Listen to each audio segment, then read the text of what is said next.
following program is rated TV MALV. It contains strong language, violence, and nudity.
Green Bay.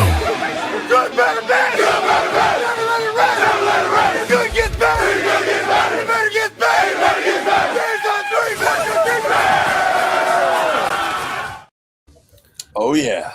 Here we go, Barflies. Welcome to the Barfly Draft Night Show. It's 2 nights in a row. My man Tooch on here with me. We're going to break down all the picks, talk about all the prospects.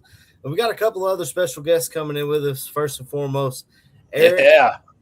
How you? I don't want to butcher your last name, so I'm just gonna say Eric. How you doing, brother? Man, it's been a minute, Aaron. It's been good. How about yourself?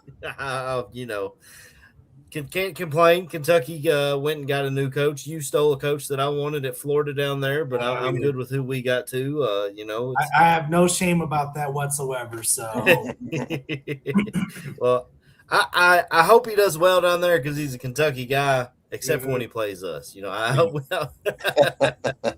But how was your night last night? What do you think of the pick, man? You weren't here with us. We went live. We were all fired up about it.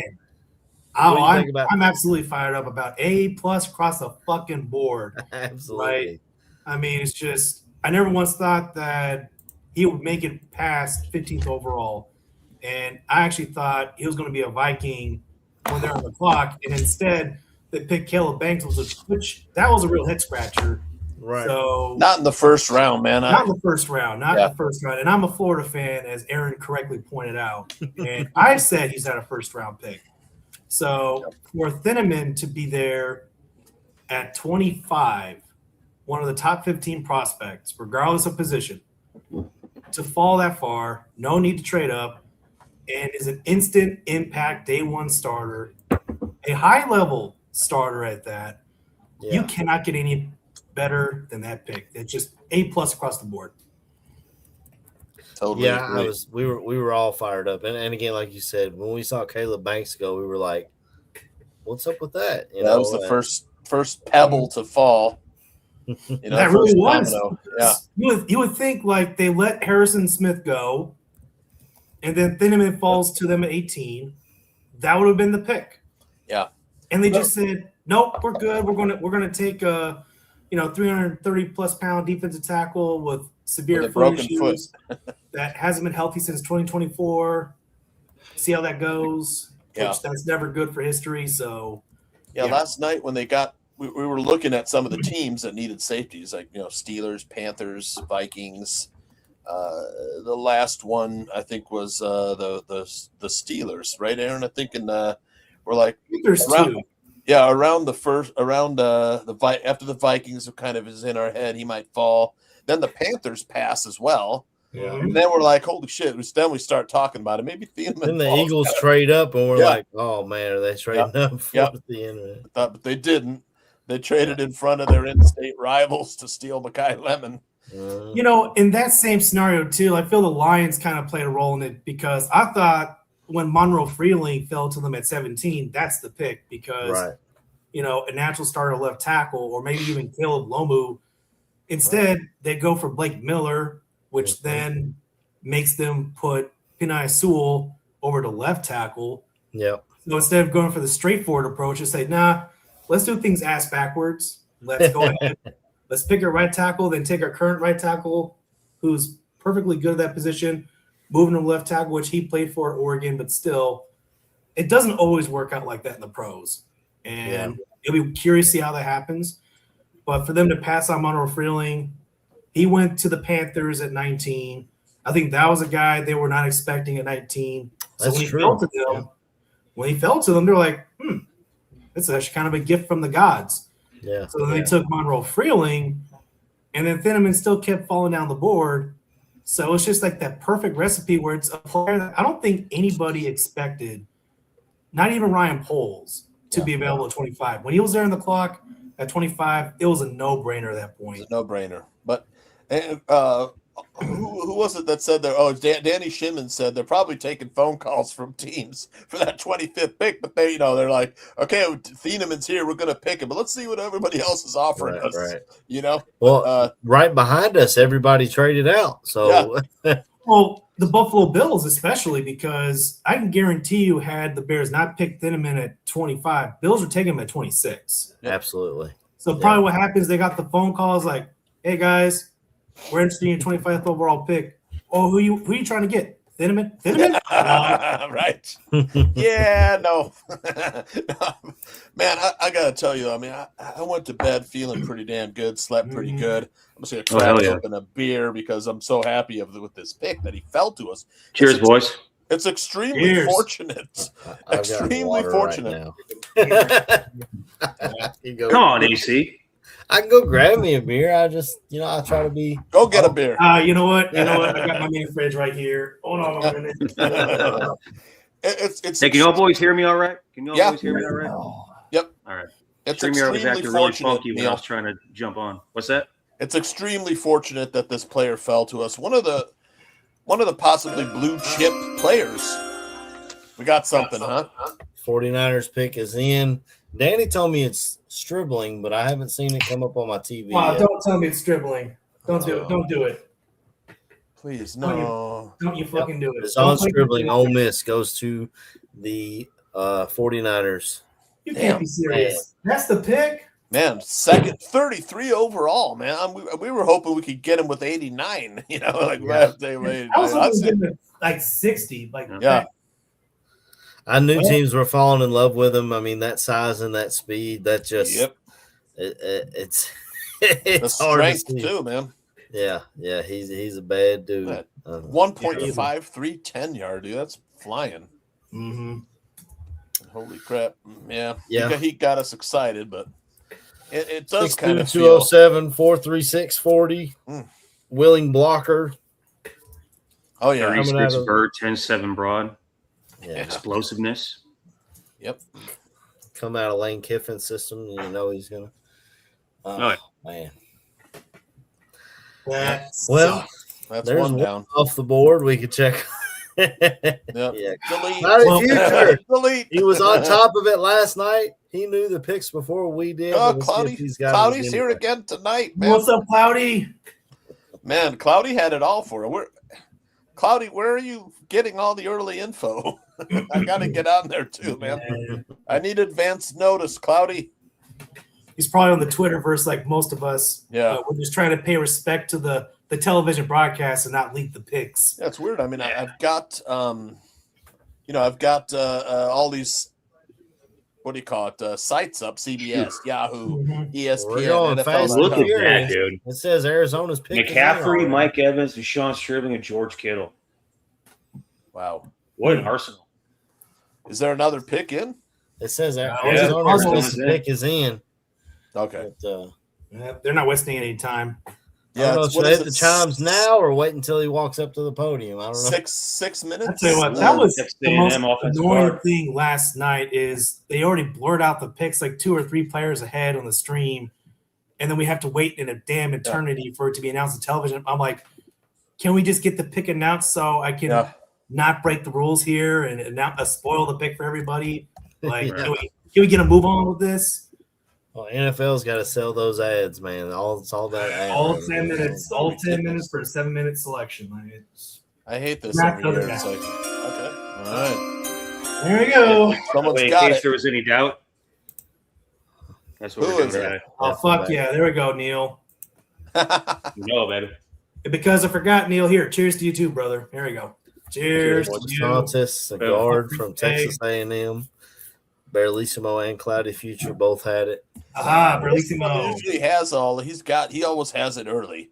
He's Yeah. got some That's- secret space. It's a time zone thing with Barlissimo. You know, Like he's 2 minutes he's ago, in- they took the offensive guard. from He's Texas 7 A&M. yards in the. He's 7 hours in the future. No wonder he's got see, everything. yeah.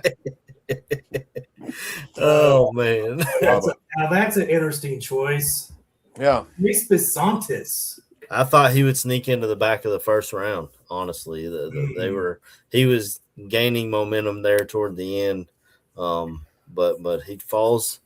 And Arizona, I mean, they pass on the tackle in the first round for a running back.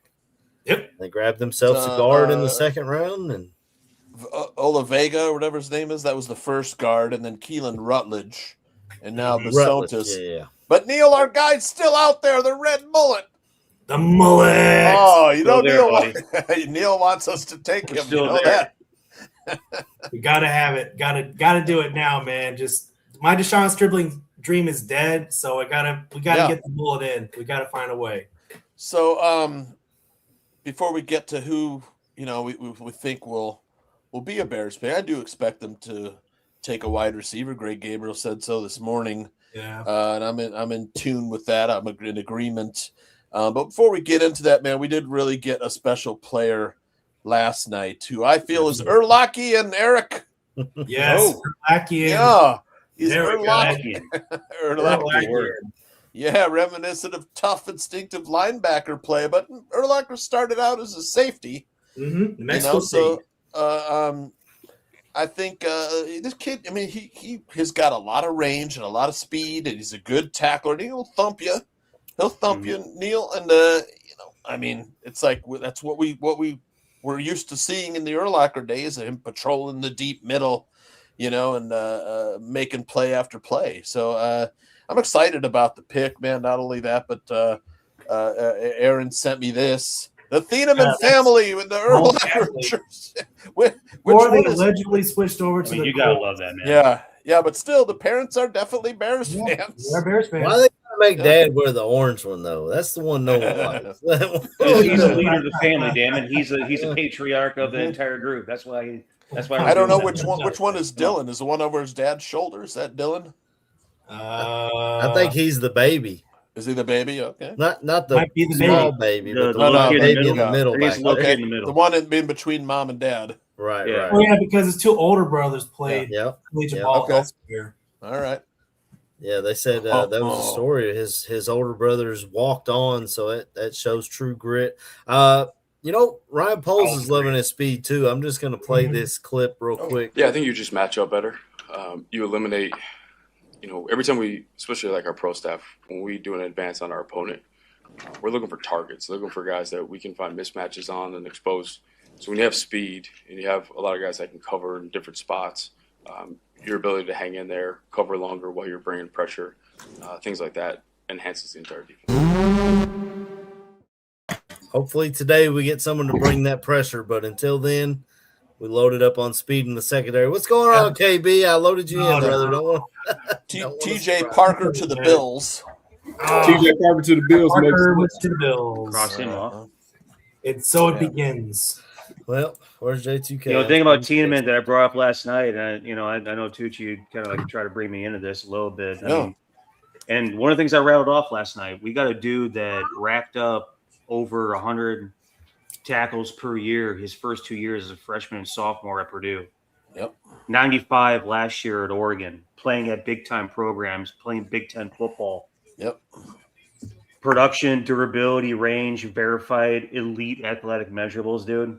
Yep. I mean, those are some serious boxes that just got checked for the secondary last night. Yeah, a secondary that our personnel department made it adamantly clear that they're trying to improve the overall speed and production of. And a trade that just happened. Mm-hmm. Got our first trade of the night. Texans on the clock. Who is? 36. Houston. I wonder what this is going to be for. I don't know. They don't need no edge rushers. It's a good thing for us. Oh, Texans trade 38 and 91 for Vegas 36 and 117. Yep. I just hope this is not where that run on defensive line starts because This was the Raiders. Unfortunate. This was the Raiders. Raiders traded that. He Traded back. Vegas. Okay, for the Texans are trading up. Any thoughts on who it could be? It says they need offensive line. Let's see. They didn't they go O-line last night? What was their pick last night? I'm trying to remember. Holy crap. Hey, remember the name Rutledge. Robinson from Raymore Peculiar in Missouri. They grabbed Good Rutledge. range. They grabbed 6'9" Rutledge, last I think night. so. So what's some of their other let's see, some of their other needs. So offensive line, defensive line, linebacker, cornerback. They don't really need a corner, but Jermod McCoy is kind of the biggest, best player. What on the about board. Caden McDonald here? I think you're onto something, John. Yeah. I think you're on something, Tooch. I think so. Big man in the Unless they middle want to go linebacker and we see our boy Jacob Rodriguez. Oh man. That'd be nice. That'd be real nice. Yeah. Texans select Caden McDonald. Yeah. Wow. Where are you It seeing is. it at, too? KB? Hey boy, man, our GM in the chat, baby. Cloudy Future back. Cloudy baby. Future got it all. Barlissimo too. They're both those guys are helping us out tonight. Caden McDonald goes to the Texans. That was Danny's number one guy coming in today. He went. Yep. Big run stuffer. Eric, Yeah. this is one of your guys too. This was one of my guys. Very surprised he made it out of the first round, period. And I want to say that was the fewest defensive linemen picked in the first round of any draft in recent memory. I could be wrong. It feels But it like was it. a very small number of guys who went round one. And the ones that did, like Malachi Lawrence, went way earlier than I expected. I think the only ones that really went where I figured they would go, Ruben Bain Jr. went about that sweet spot. Keldrick Falk went to 31 when Tennessee traded up. Other than that, it was a very quiet night for defensive linemen last night. So you have a big surplus going to day two. And hopefully my guy, Gabe Akis, survives long enough to 57 where we count the pick. That would be an outstanding pick. I want Yakis, man. I think that would be a phenomenal pick. Keep him in state.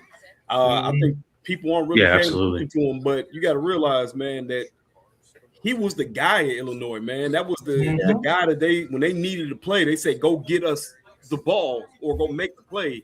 And he went and made the play. You know what I'm saying? So that'd be a phenomenal pick. People are saying he's like a tweener, man. He's got plenty of size. 6'4", 260.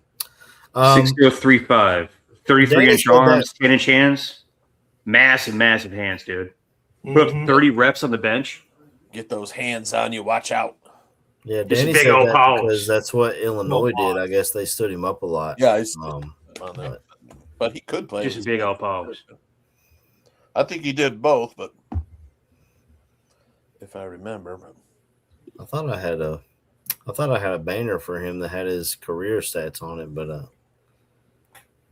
don't know. If There's our guy, Eric. Yep. Dylan Thieneman, the demon. I'm calling him the demon. Man. I mean, this guy right here just, talking about a throwback player, but to the next generation as well. I mean, his combination of size, speed, instincts, versatility is the future at safety. Him alongside Kobe Bryant. the Bears have not had that good of a safety situation in a long time. Probably the best it's been was you have to think back to Adrian Amos and Eddie Jackson back in 2018. Yeah. And Yeah. this trumps that duo. Maybe the best duo in comparison. I would think going back to like Mike Brown and Mac Brown and what was it, Green? Chris Harris, Mike Green. Chris Harris. Chris Brown and Harris. Major Wright and Chris Harris were decent together in 2010. Talking about a hitter, old Major Wright. Florida made right Major there. Wright, dude. But That hit. he hits hard, man. Just they Pick have is more in for the Giants. Oh, Does here we anybody go. have the Giants pick? The TV is going to take forever. Not isn't yet. Well, the chat's saying Poles better trade up. You guys think Poles should trade up to make Yeah, sure what do he you guys gets his think? guy? We got 2 picks. Give it a few here. more picks. I'd give it like 5 more picks. No. Yeah. The Giants may have been targeting Caden McDonald, and that's why the Texans traded up in front of them after they traded Would make sense. Dexter Lawrence to the Bengals. But Speaking about the Giants, though, that rumors are heating up that Kayvon Thibodeau is on his way out after they drafted Arbel Reese, which I feel would happen. But I'm going to just be that guy and throw in Brian Burns to the equation, too, because people did not think that Dexter Lawrence would be traded until he got traded for pick number 10. Well, that's something to watch. I like this Colton player. Hood. Golden Hood. Golden Hood to the Giants. That corner, right?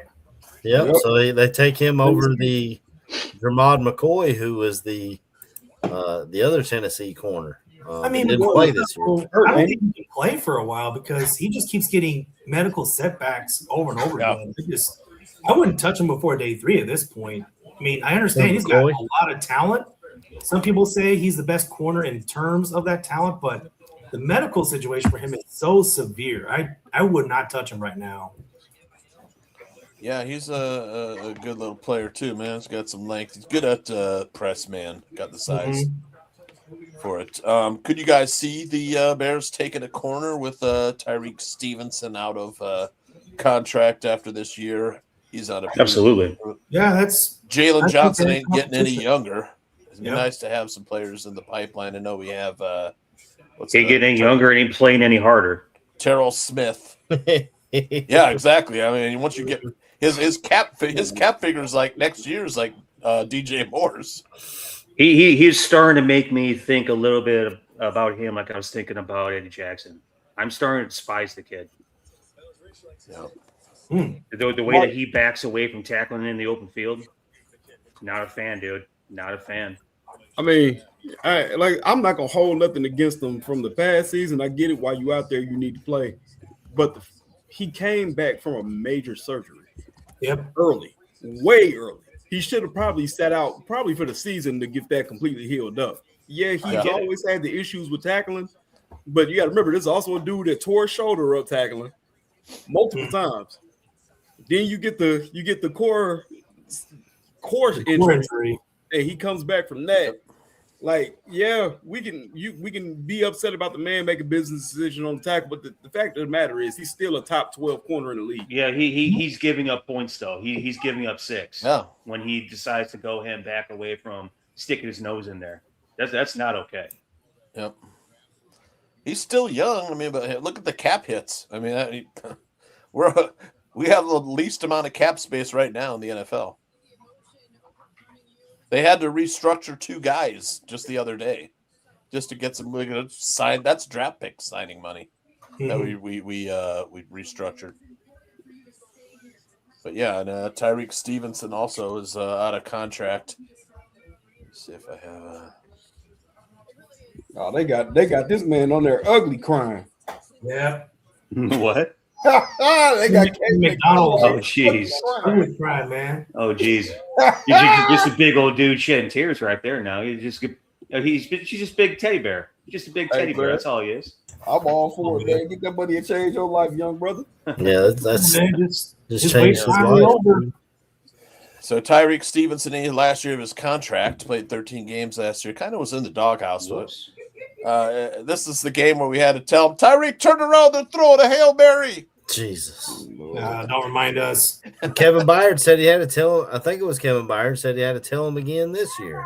Yeah. Lord, anyways, I mean, I could see him definitely taking a quarterback.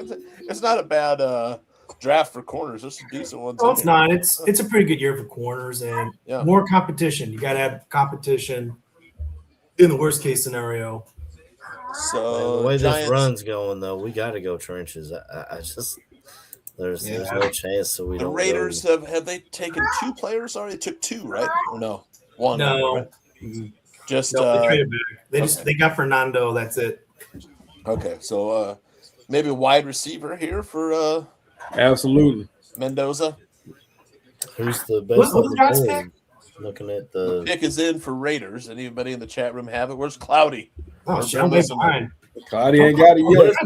What happened to the Giants? Oh wait, Colton Hood. That's right. Yeah. Amnesia. There's Jeremy Bernard out of Alabama. That might be the. Aldo said someone's crying. Is that Caden McDonald? He was talking about Caden McDonald. He's happy, huh? That's his dream come true, you know. Yeah, I mean, I'm a big crier too. I can't. My shit right now. Be as well. Let's see.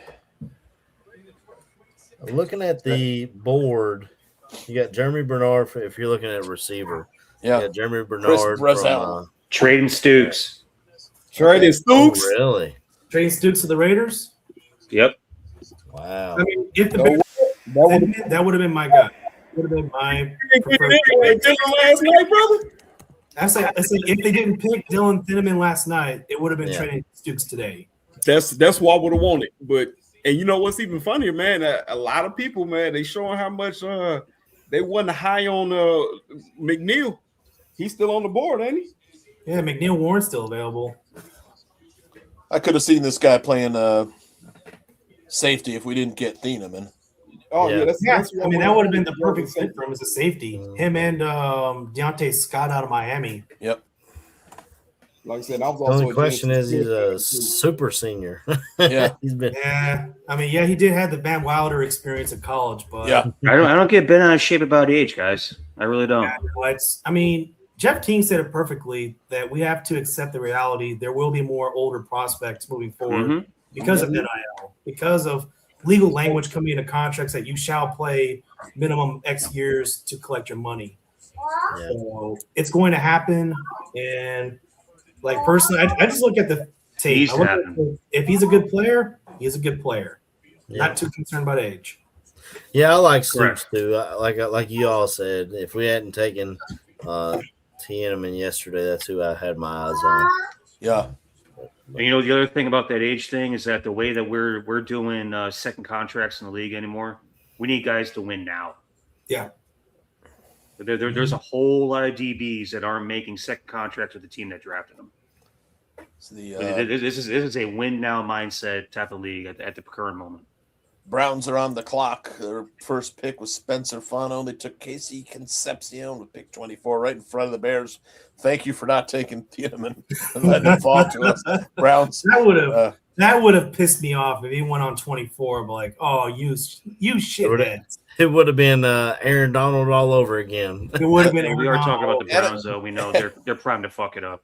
NFL. Hey, the Browns yesterday they made some moves that didn't look not too shabby. Ridiculous. I mean, I like the moves that they made yesterday, but the guy that I know that's a Browns fan was not happy about it. I said, why the hell are you not happy about it? You got a dancing bear offensive tackle that puts dudes' dicks in the dirt. Right. And you got a wide receiver that tore up the SEC last year. Yeah. What's the problem, dude? Yeah. Well, it's like our Bears fans too. They didn't like Thieneman. It's like crazy. It's like, how can you not love that pick? But he was in the chat earlier in our other show as well, and he Denzel Boston. Wow. There you go. So Browns taking wide receiver. Another receiver. Mr. Boston's gone. They took 2 wide receivers, huh? What in the world is going on? The Browns? Yeah. That's crazy. I mean, you needed them. Yeah, it was Jerry Jeudy and a bunch of Jags, man. Just like my critique of the Jets yesterday. Who's going to be the quarterback to throw on the ball? Geno Smith, Pro Bowler, freaking. Sure. Pro Bowl quarterback. Hey, Pro Bowl that's freaking KB's Shador man. Sanders. Yeah. Get out of here. I mean, he's not Mel Kiper, but KB likes him, Shador. Last year they took 2 quarterbacks. I was gonna say until Shador proves something wrong for me, man, I don't see why he can't be the guy. I just watched Ty Simpson get drafted in the first round, and if I'm sorry, if Shador is it time for me to do my victory lap? By the way, because go ahead. That threw me off so bad. So bad. I have long known the Rams are taking a quarterback, and because people think, well, why are you taking Ty Simpson at 13? Well, first and foremost, they already spent a first-round pick on an instant impact player in Trent McDuffie early in the offseason. They already had the team built to win Super Bowls, and this will be the last time they're picking the top 15 for like the next 2, 3, possibly 4 years. Did you see what Sean McVay said about the pick? I mean, I saw he was like kind of scratching his head a little bit and looked a little annoyed. Real quick, I got it on here. Les sure fucked that one. Just couldn't wait. Like a racehorse with blue balls, wasn't he? Trade down, extract more value. Fuck it. Who needs lube? I mean, you watch the tape and you don't see much. You look at the statistics and nothing jumps out at you. The decision making is reminiscent of Geno Smith. You know we're in a win now, and you spend big time capital on a dart throw we'll find out about in 3 years? Bain, Lemon, Sadiq. Nah, we want a guy to compete with Stetson. Hey, maybe he'll be good. Not sure I'll stick around to find out. With all due respect to Les and Mr. Kroenke and all we've built here, if you wanted me in the booth, you're about to fuck around and find out. Fuck that pick. But I've been given carte blanche on all of our 7th rounders, so I got that going for me. Sean McVay fired up, man. I mean, AI, I gotta tell you, AI is getting dangerously close to being realistic. His voice is higher than that, though, if I remember. Yeah, it is higher than that. And I'm just like, well, this is pretty good AI. But last year when we played the Rams, I was like, they picked Ty Simpson after Cube's son and Chris Tucker's son dropped that banger, bro. Mm-hmm. I know y'all seen that video. Or Mason Thomas off the board, boy. What's that? Mason Thomas off the board. Man. There goes Mason Thomas. Or Mason Thomas going to Chiefs. Yep. Okay. What? I mean, he's a bit small, though. He's not a fit for, like, we talked about this. Danny talked about this. Greg talked about this. This guy, he's got a high motor, but he's 6'2", 241. He's just not a fit for Dennis Allen's system. Nope. And I think his arms might be even shorter than Ruben Baines that they were. Nah, 31.58. That's still, what, 2 inches short, right? Or no? Yeah, it's a little. No, Baines' arms was under 31. Baines' arms like rival Tyreek Stevenson's arms. It was like 29, Baines' arms were as long as my arms. 30 inches. Yeah, something like that. I have 30-inch arms, damn it. Yeah. Aldo's letting us in 5'9". on the secret of why Denzel Boston got drafted today. He goes to Cleveland because he's a masseuse on the side. So, oh jeez, trying to roll Deshaun Watson out of retirement or whatever they were doing up there with him. Not in retirement, just being in the shadow realm. Just trade all those draft picks, give him a 100% guaranteed contract, and complete whiff. Hey, good thing I'm not the GM, because if I was, he would have been in Chicago. How does he survive? That was the quarterback I wanted. I am still mind blown that the same GM who pulled off that trade still has a job in Cleveland. How many quarterbacks has he had now? Because the ownership, man. That's who the ownership was. Yeah, poverty franchise stays as a poverty franchise. The real Cleveland Browns are in Baltimore anyway, so they're just the expansion Browns. Wow. You guys want to see Dylan Thieneman presser today? I haven't seen it yet. I saw it. Yeah, let's throw it up, man. Throw it up. Last night you said that you connected with the Bears at the Combine in an interview. What exactly? Can you expand on that? What exactly about the interview was positive? Yeah, I mean, overall, I felt like there was a lot of positive energy going around. It felt easy. It was great to talk to the team. Like, they had a lot of guys in there. And then me sitting in, like, the one chair that's kind of standing out. But they were just asking some background questions, talking through some film, and then they had me get on the whiteboard a little bit. You said yesterday that you were a little almost like surprised. Like, because I know you had the meeting with them at the Combine and then not a whole ton of connection with them in between then when you were drafted. Did you think you were was there somewhere on the board that you had circled that you thought you'd be going before you wind up at 25 here? Overall, like we had ideas of where I might go, but in the moment, I kind of just stayed calm and prayed. I hope I got to the right spot, and I think this was the right spot. So, I mean, through the process, like we talked at the combine, they showed their interest. I heard a lot from them, like through other people, and then it all worked out in the end. All right, love it. The run on edge rushers has begun, boys. It began like 5 picks ago. It's. I mean, like officially now. I mean, you got a couple going back to back here. Cassius Howell. Zion's still there. Jack is still there. Moore's still there. Ack is still there. Fingers crossed. Hopefully Did you say Dennis Sutton as well? Yeah, Sutton from Penn State. Sutton. Yeah. He's I think we'll still end up with one of them. I mean, where are we at 41 right now?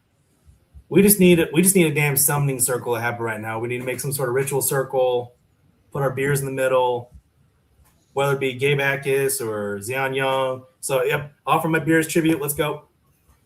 I said it yesterday when I got off here. I sent it in our group chat. If we come out today with Christian Miller and Gabe Yakis, sign me up for it. Yep. Absolutely. Sign me up for it. I mean, we still got defense. The run on edge might be gone, but the run on defensive tackle still has not happened. So we've still got the top dudes on there. I mean, if you think Caleb Banks was the top one, you got Caden McDonald. He's off, but other than that, cloudy. Maybe they do get involved with Kayvon Thibodeau after all, depending on how the rest of the draft goes. Yeah, maybe. But Saints are on the clock now. We'll see what they do. You said that's who they were rumored to, right? Yeah, they were rumored to the Saints, but I'd honestly push see if I can get Brian Burns. I make them say no, but like, hey, I know you already dealt Dexter Lawrence. You already got a surplus of defensive ends. Let's see if we can talk Brian Burns to this equation too, because you still have 3, even if you trade Kayvon Thibodeau out, and they're paying well. They actually just restructured Brian Burns' contract to make a trade easier. So it would be pretty interesting if they can get something for him.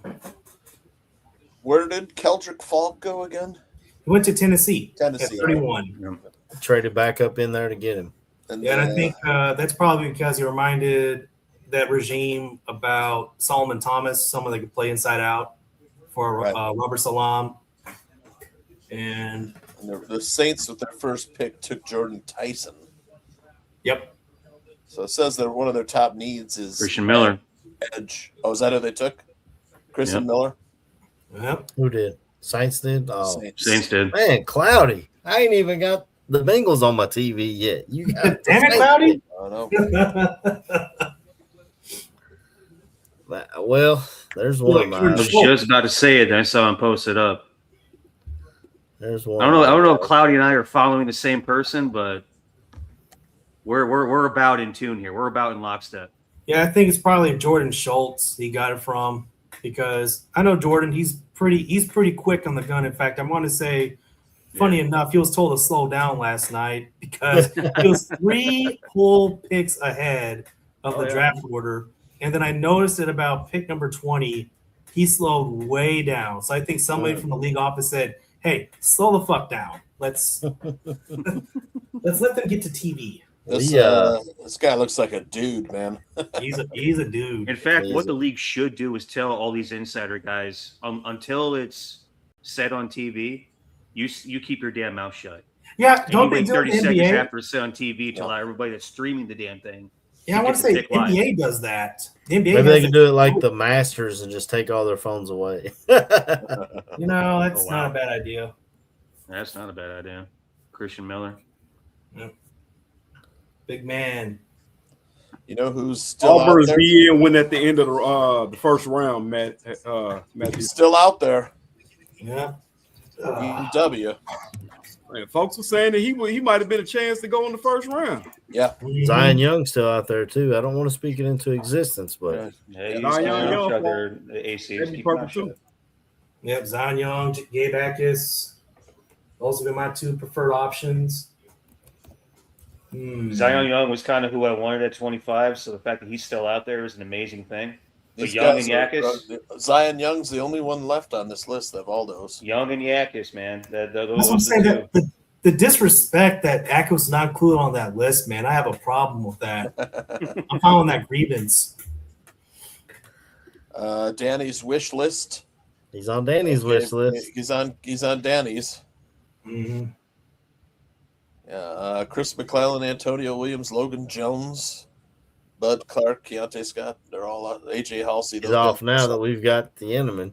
He wanted Tiedemann, but he didn't think he'd be there. So yeah, none of us did, really. Dude, we could end up with Yakis, Young, Logan. I mean, Sam Hecht at center would be pretty good too. Jeez, like give me all three of those guys, or at least my center plays for Iowa. That's my dude right there. Damn right. Damn right with that mullet right there, man. I tell you what, right there. No, that's the guard. This is the center, Logan Jones. You can always play the guard at center. It's worked before, but yeah, Logan Jones is a stud. If the Bears got Dunker, man, they could sell little orange mullets for fans to wear. Got that Kentucky waterfall. Jennings, Logan, yeah. I mean, shit. Give me both of them, Iowa boys. They could have a red mullet day at the ballpark. Yeah, hell yeah. You got to bring back the mullet, man. First 10,000 to get a red mullet wig. Red mullet and red stash. Oh, Barlissimo said EMW. There he is. I just flashed there he goes. Yeah, EMW. There he is. That's a solid pick for the Dolphins. Yeah, that's a solid pick for the Dolphins. I did not like their pick when they traded back into the first round last night. That was the one corner that would have made me sad. Oh, bullshit. Yeah, Chris Johnson. Chris Johnson was the second best corner in this draft. And I was not a believer of Chris Johnson. Did you watch him run the gauntlet like a wide receiver? I did, see but his size and speed. I've also seen him play, and I was just like, I wasn't over the moon for him. The Chiefs beefed up their defense, huh? Peter Woods, and who's the other guy they got? R. Mason Thomas. Mason Thomas. Kavon Thibodeau posted the what's my man name? The Paul Walker goodbye on his Instagram. I don't know who we get traded to yet. Cowboys are acquiring D. Winters. He still play football? Hang on a second. Cowboys acquiring linebacker D. Winters from the 49ers. Hey, how old is D. Winters? Wasn't he?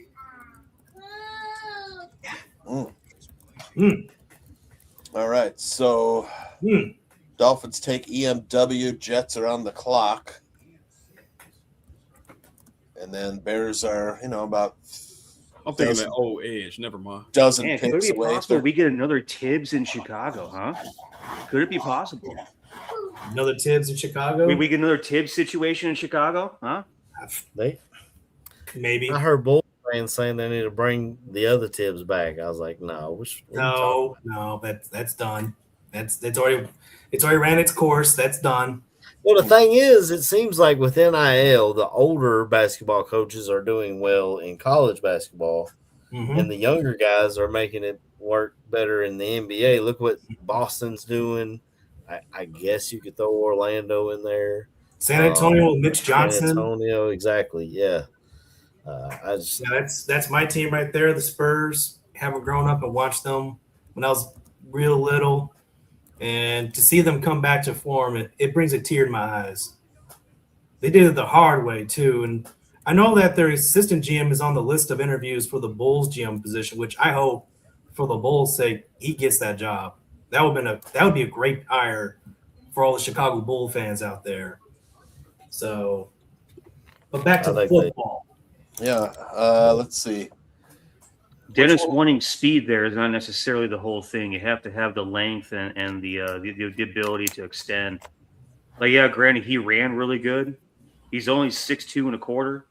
His hands are his hands are smaller than mine. Yeah. Well, that Mason Thomas didn't fit well against the run either. That was kind of my big concern. Is oh my god, he was kind of lackadaisical against the run, wasn't he? He was kind of like he's more so a pass rush specialist, kind of like a Bryce Huff. Wait, the Texans are trading up again? According to Cloudy, man, the Texans just moving all around trade this 50 and 128. Jesus. We are in the Cloudy show. The Cloudy he's gonna be taking Adam Schefter's job. I got some other clips here, AC. Just trade 44. Which is the polls one you played as a house speed or Dennis Dillon? I put the speed. Oh, Jacob Rodriguez. Jacob Rodriguez. Damn, they traded up for him. I love that. Jacob Rodriguez. Damn. Houston took him. Son of a bitch. Wait, was it Houston? Berlissimo says Dolphins took him. Dolphins. Yeah, Greg just said Dolphins. I thought Dolphins took EMW. I am so confused now. I have to go back and look. My stuff's not up to right. From Jordan Schultz, pick number 43 is in. Dolphins have selected Texas Tech linebacker Jacob Rodriguez. I love that guy. This is like Zach Thomas, you know? Mm-hmm. I love Jacob Rodriguez so much. I compared him to Zach Thomas. Cloudy's saying the Texans traded up to take him. I think Cloudy may want to double check. The Lions Dolphins got Jacob Rodriguez. That is official. The Lions just traded up with the Jets. Oh, Lord, if they come to get Zion, it'll be bad. Oh, I'm going to be pissed. Lions got 51-28. Jets traded 44. They're coming up for an edge player. Lions. They absolutely are. Will they come get Derek Moore, keep him in Michigan? I mean, that would make sense. Jacob Rodriguez goes to the Dolphins. Man, this wait to 57 just got real nerve-wracking. Lions pick is in. It did. Well, their first pick was what, Blake Miller or something? Yep. Lions, Blake Miller. I'm with you, Flex. I'm happy with Tiananmen, but this run on D-line it's got me feeling jittery. D-line, yep. Definitely got me feeling jittery. Says Ravens are on the clock. With this run on defensive lineman, can I bring back the possibility of a Max Crosby to Chicago situation? Can we go back to that route again? Yeah. The Raiders are like, I think the Raiders at this point are like, we'll just keep Max. I don't know. We'll just let him rush the passer over here in front of our two linebackers we just paid. What I found interesting though is when Ryan Poles straight up asked the question, he did not shut down any future interest in Max Crosby. So maybe this is one of those June 1st situations. He said he called him. I don't think he liked the price, and he's hung up. Yeah. You want 2 first, bud? No, I don't think so. You want to talk about a team fumbling a situation? They had every opportunity to trade Max Crosby dating back to last year when the Lions made him a godfather offer of 2 firsts and a 3rd, and the Raiders said no. Derek Moore. Let's go, Aldo. All right. A guy I did not particularly care for. That is good. All right. Thank you, Detroit, for taking him off my mind. So they got Michigan guys on both edges. They're just trying to put butts in seats at this point, I think. Yeah. I was gonna say Derek Moore he's solid, but he ain't nobody that's gonna he's one-dimensional.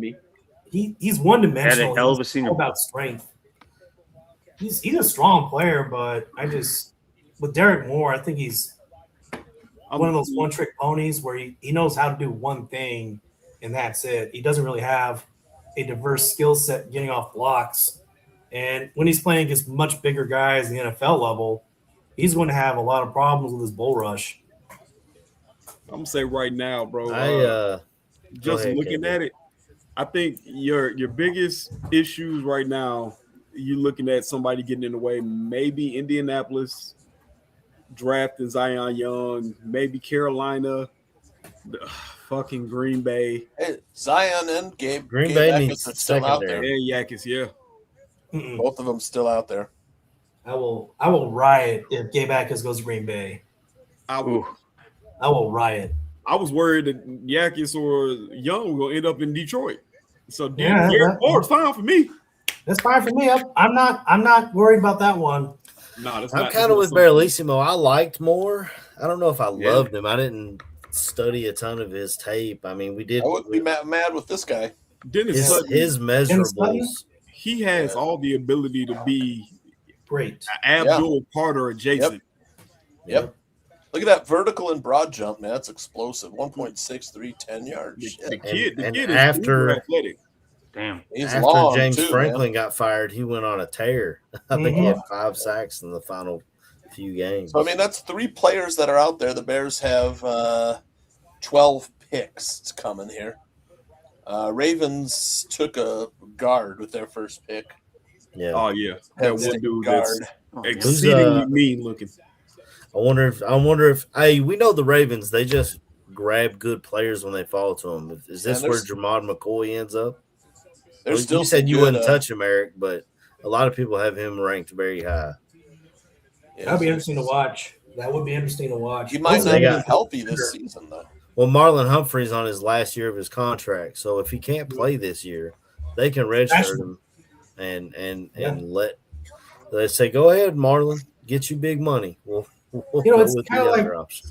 That route's kind of similar to what I said about Ty Simpson going to the Rams, where he's not under pressure to play right now, and the Ravens could do the same thing. They could draft and stash him until he's healthy, and then play him when it's time for him to earn a starting job. So I wouldn't be surprised with that pick. I mean, they took Mike Green last year. That's someone I really wanted. Yeah. Are they moving the Penn State guard to center? I don't think so. He was like, some people had him as the top-rated offensive lineman in the whole draft at a guard position. But he's a good dude, good player. That's just like I said. That's what the Ravens do. They just get good players, man. The Ravens. Although it's like, did anybody have the Ravens? The Ravens. Zion Young. Damn. There it is. Right. Ravens just draft good players. That's what they do. Oh, there goes Zion Young. Damn. Well, like I said, Dennis Sutton is still there. Yeah. Well, I mean, the edge rusher I wanted, the Cowboys grabbed it in front of us before we grabbed it. Yeah, he went way earlier than I thought. Man, when I looked at his tape, it was just fun to watch. The explosiveness, the get off, the size, he had everything. But Zion Young, I like him a lot too, but it is what it is. I don't see much difference between him and Sutton. But Aldo's on one tonight. I think. Yeah, I'm with you, Aldo. My boy Aldo took them heart pills. He revved up.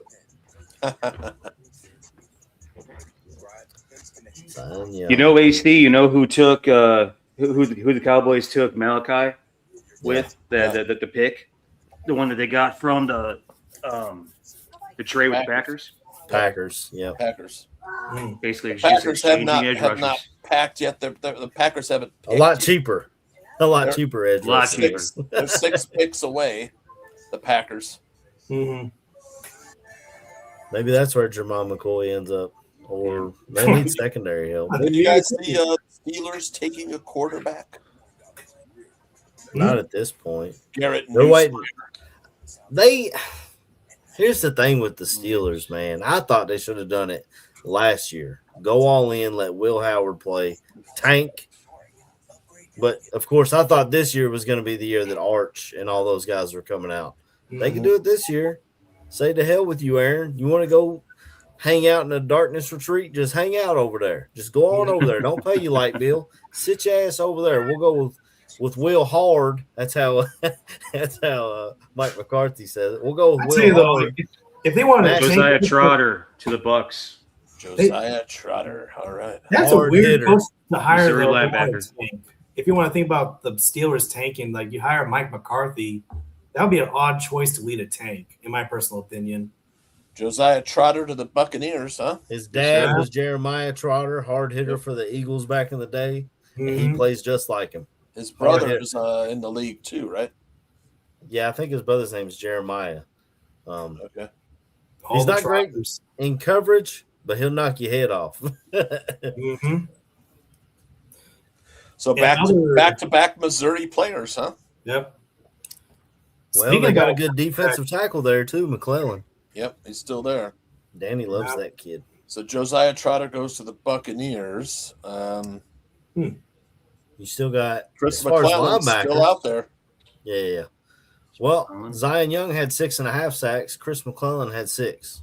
So if you want to go with a 3-tech, this is the replacement for Gervon if he leaves and free agent after his contract's over, free agency next year.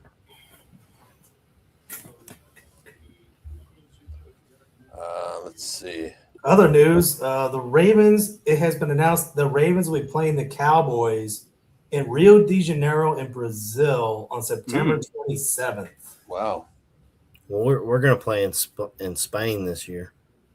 Is that confirmed, or is that just the rumor? That's the rumor. I mean, they're looking at teams that it would come down to, and it seems like us and the Falcons are a good bet to be going there. Although I don't think the advertising rights to the Bears. Although I don't think that Chris McClellan is related to Shea. Did Spain offer to build the Bears a stadium? Don't put no ideas out there.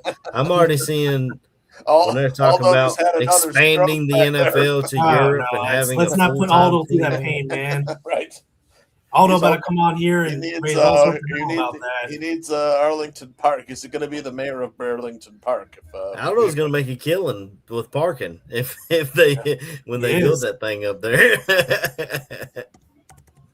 Be $10 per person. 10. Shit. You sell the all those angling for that mayor of Burlington Park. Hey. That's good stuff. The fun of AI. Yeah. Focheezy, I know a Steelers fan at work. He was pretty upset with the Max Iheanacho because he wanted him to go D-line or defensive backfield, and they went with a possible future left tackle, but maybe not completely ready to play. They don't like Iheanacho, huh? Well, a lot of it is he hasn't played a ton. He's got tools and athleticism and size and all those things you look for. He's just inexperienced. So I guess if you believe in your old line coach, like if we brought him here, I think Dan Rochar would have him playing really good left tackle. It just depends on how you see it, I guess. So, but a lot of the guys that I knew definitely wanted to go on the defensive side because, like I told you offline, Tooch. Yeah. You got Cameron Hayward, who's 38. You got TJ Watt, who's not getting any younger. You got, I think, High Street is a free agent after this season. They tried to draft Keanu Benton, and it didn't work. At least it hasn't worked up to this point. I thought that was going to work. It was a guy I liked coming out of the draft, but jeez, Colts are on the clock. Do we know who the Buccaneers picked here? Trotter, right? The Trotter. Yeah, Trotter. Yeah, okay. Colts on the clock. It says that one of their top needs is edge rusher too. Everybody needs edge rusher though. It's like most all these. Steelers trade up with the Colts. Who? Seriously, yeah. Steelers. Everybody's wheeling and dealing. What do you think? Ryan Poles working the phones. Might try and trade up here. What do you think? I don't know what the hell. I wouldn't be shocked to see Poles. It get to 57. He drafts the player he wants and then trades that 60th pick. Yeah. Look who's right under him. The Atlanta Falcons. Call up your boy Ian. Yep. Wait, you have to call Matt Ryan. Ian doesn't make those decisions, so call Matt Ryan. Oh yeah, that's right. Yeah. Ian is not the one that's working the room tonight. Yeah, I get that. Ian Cunningham ain't around to tell Poles to let the draft come to him. Yeah. Like last hey, NFL. He must have learned something. He letting it happen. Mm-hmm. I mean, like you said though, Tooch, we still got options. It's not like a lot of these guys that are going are Mason Thomas, the who's the other? Y'all didn't like Derek Moore, Cassius Howell. These guys aren't fits. They're probably not even on our board. So, I mean, Poles said that yesterday when he was talking. He said, if they don't fit our stuff. We're not going to take them. Are we going to wait till this after this Steelers talk? I'm going to put up the media mash. I haven't looked it over yet, but Aldo put together a little media mash from our pick yesterday. And whenever the team from up north get on the clock, I've got ESPN Wisconsin's. Pick is in for the Steelers. But, I mean, I don't have it. It just says pick is in. I forgot I had it on the TV up here. I ain't even been looking. It's like just defeats the purpose. Well, I've got it on my phone. Our chat's telling us. Now I've got the TV. I'm trying not to look away too much. Yeah. Oh, look, it looks like they slowed down on Twitter a little bit, so that's good. I wonder where they're thinking. What's their need? They traded up. Jeremy Bernard is the pick for the Steelers. Ooh. Really? This is a guy I really like too. But Aldo's got us. I keep forgetting to hit the chimes. Come on, AC. I'm sorry. I'm a slacker. Jeez. Jeremy Bernard. All right. This is the dude that he's like always open, man. He just finds a soft spot in the zone. It's like play breaks down, his quarterback's best friend, wide open. Yep, he'd be wide open for Will Howard out there. Oh, yeah. National champion Will Howard. Hard. He's got some explosiveness. I mean, 1.52, 10-yard broad jump, 10-foot, 5-inch broad. It's still crazy that last night the Steelers were on the phone with Mekhi Lemon. Assuming he was going to be the pick, and then the Eagles traded right in front of him and said, "Nope, you're coming to Philly." Maybe that's why they traded up. They were like, "We ain't doing this shit twice." Yeah, and Johns went ahead and swooped on in right there. Baralissimo, this is his guy. He likes Bernard a lot. I wouldn't be surprised if they grab one of these DNs for the Falcons. I said DNs, D tackles. Lee Hunter comes to mind. You know, at some point you got to realize you got to replace Grady Jarrett. They took 2 edge rushers last year, even though the one's in trouble. Yeah, I was gonna say one of them that's crazy because all those charges being dismissed. Faux cheesy with the super chat. Out of who's left, who do you guys want? Yakis. Yakis or Sutton for me. Either one of those two guys. Yeah, Yakis or Dennis Sutton. That's the top Dennis of my Sutton. stuff. Yep. Faux cheesy likes Lee Hunter. Any thoughts on Lee Hunter? I like him. I like him, but also like Gracie Halton too. Yeah, I love Grayson Halton. Yeah. I'm trying to see if like I said, I like Chris McClellan. I like Caleb Proctor. I like Zane Durant. Those are later round defensive tackles we could get. The issue, Lee Hunter looked good, but he didn't test as well as I thought he would. Yeah, he did. He had a bad test result. Yeah, I did. Fochizi likes Lee Hunter. Yeah. So, he was defeated by gravity, Neil.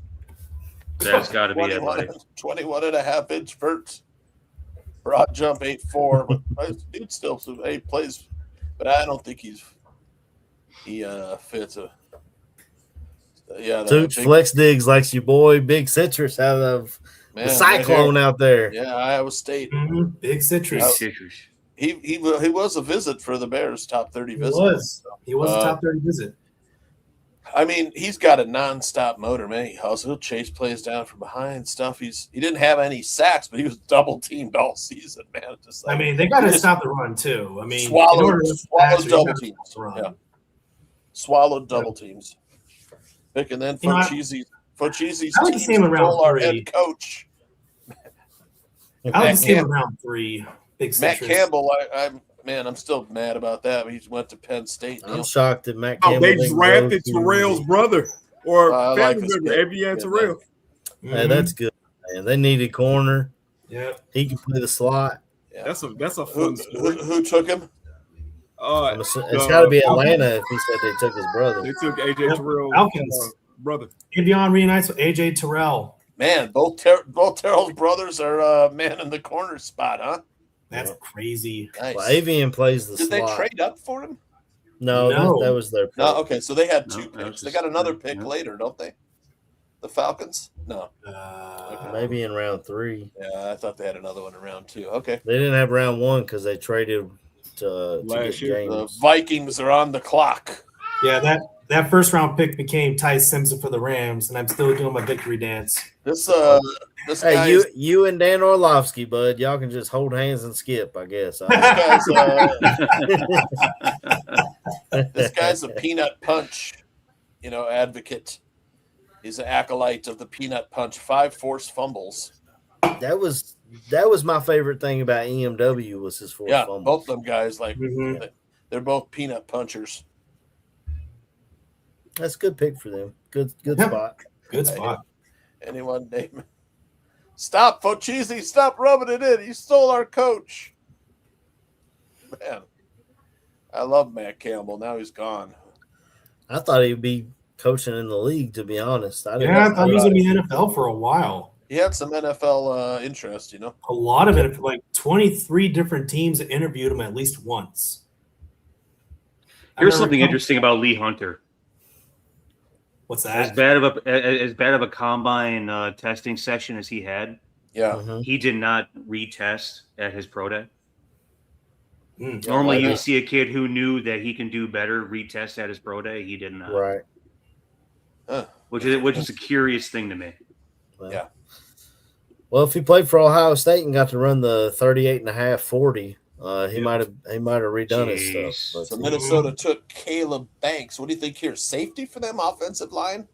Maybe trenches. I think they need a punter. You get the best punter. Go for it. There you go. No, they need a kicker. They need a drafted kicker. Yeah. Well, they'll call him a weapon. Just call him. That's what they did when they took Taylor. Hey, if Brandon Aubrey was available in round 2, I'd take the hell out of his ass. Yeah, you're right. You're right. Maybe even Cam Little is down there in Jacksonville. He's got the record. Maybe Cam Little. Now. Yeah. That was so crazy. Like damn near 70-yard field goal. Didn't he kick a 70-something field goal and 70-yarder in preseason, but it didn't count. Yeah, but he still broke the record like 68 yards. Yeah. But everybody's getting them except us, Eric. I know. I love Cairo for his accuracy, but man, when we get about 52 yards, he's kind of cool. The Falcons got both brothers. I think that's a really cool story. Yeah, that's great. Oh, we're getting closer, boys. We're getting closer. We still got guys falling to us. We'll see what they go with. Right now, Denai Dennis Sutton, Gabe Akis are still out there. Yeah. I like the amount of defensive tackles that are there still too, though. The Jets are Panthers on the clock at 49. Okay, so what about the Jets? Did they take somebody already? Oh, Panthers just traded up with the Vikings. Traded up with the Vikings. Okay, gotcha. Panthers. They need an offensive line, safety, wide receiver, tight end, defensive line. Safety. So everything. They took a wide receiver in the first round, I think, didn't they? Oh, the Panthers? They took offensive line. They took offensive line. Yeah, they grabbed that Monroe Freeling. Monroe Freeling. Yep. The same guy that the Detroit Lions passed on that went to the Panthers. The Panthers, it's a nice little surprise. Yeah. Oh, we might have 10 fall on our So lap. Panthers jump up 2 spots. I wonder if they're going to go Deontay Scott.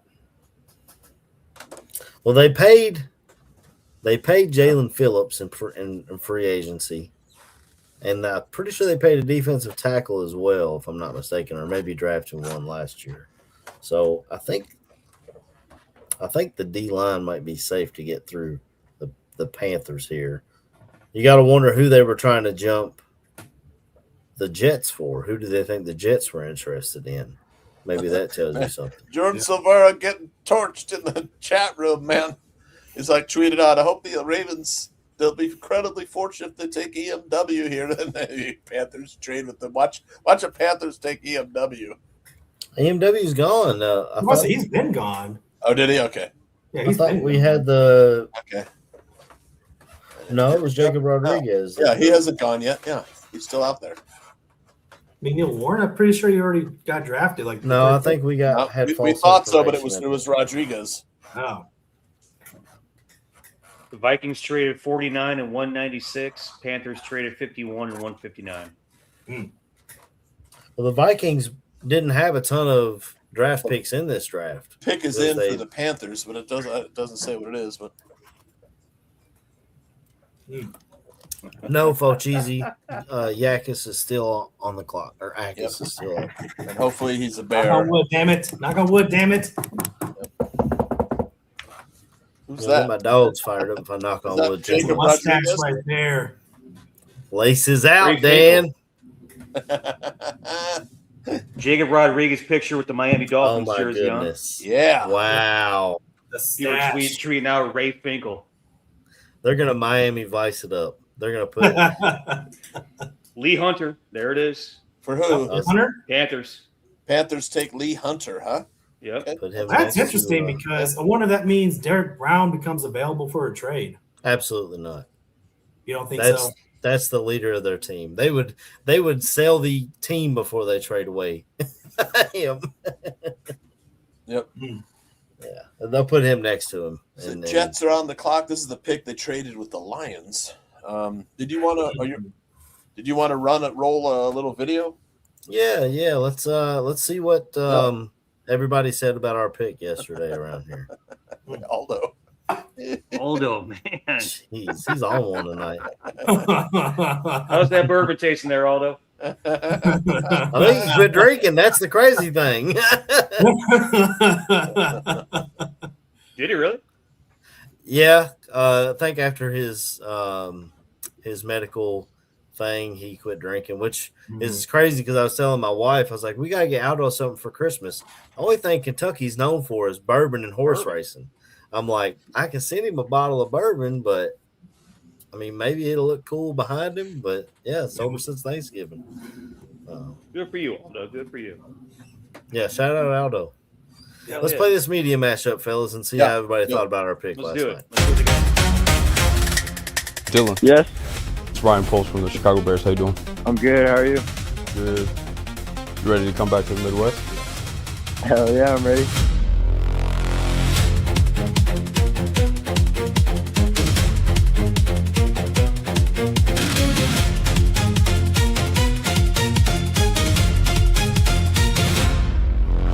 Chicago Bears fans, get excited, get thrilled, get over the moon. Shout out to the Bears. They have their safety of the future. It's a home run. Great athlete, really good ball skills, smart on the back end. He checks so many boxes at 25. A really high-level football player who very much suits the Bears. I didn't think Thieneman was going to be there. He had 1,100 snaps as a free safety. He had 800 in the box. He can do everything. This is a player that gives you versatility in the back end and a guy that's going to do whatever it takes to get the most out of his body. I talked to an NFL head coach that told me that they had a serious debate in their draft room with him and Caleb Downs. Wow. I mean, that's how high regard they had for this kid.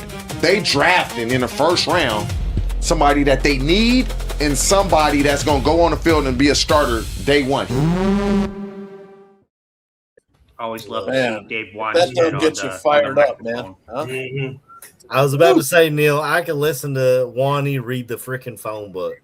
Yeah. Caleb Dines, he's got that Pittsburgh. Yeah, and he- Caleb Dines. I talked to an NFL head coach, and he said he and Thieneman and Dale Downs are the same kid.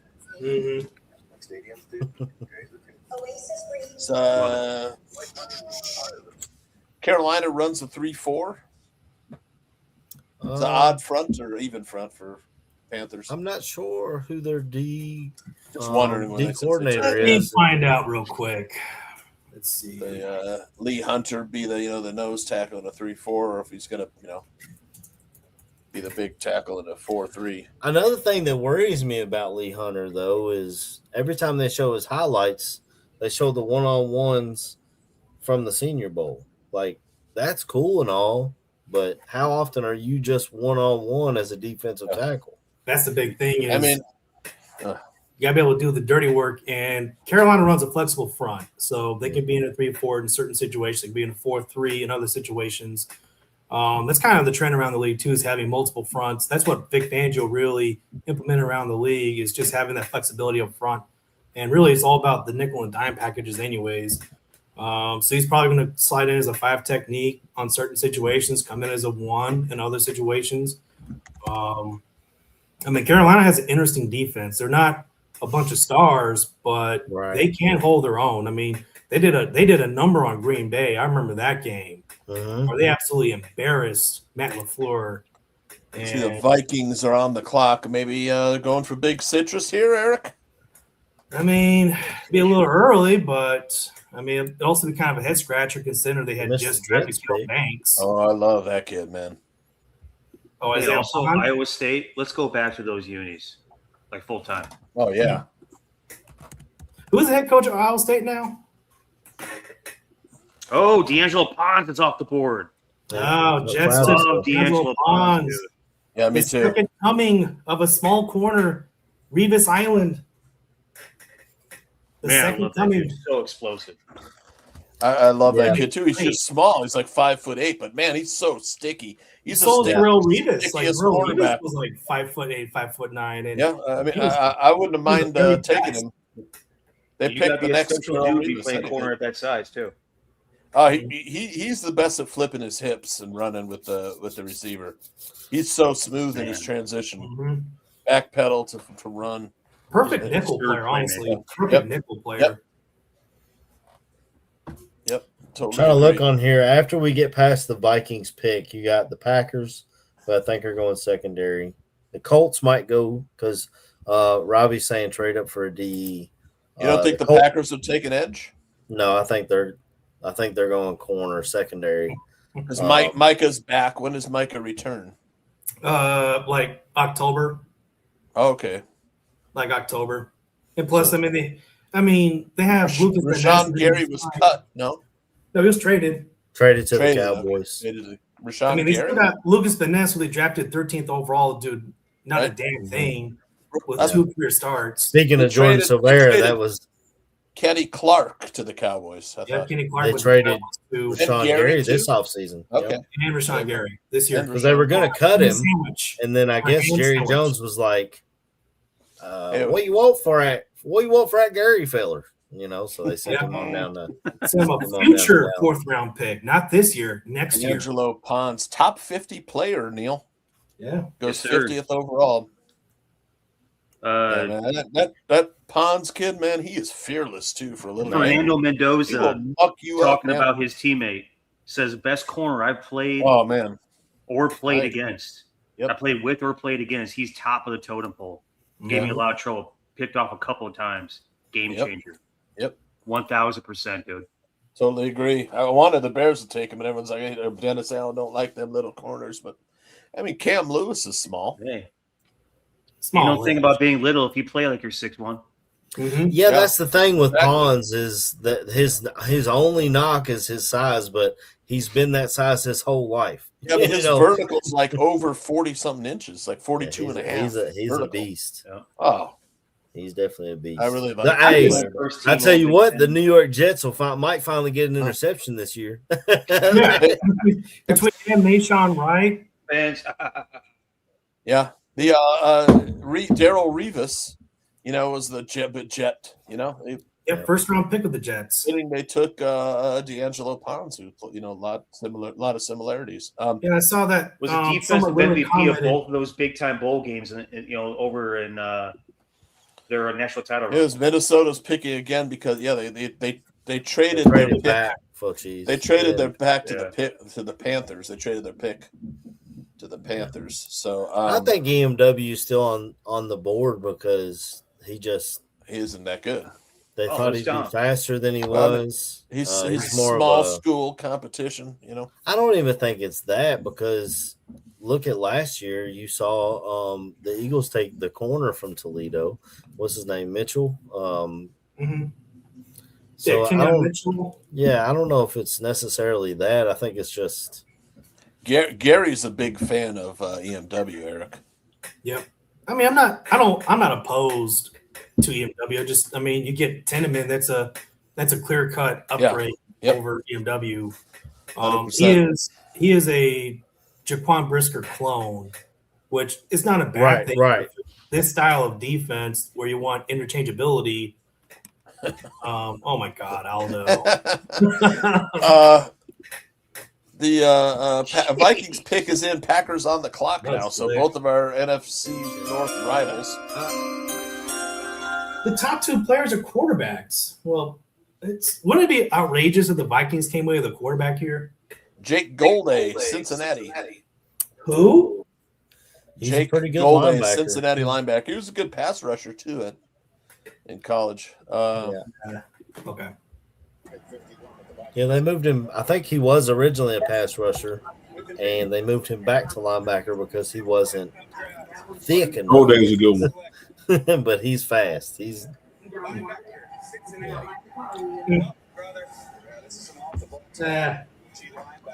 I can see Green Bay going with was it Williamson? What's the linebacker from Texas? Anthony Hill. Yeah, Anthony Hill Jr. Jake Galladay, Minnesota. Packers pick is in. I can see them going Hill Jr. right now because Grayson Halton still out there. Shh! Don't say it out loud. That's AC's guy, maybe. I love Grayson Halton. I love what I saw. Don't give Green Bay good ideas. Do not do that. I like some of them smaller 3 techniques that are in this. I mean, they've had a day and a half to figure it out. They ought to have the pick in. I mean, Greg Gabriel's talking about this guy. I like him, man. He's a little bit longer than Grayson Halton too. Yeah, we talked about him. Before we came on. I like this kid. Man, big old arms. Yep, got nice long arms. 34. There's over 34 long arms. I think there's a kid out of Nigeria that they're saying is going to be a dang good pass rusher. I can't remember his name. 6'4", 305. They're those two freaks of nature that came out of Nigeria and like Cameroon. Bernard. Bernard. Didn't he run like a 4.65? Something like that. Yeah, he was a monster. Watch he'll end up in Philadelphia, I'm sure. Oh, Packers didn't waste any time. Let's see. Aldo was saying that the Vikings don't have a GM. Their cap guys making all the picks. He said we need more defense. No, but he's absolutely right though. They are running like an organization without a GM because they're like, what y'all gonna do? Fire me? Colts traded. We got a Colts trade. Taking who I want, man. Colts traded 47. To the sun. I'm listening, Neil. Colts traded 47 to the Steelers. Oh, Steelers. Okay, man. Steelers already picked, didn't they? For the must be a third round. Fourth They rounder. must have traded all the way out of the. So they're trading back up, huh? Or no? Yeah. Colts traded 47 to the Steelers for 53 and a fourth rounder. Okay. Yeah, Packers pick is. But that was the Steelers went up and took. Oh yeah, that was when the Steelers. Jeremy Bernard. So this is actually the Colts on the clock. Oh shit! Yeah, this is an old thing. Packers pick is in, but does anybody in the chat room have it yet? I don't know. Talk It's rolling now. I'm just not yet. This point, going to my handy. Robbie, the Vikings have a interim GM where they fired Kwesi Adolfo-Mensah. Yeah, they fired him into the sun. I mean, he Such a kept weird trading timing. away their draft picks and picking the wrong guys. It's hard to argue against it. What's he It's doing? like the timing though. Like he was at the scouting combine when they fired him. Like you'd probably want to fire him before that. They watched Sam Darnold in the Super Bowl. They said enough with this shit. Fuck him. Get him out. Brandon Cease. Wow. Wait, who? Cease? Brandon Cease. Cease. Yeah.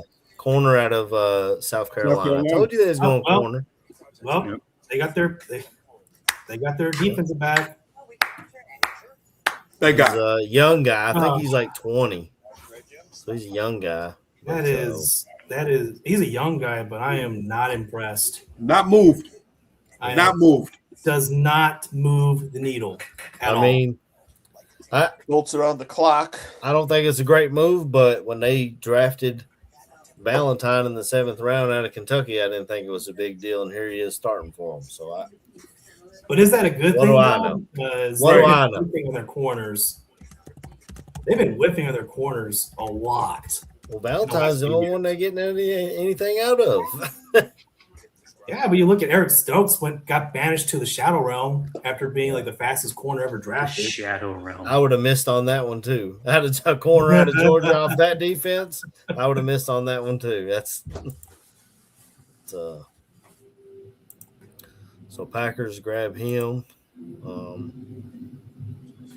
Oh, I forgot to play this since the Packers were on the call. Oh yeah, play it. I wonder. I want Tooch had to go use the restroom. I'm gonna play it. So with the 10th pick in the 2025 NFL Draft, the Chicago Bears select Colston Loveland, tight end, Michigan. So they go tight end, but it's not Tyler Warren. I'm glad they did that. Wow. That is so good. I like that. The Chicago Bears select Dylan Thieneman, defensive back, Oregon. As much as I really want to laugh again like I did a year ago, I think this is a pretty good pick for Chicago. I would tend to agree. Now, I would also say that I don't understand why you keep leaning into the laughing at their pick, because you weren't really laughing at their pick. So I find that to be disingenuous and weirdly disingenuous, because it makes you look worse than you actually are. This is not the Dylan Thieneman analysis I was anticipating from you.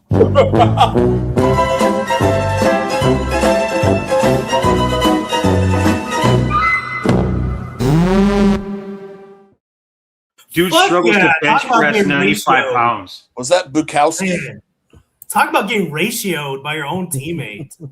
I love that. Is that the Bukowski, Peter Bukowski? It's someone on ESPN 1000. Bukowski's on Locked On Packers, I think. Hey man, how do you gotta feel when somebody got to come down and break down that you look like a bitch on live radio? If you struggle to bench press 95 pounds, you are a bitch. You don't look like a bitch. You are a bitch. That gentleman who tore him a new one is one of the more senior writers of the Green Bay Packers. Yeah. And for him to get embarrassed like that, I'm like, oh my God, that's like when freaking Peter Bukowski got absolutely destroyed by Ryan Balaga years ago during his like over obsession of Jordan Love. And I'm like, they just keep shooting themselves in the foot here. The jokes write themselves. Yeah, I don't even follow any of them, but most of them. The Colts didn't have a first round pick. No, they they traded it for Sauce Gardner. Right. Okay. That's what I was wondering. All right. Re-sign Daniel Jones, so quarterback's not a need here. All we gotta do is get the Colts. The Eagles are on. Come on, Colts. Do something bad. McAfee in the receiver. I don't think they're taking defensive line anyways. They already got their defense. That was fast. That was like 2 seconds. Yeah, that's plenty of time. Colts have a pick. Yeah, I mean their pick is in. We don't have it yet, though, huh? That was fast. I just watched Pat. McAfee. I'm sure he's going to work the crowd like he always does. I remember the one time he roasted the Titans, like, I don't really have much time to talk, but in my time playing against the Titans, I never punted once, so you probably never heard of me to begin with. I remember that. Yeah, that was in Nashville. I wanted to be at that draft. Oh, yeah. I'd love to go to the draft one year. Well, I say that, and then I look at it on the screen. I'm like, man, that just looks like a jumbled freaking mess. You can't. It's like it's like New York City on New Year's Day. I just don't know if I could. Let's see. Who did the Colts draft? He shaved his beard. What the hell is this? He had to shave it off for WrestleMania. He hadn't had a beard in a long time, man. What? Wow, I must be on a different planet then. Holy shit. Wow. He just looks like a kid on TV. Aldo. What do you say? He said McAfee. CJ Allen is the pick for the linebacker. Allen. He's a speedy linebacker out of Georgia. All right. Yeah, you're right, Ravi. How bad is this McCoy injury? They got to know something we don't. I mean, that thing's got to look. Like, it's got to look toe up. It's like something like he had a procedure done, and then they missed something. They have to like go back in and clean it up again.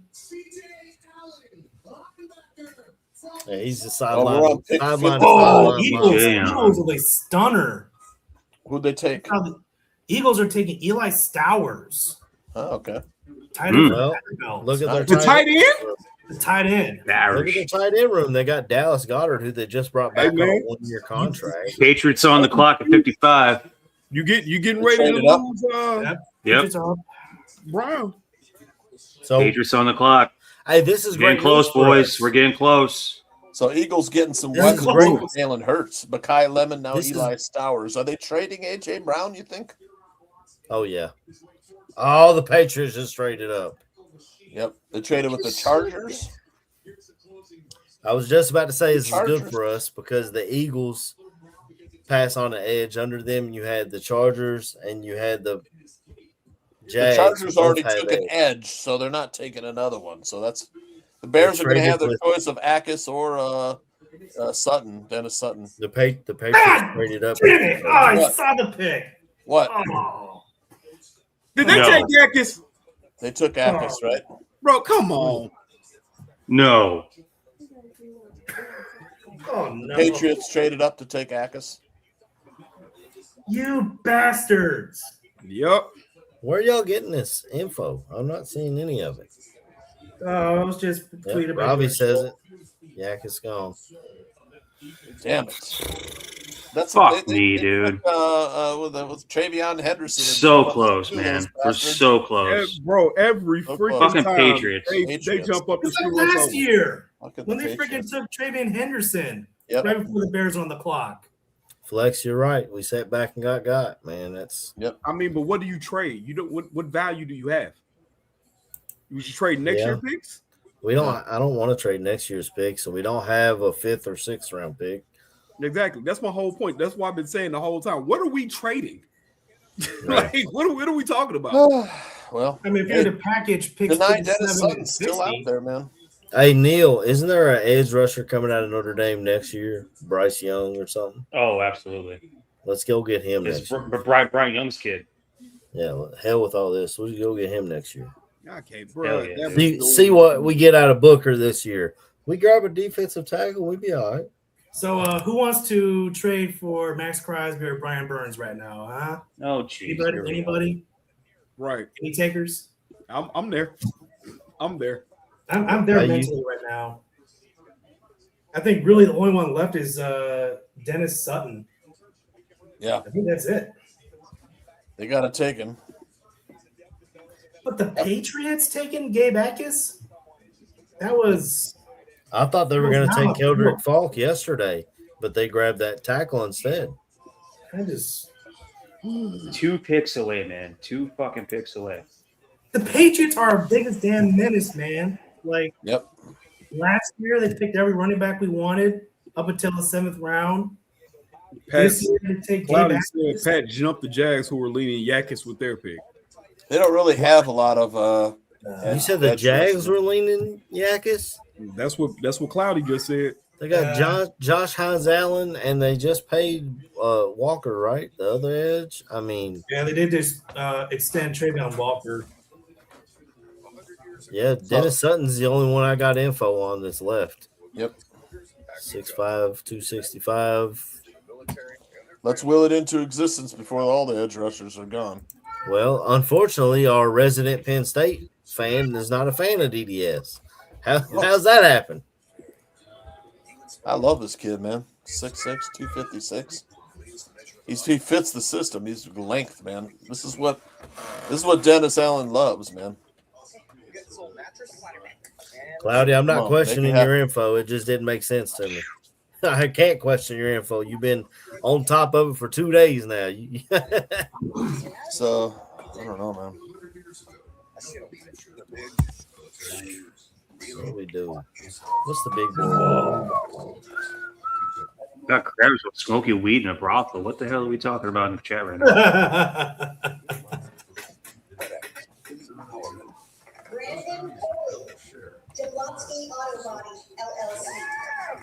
What'd she call her?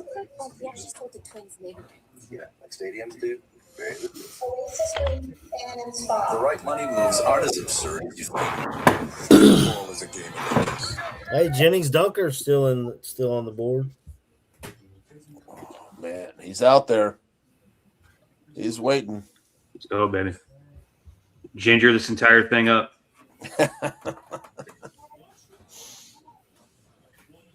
Yeah, that boy we took last night has some ginger beard. Mm-hmm. This dude's ginger all the way. So Put them top fists up, edges, man. according to ESPN, is Gabe Yakis, who's gone now. Kayron Crawford out of Auburn, Jayshon Barham out of Michigan, Josh Josephs out of Tennessee, and then Denai Dennis Sutton out of Penn State. But those three in the middle, I don't think have the measurables that Dennis Allen looks for. Yep. All right, Give me Python, some. why is it that DDS is not the guy for us? Tell us. Yeah, tell us, chat room. Let's see. LT Overton has good size, but he didn't blow test me well, away huh? when I watched him either. I was saying, I'm looking at it, man. Like I said, Anthony Hill is still out there. I wouldn't be shocked if they tried to go linebacker. The Bears? Yeah. The only linebacker I wanted is already gone. He's in Miami. So, no. I could have swore they said that they had Anthony Hill in on a 30 visit. Robbie's saying take Hill. Fuck it. Well, that's because of that then. You see that? Shit, trade back, get more picks. We need more picks. I mean, if you think maybe you take DDS at 57 and you trade 60 down. So then you could pick up those later. We got to get an edge, fellas. I mean, Python, tell us why DDS is not the guy, man. He's good against the run, man. 8.5 sacks last year. I'm just again. Vikings are sending former Pro Bowl linebacker Jonathan Grenard to the Philadelphia Eagles in exchange for a third-round pick tonight. I knew it. Third-round pick next year. I knew it. Eagles have been wanting that trade for months. Damn. So there goes that option. It's per Adam. We could have signed him as a free agent a year or two ago, right? Yeah, we could have.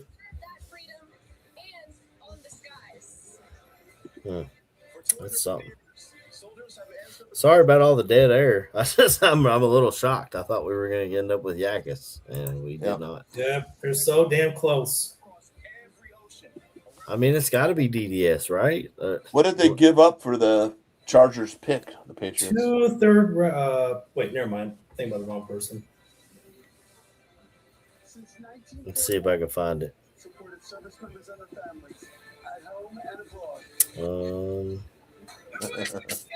Well, we're almost on the clock, man. So yeah. Greg just mentioned we are on the clock. We already are, according to Greg Gabriel. Oh, we're already on the clock, according to Gabe's. Thank you to our Apparently so. in the United States military. But we don't know who 56 is. So we have no idea who 56 is. Hopefully, it's not another Hippolyte we haven't heard of. With the 55th pick in the 2026 NFL. Man, that drives me nuts. Gabe Yakis, almost to us. I can't watch. No. what a colossal pain in the ass. Fuckers. They took Already Travion Henderson. going orange. I mean, Big citrus.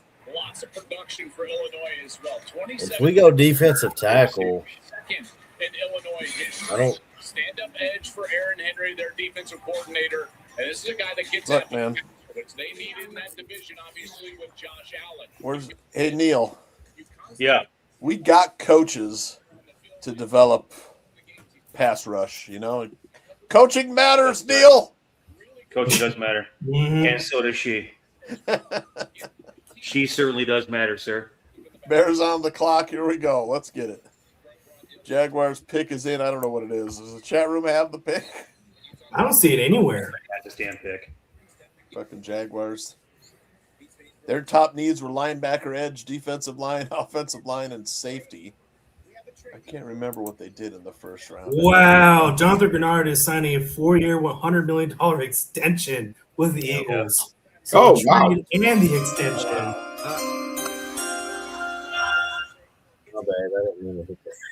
That is insane. They traded out of the first round. They didn't have a first round pick. They traded out. I can't remember. Oh wow! Did we already figure out who got Kevon Thibodeau? No. They haven't traded him yet. No. Traded for him. Oh, it is the Hines 57 pick. Ours is Hines 57. Yeah. Yeah. So it's got to be a great player, right? Whoever picked at 57, because Devin Hester's a Hall of Fame player. and then they're going to get a lifetime supply of ketchup. Yep, red jacket too. They're destined for greatness. Yep. Oh, which reminds me. AC, I know you said that you would not wear that jacket for anything if you had the opportunity. I would. Shit, I But wear I sure as hell would think. I sure as hell would think that you would wear it if there was a very particular condiment that was on the back of that jacket. And I believe that is that particular condiment that you would love on the back of that jacket right there. Hey, I rock with some Grippos. Grippos. Replace 100% with some Grippos on that red jacket now. I think AC's all over. I was going to say the Nate Jaguars Borkirch or Nate what? Borkirch. Why? Wait, what? Because apparently they want to give jackets too.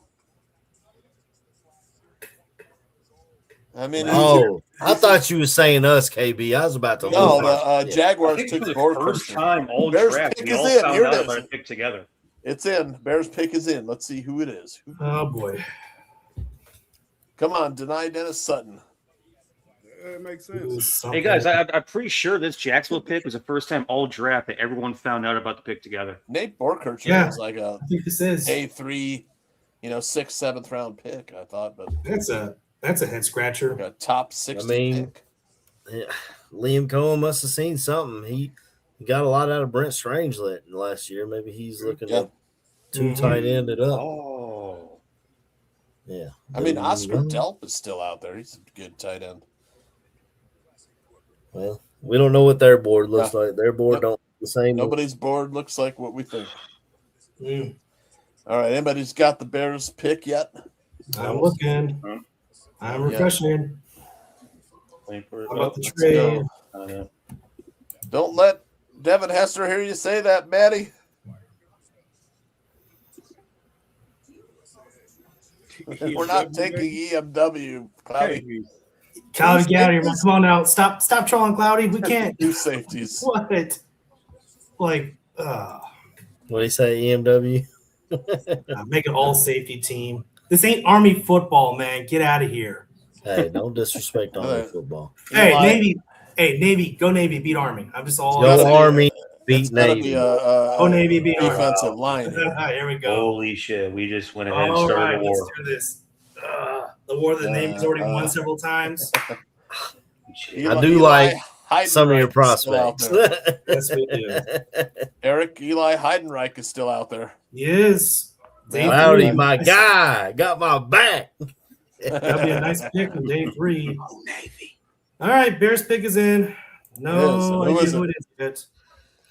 Who is it? Tell me. I gotta get a graphic up. Okay. Who does it go to commercial every time? Oh, you.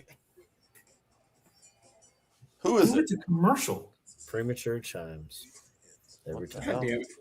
Okay. Yeah, good pick. Oh, okay. Who is it? Logan Jones. Oh, hey, all right. There we go, baby. All right. okay. Yeah. All right. We got Iowa offensive lineman. Let's go. Iowa. All right. Maybe DDS is there at 60. This is Neil and Danny and Aaron's guy. Let's go. Logan Jones. Yeah. Give me an Iowa offensive lineman all day, man. Fits our system. Yep. He can get out in space. He's athletic. They're keeping Luke Newman at guard then. That shuttle, 4.59 shuttle. Yeah. 4.940. Big old dude inside that can move 6'3", 300 Yeah. and move. That makes me feel a lot better. Man. Okay, that is a nice pick. I will gladly accept that. All right. Logan Jones. I still worry about how we're going to rush the pass. I mean, we do pick at 60 though. That's only a couple picks. Still got Austin Booker. Yep. Or maybe maybe there's a trade lined up for after the draft. He's getting a free lifetime supply of ketchup. Yep. Nice. Man. Hopefully he likes ketchup. 2022, Logan Jones started all 13 games as center. Moved from D-line to center in the springtime. Mm-hmm. Can he rush the passer too? 13 all Big Ten in 2023. 17 all Big Ten in 2024. first team All-American in 2025. This dude is just up and to the right, man. Just up and to the right. Yeah, I gotta love this pick. Joe Moore winner 2025. Come on, man. I'm good with it. Mid-round version of Linderbaum. No, don't spoil it for us, Aldo. Well, I've been seeing Dane Brugler saying it the whole time. He had actually mocked him to the Ravens a few times in mock drafts. So he's a center. Alligator arms. True center. You just need to be strong, stout, and athletic as a center. That's all you need to be. Strong, stout, and athletic. Yeah, people knock him because he had small, short arms, but I mean, I'm not so concerned about that. He moves people off the line of scrimmage. Yep. And he's the perfect fit for what the Bears are looking at center, an athletic, nasty dude that can actually pull. So he's going to fit nicely behind Garrett Bradbury, maybe even compete with them. I'm going to say this right now. At some point in 2026, Logan Jones will take the starting job away. I don't think Garrett Bradbury starts a whole year. He started all year last year, but I think that was like an anomaly. It didn't happen very often. Cloudy, I'm pretty upset we didn't get an edge there, but I'm happy with Logan Jones too. So, hell yeah. If I wake up tomorrow morning and we don't have a new edge rusher or defensive tackle, I'm going to be very pissed. Yeah, Neil, we need to bring his line mate. Yes, we do. Let's go. Bullet. Bring them all, baby. Bring the entire offensive line. Let's go. And now the Browns are on the clock. Yep. They traded with the 49ers, right? We're about to have a Bears Hall of Fame offensive lineman announce this pick. That I do like. Jim Culver's about to announce it. He approved. It was supposed to be Hester. Nope. I thought it was too. Jim Covert. Jimbo Covert. One of the very best to ever do it. Absolutely. It's only fitting. It's only fitting that he gets to announce starter, an offensive lineman. Recoverability. Yeah. 6'2", right at 300 pounds. Yep. There we go. Let's see this tape. Y'all watch on NFL Network as well, or do y'all watch on something else? I'm watching on NFL Network. Yeah, I'm watching NFL Network. NFL Network still exists? What? I thought ESPN bought everything. Nope. Man, I'd much rather watch NFL Network than hear Mel Kiper complain about them not being I have it on mute. ESPN. I do have my TV on mute though, so that helps. I can read what they're saying, but they don't look as happy as they do about Thieneman. I don't know. They probably were really upset that Yakins got took. I think that was like everybody wanted Yakins to be. Bizzo doesn't like this pick, guys. Oh, wow. I like Logan Jones. I like Logan Jones. I agree with Berlissimo. It's a little bit underwhelming to go with a center in the second round, but I like Logan Jones. That was my favorite. I liked him better than Hecht, honestly. I know he tells me otherwise. I like the history of drafting. Oh, there you go. Iowa. The slide stops for him. All right. Browns got Emmanuel McNeil Warren. Okay. So now he finally comes off the clock. Yep. I'm not going to lie, fellas. I like some of the moves the Browns are doing. The guys they picked yesterday, now they put EMW in the backside of Bears on the clock again. What? Do we trade up? Jumped? Did we trade with Houston? Why? Hang on a second. Hold on a minute. What the hell did I just see? Hang on a goddamn minute. We traded up one spot for. Did we? I didn't see that. I don't know. I mean, we should be on the clock at 60, but regardless. Maybe Houston just turned in their stuff quick. Oh, okay. Could be, yeah. Titans trade up to 60 with the Bears. Huh. Oh, the Titans traded up? All right, here, like you said, Aaron, the polls should trade that 60 pick. I told you. I knew it was going to happen. Yep. I just thought they would grab a pass rusher and then trade the 60 pick. So Titans. I was about to say, the Bears on the clock again. I'm like, wait a minute. No. So what do they get in return for pick number 60? They traded out of the second. I mean, it was kind of sort of the very bottom of the second anyways. I was gonna say maybe early third. Maybe get a fifth. What, like the second pick? So yeah, this would be an early third. Bears got 69 and 144. Okay, so we got an extra pick at 144. So move back 9 spots. The Texans take Marlon Klein, tight end of Michigan. Tight end out of Michigan. Yeah. Robbie, I want pass rush too, but do you have zero faith in Austin Booker as an ascending player? Yeah, because still got Montez. I mean, at this point, I still want DDS, but he's still on the board. You can still walk away with this with DDS. Holden hasn't gone yet. You can get 2 guys, and then you still got. I mean, if they pick Danny Sutton at 69 instead of 60, that's good value. Nice. And you're picking up pick number exactly, but you're picking up pick number 144 as well. But I'm in that tenfold hack conspiracy now that just maybe the Bears already have a trade lined up with a veteran at defensive end. So that's why they're just saying, you know what, fuck those picks. We're going to pick who else is on the board. Fuck them picks. And we're just going to, Anthony Hill Jr. is a Titan. There you go. All right. Okay, come on, Vizo. Man, nobody missed pace. I mean, he had one big trade for Khalil Mack. I love that trade to this day. I still defend that trade too. Right decision, bad execution. But I'll say this, Joe and Diggs. You got to look at it. If you got Logan Jones higher on your board, it's at a position of need.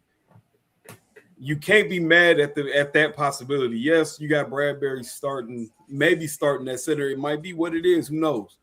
But you just drafted somebody who's going to probably be the not the Garrett Bradbury, the Linderbaum of the future on the team. You can't be mad at that, man. I literally got into a full argument on this whole drafting O lineman right now and drafting over defense. If you have a lineman that's rated higher than whoever the defense is right now, you take whoever the best O lineman is. It's just not just that, but it's like literally what we talked about yesterday too. You had a bunch of defensive ends yesterday, but then Thieneman falls to your lap at 25. And Logan Jones is there at 57. And center is still a position of need for the Bears to have competition. So I was very annoyed when Gabe Atkins came off the board. Yes, but there's nothing I can do about it. Maybe you package 57 and 60 to move up, but then that's a lot of draft capital to move up in the second. Yep. Yeah. And Poles wanted to trade that 60 pick and get extra picks, but exactly. But once Atkins came off the board, they might have switched directions and gone. They might have very well did that. Let's just take the center. They like Logan Jones, man. Conspiracy theory. What if the plan was Gabe Atkins at 57, Logan Jones at 60? What if? Right. Yep, that was probably the plan. Yep.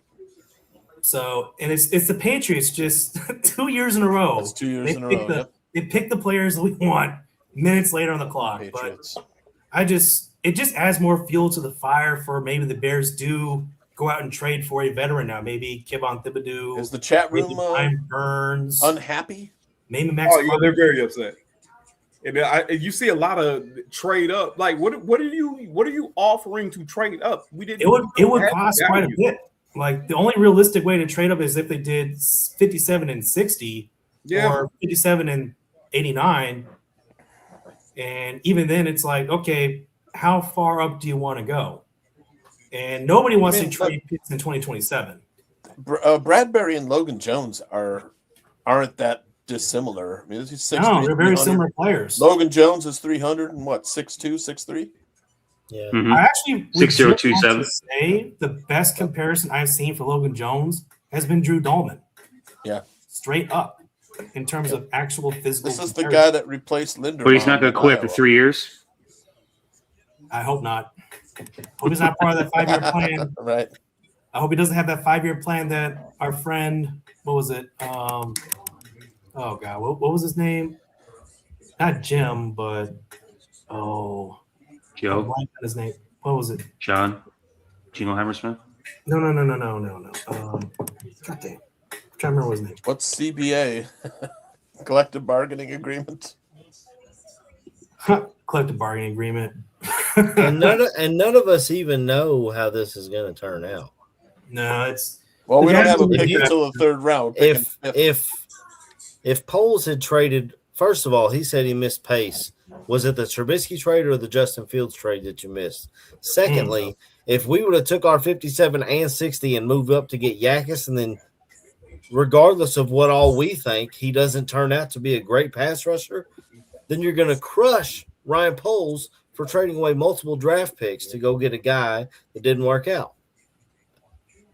And we're in the second round, and everyone has talked about this draft not being great. Like, other than maybe David Bailey, Orville Reese with his ability to do multiple things. Like, they've all said with this draft class, you got to squint. I still want DDS. I still want pass rush, but I don't want to send both those picks and maybe grab a draft pick from next year. And next year's draft class is going to be, I know we say it every year, but next year's draft class is going to be great. We got to continue to live in reality. I think is what you're trying to say there, AC. Got to stay here on planet Earth. Got to stay here on planet Earth a little bit. Let me show you this graphic here. This is when the Bears' next pick. It's 69, dudes. But look at this. Nice. Nobody wanted to pick. Nobody wanted to pick 69. Nobody wants that 69. I know. Huh? The Giants had it first, then they went to the Texans. I tend to enjoy a little 69 action every now and then. That one got hurt. Now and again. Hell. Everybody would touch that. We have a little 69 action in a few minutes here. Yeah, that pick got passed around, huh? Man. He's a village bicycle. What pick are we at? Rams select tight end Max Clare with the number 61 overall pick. The run on tight end run, Cloudy. That's right. Little run on tight ends. Let it run. We got ours. Let it run, yeah. We got our tight end. Jeffrey Simmons announcing the pick. Love that. So let's see. Who did they trade up with us to take? Was that Anthony? Oh, Anthony Hill, linebacker. Yeah. So what were they? Who were they afraid was going to take Anthony Hill? You know, I'm not sure. Rams take Max Clare. So that's 1, 2, 3, 4 tight ends in the past 7 picks. So, yeah, a little tight end run here. Hell yeah. Good. Please keep drafting tight ends from now until 69. Please keep drafting tight ends. Well, I'm just glad all of our Bears fans are extremely happy with everything Poles has done up to this point. Logan Jones will be the starter next year. Maybe even this year. Like, hey, don't say that out loud, Tooch. That was a shit. No, don't say it. That was a shit pick. Fuck that. We need a D-line. Can he snap the ball? Can a defensive end snap the ball? Well, think about this. What if Bradbury's injured this year, goes down? What do we do then? It don't matter. We needed a defensive lineman, Tooch. We signed 3 in free agency. They don't care. We need a defensive lineman, Tooch. Yeah, we got our safety. We got a center. These were 2 positions of need for the Bears. DDS is still there. Chris McClellan is still there. It does not matter. We didn't pick it at 57. It doesn't matter. Well, let's see. Oh no, Bellissimo. You think it's a reach? Others, the Bears don't think it was a reach. I like Logan Jones. Yeah, they've been. Remember when we didn't have a center that could snap correctly? Remember when we did that for years? Cody Whitehair. I mean, yeah, right. Is it not an important position on the football snapping? Field? Hell, last year was an adventure in snapping sometimes with Dahlman. Man, I was like that flea flicker against the Cowboys. They almost snapped it over Caleb's head. Yep. I'll say 144 is in the 4th, ain't it? I am 1,000,000,000% with you right here, Barlissimo. We are step for step on Grayson Holton. Absolutely. Yeah. Yeah. What if DDS at 69, Grace Holton at 89? Nice. That does it. What? Hey, Barlissimo. Just to get your thoughts, because I know you watch the tape. Danny is a huge fan of Chris McClellan, the defensive tackle out of Missouri. If for whatever reason we miss on Grayson Halton and he's gone between 69 and 80, if say we grab DDS at 69 and he's gone, Zane Durant, I like Zane Durant as well, but what are your thoughts on Zane Durant? Somebody brought in too. I forgot where I was going with it. Danny had a guy. I can't remember who I was going to ask about. Man, Caleb Proctor is still out there. Mm-hmm. Yeah. You guys like Caleb Proctor? I love Caleb. I'm fine with him, man. He's good. Yeah, I love that Tyler Unyedim too, man. Any one of those guys, Grayson Halton, Zane Durant is good, man. Yeah, good grief. Broncos trade back again? Mm-hmm. Jeez, they still haven't picked So Bills trade up with the Broncos here. Yep. Max Clare was the pick of the Rams at 61. Don't they have some good tight ends? No, I guess not. Colby Parkinson. Hey, Tooch, do you have that that thing I sent you with Zane Durant? Yeah, that's what I was looking for. Yeah. Yeah, because I get it, Matt Fulchese. You didn't like your team this year, but that does not necessarily mean that the players are trash. Everyone wants to pick the Clemson teams, even though Clemson sucked this year. Everyone is fine with picking Penn State guys, even though they weren't good. They're fine with picking Auburn guys, even though they weren't good.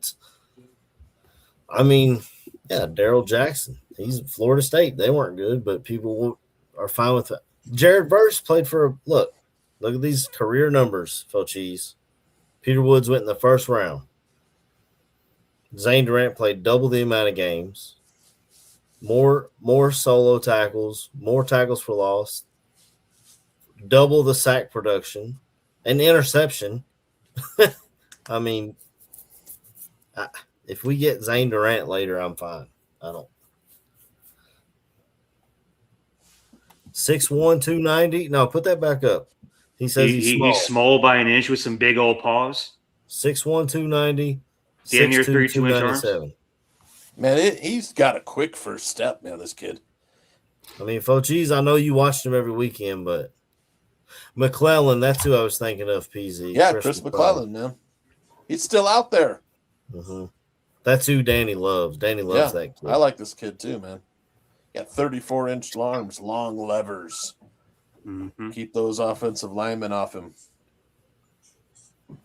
Oh, Fulchese says no James Franklin guys, so now he's holding a grudge against his former coach.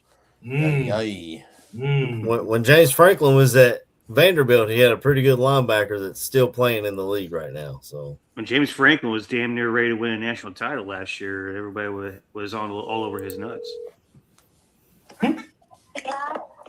Hey, can you bring your dad something to eat? I'm hungry. Maybe some chips. Say, what the hell was that? Yeah, you got some chips up there? Not having the babies bring the food. Oh man, he calling DoorDash. Some chips. All right, thank baby. Bring me a bear. Davison. Oh shit. That's Take a my scotch. That's my 9-year-old. Well, shit. You got a stash of barbecue chips somewhere. Bills took the Ohio State kid, Davison and Benson. Ravi, do you not believe in ascending players? Austin Booker's young. I don't like Dio. I'm right there with you. They just drafted Shamar Turner in the second round last year. He's coming back. I don't know. Dio needs to go really inside. Strange. Maybe you'll be right and I'll look like an idiot. Maybe you'll be right, Ravi. But I'm not going to stop being a Bears fan. Bills just made a weird pick. Come on, we picked 2 good players already, man. Yeah, we pick good players, and then the Bills go and grab Let's see what he does. Igbinosun. Yeah, long. This is a Dennis Allen type cornerback. Oh, that's a corner. We have Zay Frazier. Yeah, if he's he tall. plays He's this tall year. guy. Motivated Dale. Oh, That's right, Cody. I hit it too. Yeah. Vizzo. I don't know. I'll ask her when she comes down here, Vizzo. What are you about to ask her about my 9-year-old, if she could bring me a defensive end with long arms. And preferably can run the shuttle on a 4.16. Just tell them we got Austin Booker at home. Thank you, baby. Come on in and say hi. Man, AC over here is like, we got Austin Booker. You're going to like it. I like Austin Booker. I liked him when we drafted him. Oh, you ask Aldo and Greg. Like, I called for the Bears to draft Austin Booker, and they went back into the 5th round to get him. And we got some kettle chips. Got some kettle chips, backyard barbecue Kettle flavor. chips. If you get another guy out in rotation, it'd be nice. Yeah. My boy AC already knows. I've been singing Austin Booker's praises since the draft. Mm-hmm. So, and if you think about it, my man, you look at it, his stats across that year, he probably is in the double digits for sacks. Yeah, he is. So he's ascending. He's somebody that keeps getting better. He's showing you he keeps getting better. They know Booker's going to have a year. So he has to stay healthy. That's his big thing. He has to stay on the field. He stays on the field. I guarantee you, he's going to be the pass rusher everybody thinks they're saying that we need. You know what's crazy too? Thinking about defensive ends drafted at Dennis Allen, his best ones all came in the 3rd round. Cam Jordan, 3rd round pick. Right. You got Chargers pick is in. Trey Hendrickson was a 3rd round pick. Yep. Seahawks on the clock. So did the Seahawks take Jadarian Price? They did in the first round. Yeah. I did not like that pick. Well, he's very one-dimensional for me. Very one-dimensional. Hey man, if we found a way, all right, because Yakis is gone. That's my pipe dream is over. If they found a way to get Nick Singleton, I would do backflips, front flips, cartwheels, no hand tucks, all that crap. Because I just feel like if you get that kid healthy, you have Saquon Barkley light. And I feel like that would be so fun to watch with this offense. I mean, my dream got blown up with the very first pick of the day with Deshaun Stribling going to the 49ers. So, he already went? He went the 33rd overall. Hell. First pick of the 2nd round. Well, shit fire. I didn't know if Stribling went. That was old. Yeah, Hey, Ole Miss, my receiver, man. Trey Lance's little brother's out there. He ain't too far off of Stribling. Mm-hmm. Hey, Jeff Caldwell still out there too. You know, perfect 10 RAS. Right. Yep. 10, perfect 10. Got him back. Well, you didn't miss anything. They're all still mad about our draft picks. So we're gonna suck next year. The polls is thinking, you know what? If we pick a defensive end, we need the Chargers pick.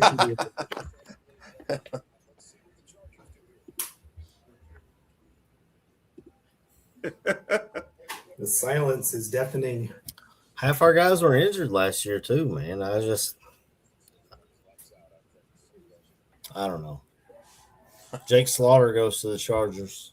Was that we're not allowed to eat on our podcast? I like Jake Slaughter. I like Jake Slaughter. Florida, but I like Logan Jones better. I like Logan Jones better too. But I'm not a. They need the O-line help, so it's fine. They definitely need O-line help. They got the tackles. That's about it. Akeem Messador and Slaughter. Yeah. How big is Romello Heights? Because wasn't he the 3rd rusher that was on that team? He's 6'3", 239. Huh. Is he a D tackle? He's an edge. Edge.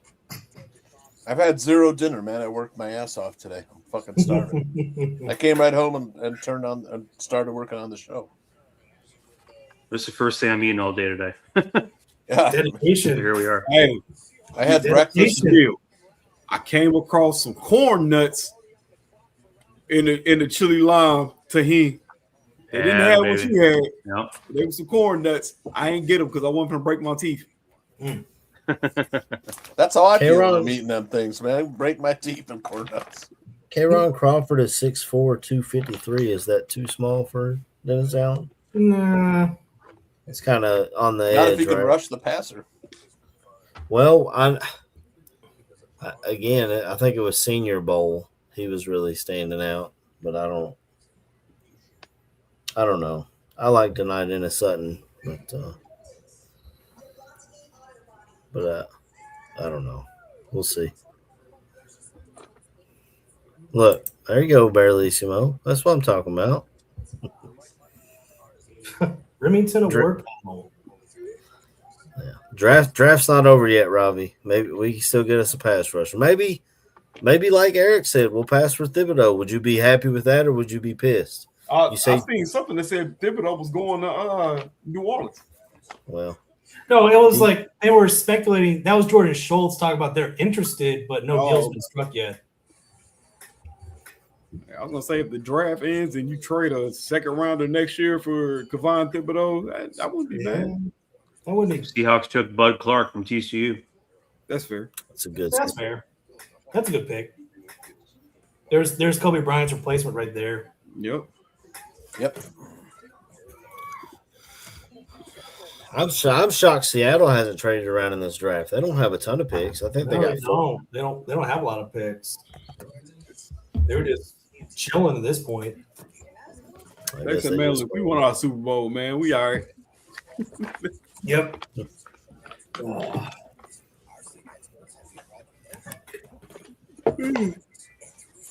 We are. I didn't realize he was that old. Yeah, but Marcus. Yeah, he's like a super senior. Nah, dang. Again, another Van Wilder experience. Well, I mean, these dudes are making money. If they think they're going to be a second or third round pick, they can usually make more money in NIL than they'll make absolutely in their rookie contract until it's not the Wild West anymore. Yup. Yeah, so gotta get some guardrails on this thing, boys. Went to the Chargers, huh, Jake Slaughter? Yep, Jake Slaughter went to the Chargers. I like that for the Chargers. He's staring if Garrett Bradbury doesn't play the whole year, which last year I believe was the only year where he played every game of the season. Then Logan Jones is not a center pick for the future. He would be a center pick for the now. What if Logan Jones just comes in and beats Garrett Bradbury outright? That's what I'm saying. Like the competition can very well happen, and basically, if you go to a situation where Logan Jones outperforms Garrett Bradbury, I see Ben Johnson having no problem putting Logan Jones out there. So you do. There's no doubt. Yeah. May the best man win. Let's see, Garrett Bradbury. He started every game his first two seasons with the Minnesota Vikings in 2019, 2020. Then he missed a couple of games between 21, 22, 23 Minnesota. Started all 17 games for Minnesota in 24 before leaving free agency for a one-year deal and started every game in 25 for the Super Bowl runner-ups. Well, disregard. Yep. He missed a couple of games. I thought he was more injury prone than that. But. No, he's missed, I think, let's see, 3, 7, like 10 career games. He started every game he's appeared in, too. Yeah. Yeah, I knew he started all games last year. I just thought going back. He started 105 out of a possible 105 games. So he's got experience. Bit of a step back from Drew Dahlman, but that's to be expected. I wonder what would everyone think if Logan Jones beats out Garrett Bradbury. I'm all for it. And then honestly, we're like, damn, it was a good pick. That's what I'm saying. Like, Logan Jones is going to be the guy this year or the next year, and if he is the guy this year, it's a bonus. Oh, geez, click over to NFL Network or put him on mute like Eric did. Put him on mute. Yep. You ain't hearing shit over here. I put him on mute. Bears are 5 picks away. Well, let's see. Arizona, Arizona's pick Cardinals are taking Miami quarterback Carson Beck. They were talking over about that Nussmeier. What? Wow. They were talking yesterday. Wow. Teams like Jeez. Starting the third round with a banger. Good night. Carson Beck? Carson Beck. That is Hey, both of them suck. Not a fan of either one. I mean, I like Nussmeier better than Beck, but fair point. I think they might be worried about Nussmeier's injury and his size, but I don't know why you're taking any quarterback in this draft outside of Fernando Mendoza in day 1 or day 2. I mean, you see who the Cardinals have a quarterback already. I'd probably pick a quarterback too. You got, and not only that, Brissett is Brissett they got, right? Jacoby Brissett. Yep. Mm-hmm. He's holding out. He said, "Oh, I'm going to be your starter, but you're going to pay me like your starter. Then I'm not going to be this little $10 million a year quarterback. You're going to pay me like a starter." So they said, "We'll go get Carson Beck, I guess." And Matt said, Fochese said it could be Drew Aller. Drew Aller's got the size. That's about it. Yeah, Drew Aller's got the size, decent arm. That's about it. I thought he was going to be a first-round pick. I thought he was going to be a second-round pick. I thought Drew Aller would be a second-round pick. You know who Drew Aller reminds me of? Who? Christian Hackenberg. Oh, guy that never played for the Jets. Another Penn State quarterback. Another Penn State quarterback. Drafted by the Jets, never played a single down for them. Tragic. This is awesome. Honoring your armed forces. Love it, dude. What's up? We shipmate. They got them all out there. Yep, even the Space Force. It's still weird for me to see the Space Force out there now. I've never seen a Space Force uniform. It's I've been out a long time, bud. Yeah, it's like they got I guess they're called the Class A's, where it's Oh, there they are right there. Yeah, they got gray pants and a navy blue jacket. Oh, was he the one on the end? Second to the right. Oh, okay. Hell, when I was in the Army, we wore greens. They changed it to blues when I got I mean, I will say this. I like the Army bringing back the classic World War II greens. Mm-hmm. Those are sharp. Mm-hmm. Those are sharp uniforms. Absolutely. Yep. Gotta meet a few of the people that are in the 82nd Airborne, 101st Airborne, 75th Rangers. Great community to be in. Yeah. Cloudy, call the Space Force. I see here on a rare occasion. I see them around in base Trekkies. Yeah, because they look like Star Trek. It's. I mean, honestly, their design is Star Trek. So you're Navy? I'm Navy. Fire enlisted, recently commissioned officer.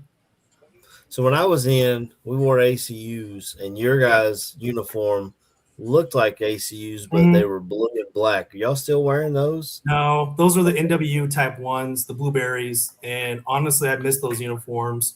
Really? Ironically enough, it's not a good idea to wear blue camouflage if you're on a ship and you fall overboard. That was my thought. I was like, how does that make sense? So then we made the Type 3s, which are the green avocados standard issue in 2018. So I've been with CBs, the expeditionary side of the house, and I already had my green uniforms. I'm just walking around getting them tailored, getting my new warfare device on, everything like that. All these kids are just like staring right at me, and they're like, "Are those the Type 3s?" I'm like, "Yeah." How do they fit? Like the regular Type 1s, they're just green with no zippers. And it was just like they're all like ooh and ah. Like from Texas A&M gone. Is he on you, Dean? Oh no! Broncos here to ruin our night, guys. The Broncos finally make a draft pick tonight, and it has to be that guy. Well, I'm not as worried about defensive tackle as I am the edge, because I think, like I said, Grayson Halton I like a lot. Caleb Proxer I like a lot. I like Zane Durant, and that's.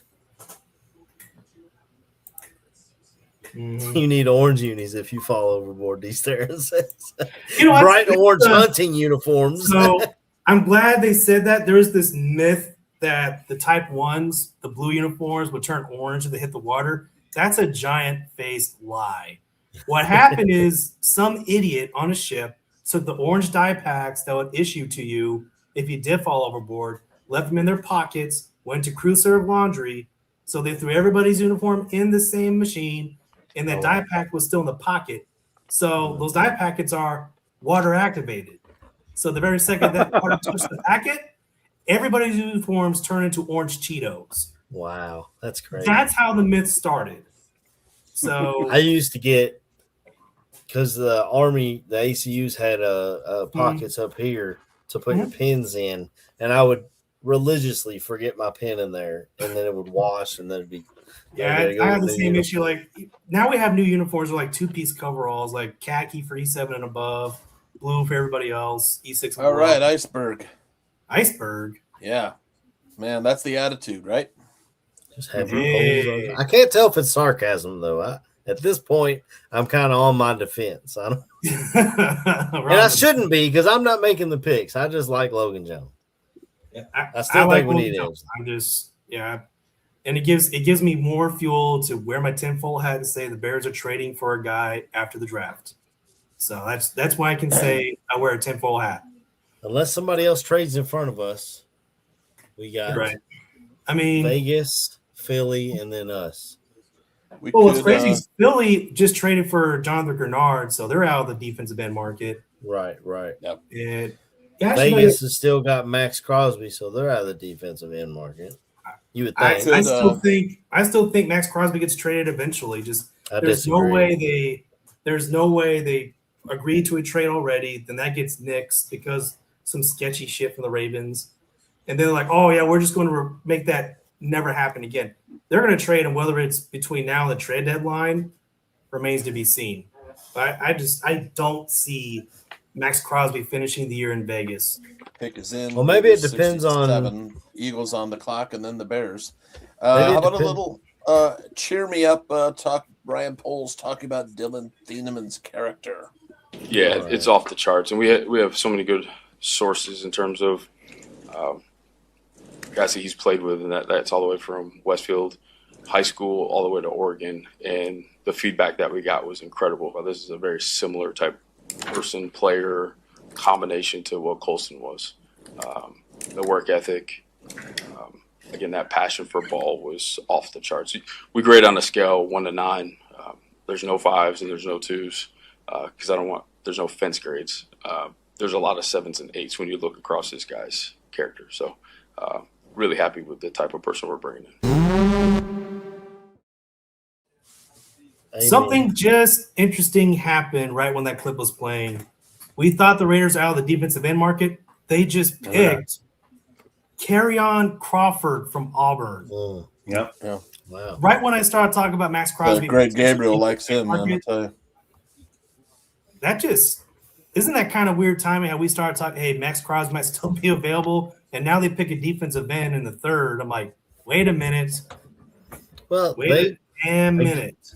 They picked Max Crosby in the 4th. So I know. So it's maybe that's somebody they intend to play with plenty of snaps. And I'm just now it really adds fuel to the fire because that could be someone they look into filling that void if and when they trade Max Crosby. Yep. Plus, they save a lot of cap space if they move on from him. So they're not worried about cap space. I mean, they're pretty close to the base right now. They can offer. I don't think they are. I mean, they can make moves, but I'm just saying, like, for the long-term perspective, like it opens them up for down the road too. Because let's be real, they're not winning that division this year. It is not happening.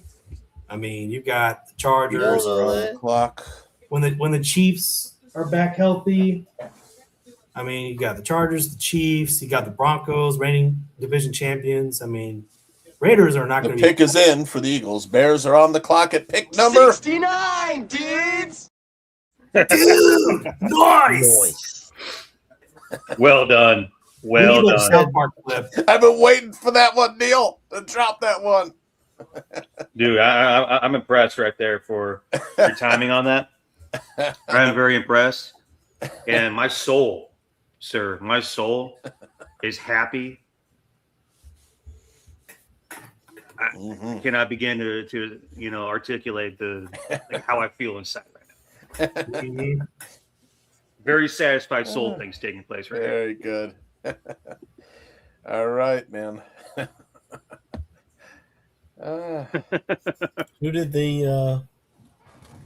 Who went before us? Who'd they pick? Was it the Eagles select Markel Bell? Oh, Isn't he from Florida, Eric? Didn't he play Miami. for Florida? Miami. Miami. He's like 6'8", that big ass 6'8", 340 pound dude. Still looks pretty nimble for that big He of a is fella. very athletic for his size. Yeah. The Bears on the clock here. Let's see what they got, man. Yep. Back at it. Oh, yeah. Markel Bell to the Eagles. Big boy. Yep. 6'9", 346 pounds. Yeah, I'm just at this point, it's going to be the guy we don't expect. Yeah, it'll be some dude. Ruben Hippolyte have a brother, KB. Richard Hippolyte. It's like the Terrell brothers. We're going to have the Hippolyte brothers. Markel Bell, 6'9" and a quarter, 346. 36 and 3/8 arms, 9-inch hand, which is actually like a small hand for a dude that big. Yeah, his arms are ran 5.36. That's 6'9" plus 346. His arms reach into the next zip code. Man.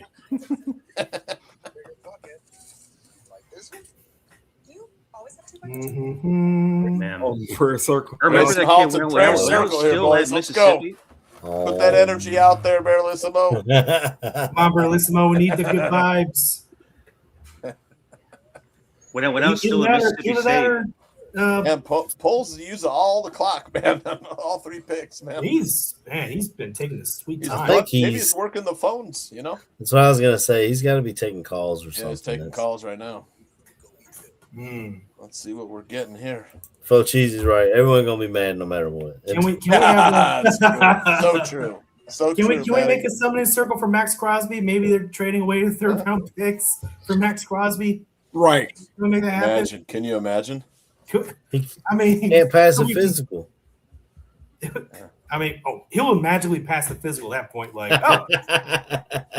it's done. How did that happen? Oh, physical? Yeah, he's good. He's good. Let's see. The suspense is killing us.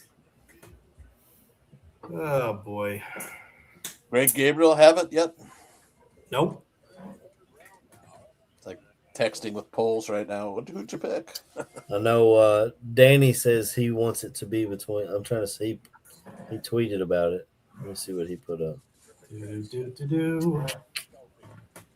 Hey, that Logan Jones was on Danny's wish list. Mm-hmm.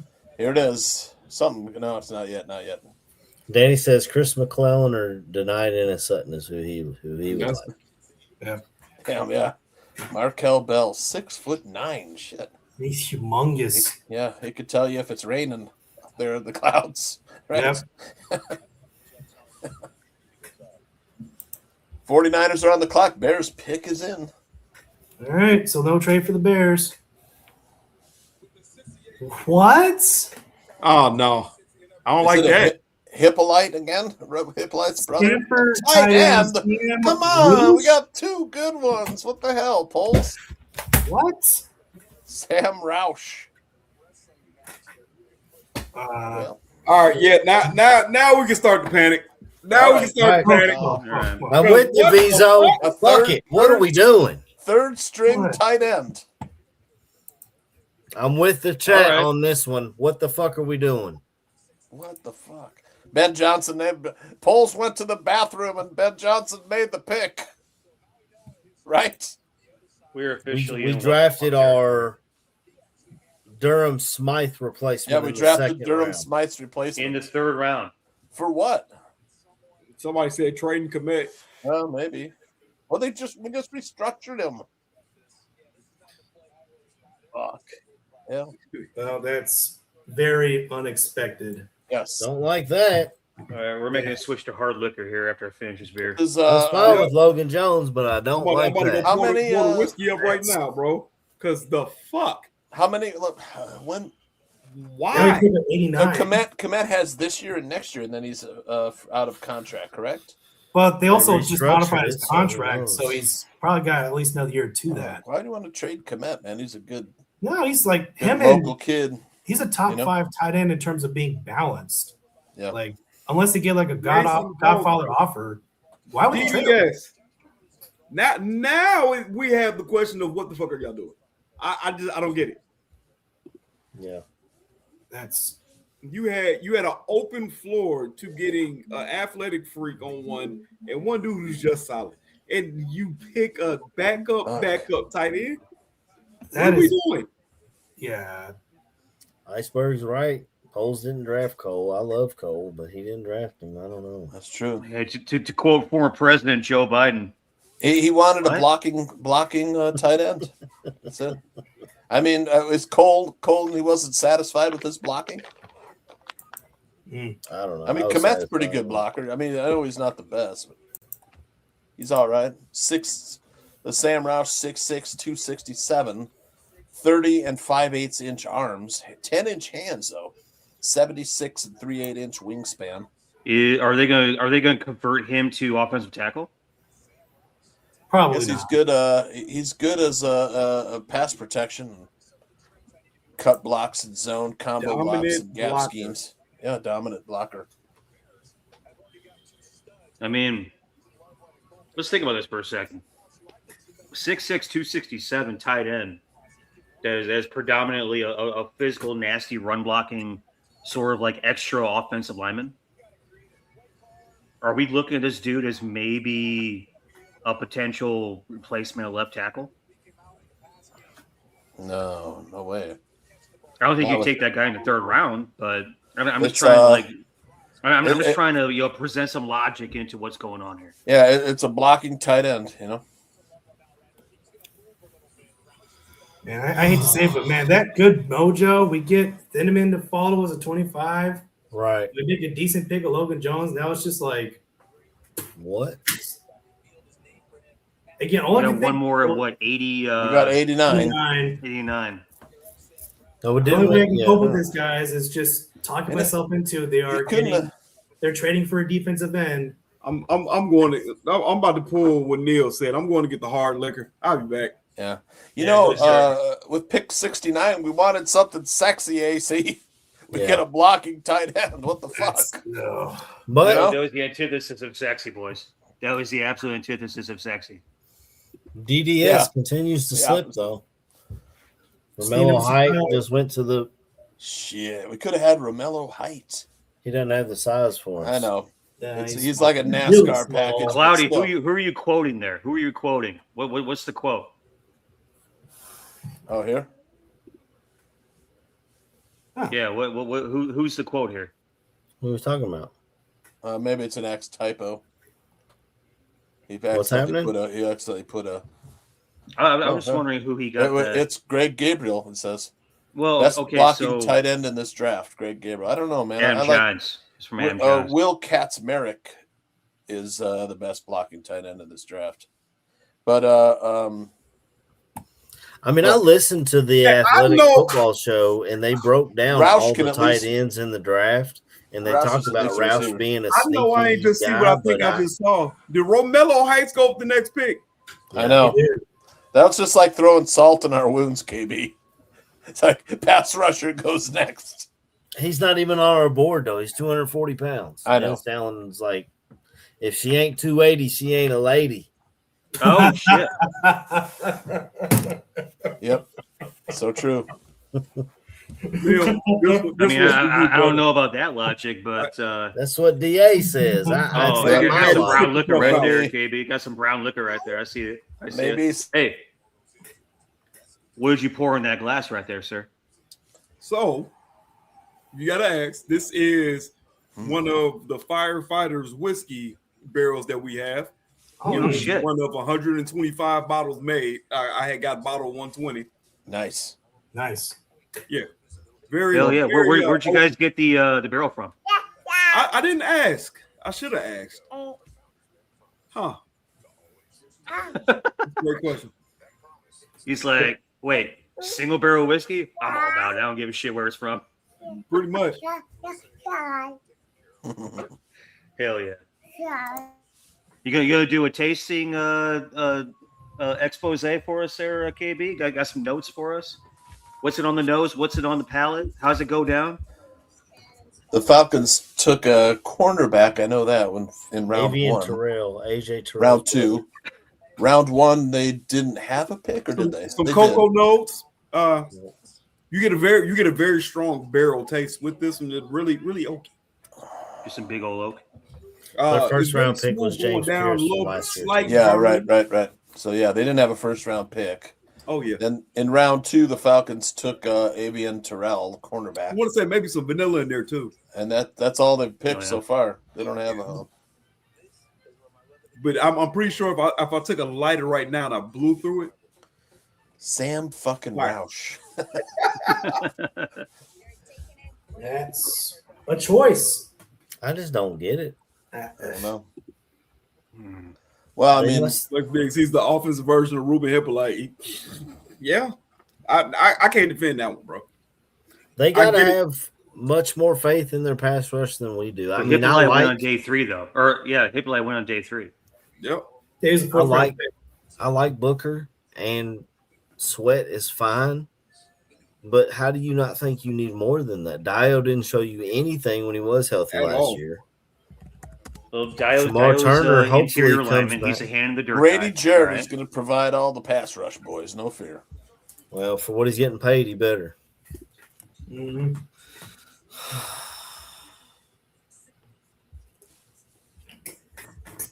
You're right, Cloudy. I forgot. He's motivated. Yeah. Motivated now. So we're good.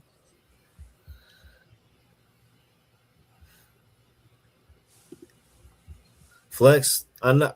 Did we give up 5 yards of carry while Turner was healthy and while we were? I mean, I don't know. We did. Big Cuz is in the desert now, so you got. I still don't like Dex either, man. I don't know. I don't know what we're doing. Ravi, you got me on this one, man. You. We got people saying he has to be a depth piece, but you don't take depth pieces in the 3rd round. Exactly. Was it even the 3rd round, or was it? I thought it was the 2nd round. No, we're in the 3rd round. We are in the 3rd round. We're in the 3rd round. Yeah, we traded back out of the. That's second right. round. That's right. Yeah. Oh, jeez. Well, got a little bit on Sam Roush. Barflies. This is who we drafted, Sam Roush. Wow. He looks like a dude, man. Got some glasses. Nerds. That's he's got the opera. Hey, don't pick on nerds, man. Nerds will fuck you up. You'd figure that He's after bear, our though. He's center our bear. quit after 3 years, we'd stop drafting Stanford guys. I was going to say he did go to Stanford, so you That's didn't right. need to see the glasses to know he was a nerd. You know, he better not retire in 5 years, right? That's true. Dang, that is where Dolman went. Yep. And where Andrew We're center Luck went, quit who after 3 retired years, early. and we'd be taking another Stanford guy. What the absolute fuck are we Didn't doing? Stanford used to churn out tight ends though back in the day? Stanford was a badass school when Jim Harbaugh was a coach. Yeah. And then David Shaw came in, and nothing against David Shaw, phenomenal human being, really good X's and O's guy, culture creator, the whole entire thing. But it started to go a little bit like this when David Shaw took over, and then when David Shaw left, it just cratered. Yeah, Iceberg's right though. Poles got us to the NFC Championship game. I mean, or not to the game, almost to it. He's the one that picked up those pieces. He's the one that drafted those pieces. I mean, this kid is for damn flex dig off the top rope right after flex. That's a cold, hard slap of reality. Jeez. He hit that Shawn Michaels in the air. Yep. Dropped that elbow on it. Mm-hmm.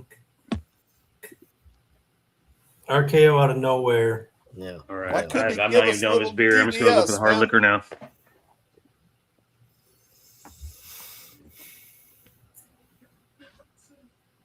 Is that true, Ravi? Is that?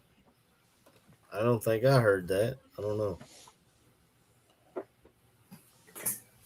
Where'd you hear that? Where's your information from? I've never heard that. What are you talking about? He says Pole's favorite quarterback after Caleb was J.J. McCarthy. Well, that was from that book, that expose that came out last year from the guy that writes for the Packers. I remember that whole expose, and a lot of it's bullshit, but they did bring up some interesting points about Caleb's dad. And oh, Danny's going to be pissed. Antonio Williams just went to the Washington Commanders. Figured as much. Cheers, KB. Yep, to you, bud.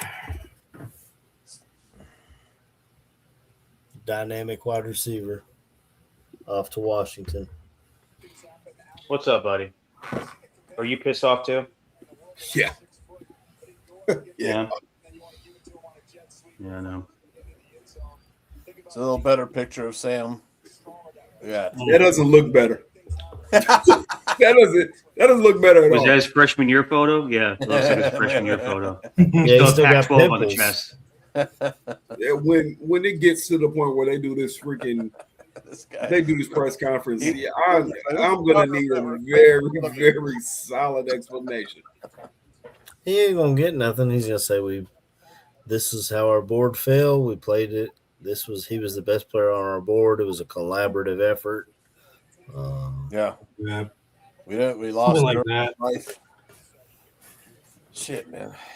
I mean, maybe we'll all look like dumbasses next year when Roush catches a game winner or something. But I don't see it, man. Yeah. I mean, someone brought up an interesting point too. Like Cole Kmet and Colson Loveland see the field like more than 80% of the time together. Where is Sam Roche going to play in those? That was my question. Is he going to play fullback? Is he going to be at the fullback now, or is he like? If you drafted a freaking tight end in the third round to play fullback, bro, I don't know. It's very. I mean, unless the ultimate surprise is Cole Kmet's being traded, which I just don't see it happening. Here's the deal, man. Maybe they're trading him to the Giants for Kayvon Thibodeau straight up. My partner on Bear Their Soul, Steven Zimmerman, has got just texted me. He's like, Poles spent over $100 million on the defensive line. They better play up to expectations or kick rocks. You know, you got Dale, you got Grady Jarrett, you got James Kilgore, Contavious Street, and Neville Gallimore. Mm-hmm. You know, I mean, but none of those guys really move the needle, though, man. That's the thing. We saw them last year. All those guys. I know, but those guys outside of Grady Jarrett are Jags. Just the guys. Yep. Yep. Well, the Giants just traded up into the third round, so that's going to make things interesting. Maybe he's trading for a defensive end we just don't know about, you know? That's what I'm saying. Yeah. That's what I've been saying like a madman. I'm just Oscar Delp. What's that? Is that somebody Going take to Oscar Saints? Delp? Saints? No, Saints just picked Oscar good play. Delp. See, this is a kid that's a good blocker and a good receiver, you know? Tight end run is going. Yep. They Maybe that's what it is. Maybe the Bears just wanted to get in on the tight end run. Yeah. I don't know, man. They saw the polls foresaw the. Why they got to show them against Kentucky? Can we cut that one? Here's what they did against a soon-to-be-fired head coach, Mark Stoops. Look at him running right down the middle. Bengals took Barrelissimo's guy, Takario Davis. Yeah, take that, AC. Yep. I Here's an Takario interesting Davis. nugget for Brad Biggs. The father of Bears third-round pick Sam Roosh, Luke Roosh, was college teammates with franchise legend Pat Manelli at Duke. Pat Manley. Manelli, yeah. Yep. Pat Manelli. That's who Roush's father played with Pat Manley at Duke. Yep. Oh, that's so he's going to be a long snapper for us. We got it wrong. Or they're moving Cole Kmet to long snapper, like the one game in 2014 where he's the Roush is your tight end player of the week. We do enjoy taking specialists on day two. Don't forget. Yeah, he practices long snapping, doesn't he, Kmet? That's what he said one time in an He interview. is the emergency long snapper. Emergency long snapper. Still is. I mean, I know it sucks because of where we picked him, but Jordan Mailata was a rugby player in New Zealand. that they drafted in the 7th round. Franchise left tackle. So we could all look stupid in a year or two. But Meanwhile, there goes Malachi Fields to the Giants. Steven Zimmerman says Poles is filling the roster more than drafting. Oh man, I love Malachi Fields. Good point. Tall, fast. We've still got Kirana Magaji's moving to defense, guys. He's got the arms for it. I don't know. He's got the length. Paul fits the system. Fochies, I'm just coping, dude. I'm not talking myself into the pick. What a dog. Worse than the Malachi Fields got severely underdrafted. Yeah, he never was balling.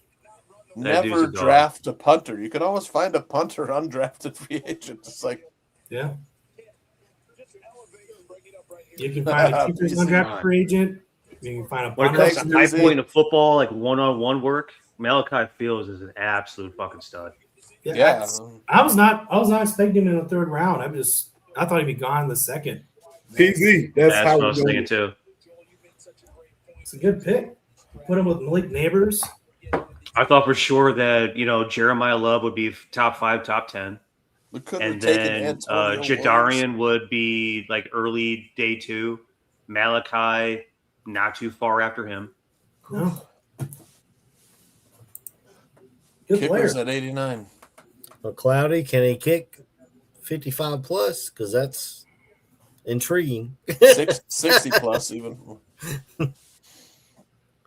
Shit, let's find our first 70-yard field goal, guys. Yep. Hell, we got to get to 60 first. You're right. But I just realized that, too. For anybody to kick a football beyond 60 yards, let alone 70, at Soldier Field in the cold. Right. Like, you would have to be the greatest kicker ever. Yeah. Right off the rip. Yeah. Maybe when we move up there to Arlington Heights and we got a dome, we can kick some long field goals. That shit makes me so sad. There's so many good players. Why does it make you sad? Grayson Halton's still out there. He's still there. Yeah. Big Citrus. Big Citrus still there. Chris McClellan.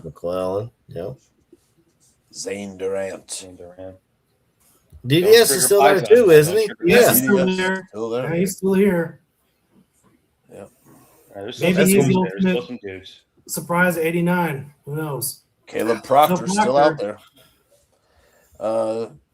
Man, we wanted to go wide receiver. Bryce Lance is out there, man. Over 1,000 yards. Is that Trey Lance's younger brother? Yep. Yeah.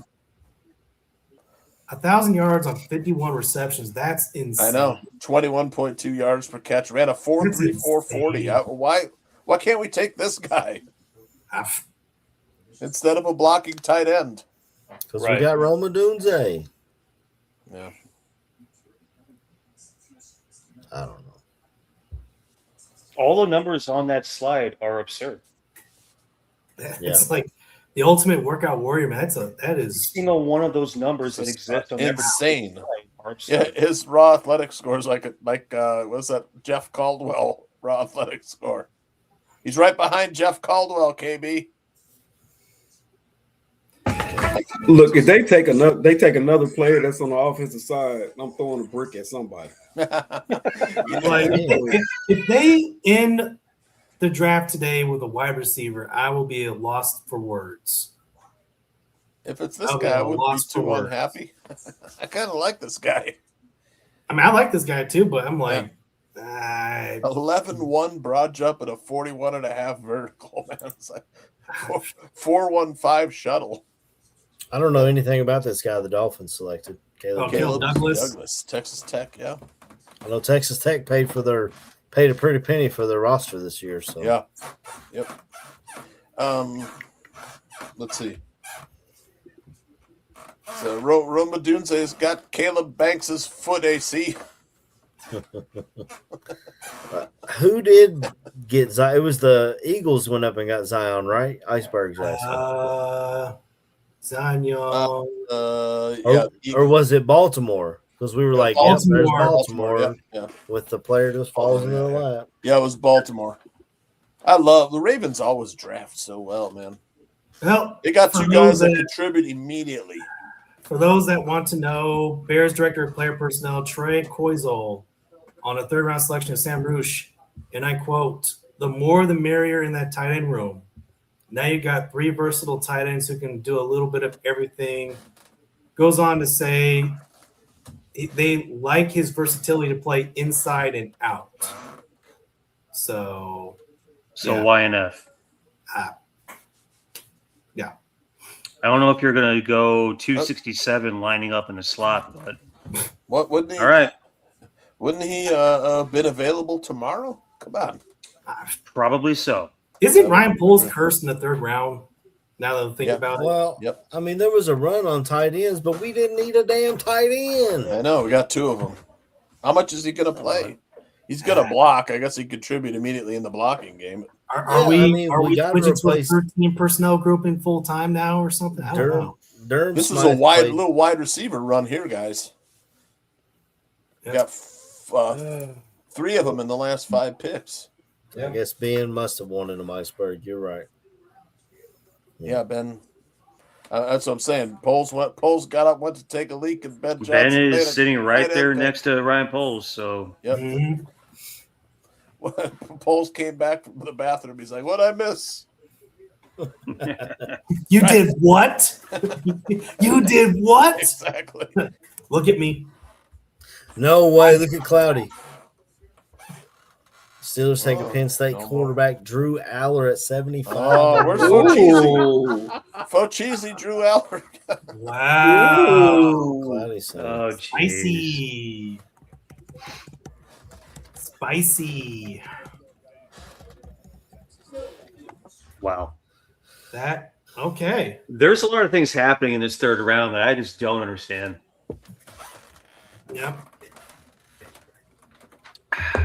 Drew Aller, Turns out the Bears aren't the only one. They're making questions. Garrett Nussmeier, man. Garrett Nussmeier's not bad for a mid-round pick. They must be worried about that injury, man. That's the only thing I can think. Yeah. Yep. Just like, I mean, McCoy's still on the board. Someone's going to take that Strand kid from Minnesota Moorhead. That kid, he's got a weird throwing style, but man. So those guys we were talking about from Nigeria, are they edge rushers or are they defensive tackles? Oh, jeez. Packers trade up to 77. I reached out to Rossini. She deleted her ex. I don't know. Packers trade up with the Buccaneers to 77. Drew Aller. Who could the Packers be taking here? Anybody's guessing. Dennis Sutton. Right. Hey, boy. Come here, boy. Over here. What's he doing back there? Come here, Goji. Where did he go? See what fans look like when they draft Drew Aller here. Or do you think they're told, hey, just be crazy no matter what they say? You think they tell the people they're that? Probably. Oh, we took a punter. Packers trade 84 and 160. Buccaneers trade them 77. So they move up seven spots to take who? A kid's like who? Wow. Who'd they take with their first pick? I forgot the Packers. They picked the cornerback out of South Carolina. Brandon Cisse. That's right. Yep. Watch Drew Aller be like the next Ben Roethlisberger, you know? He's got the size. We just haven't seen him. Everyone keeps waiting for him to put it all together. Packers pick is in.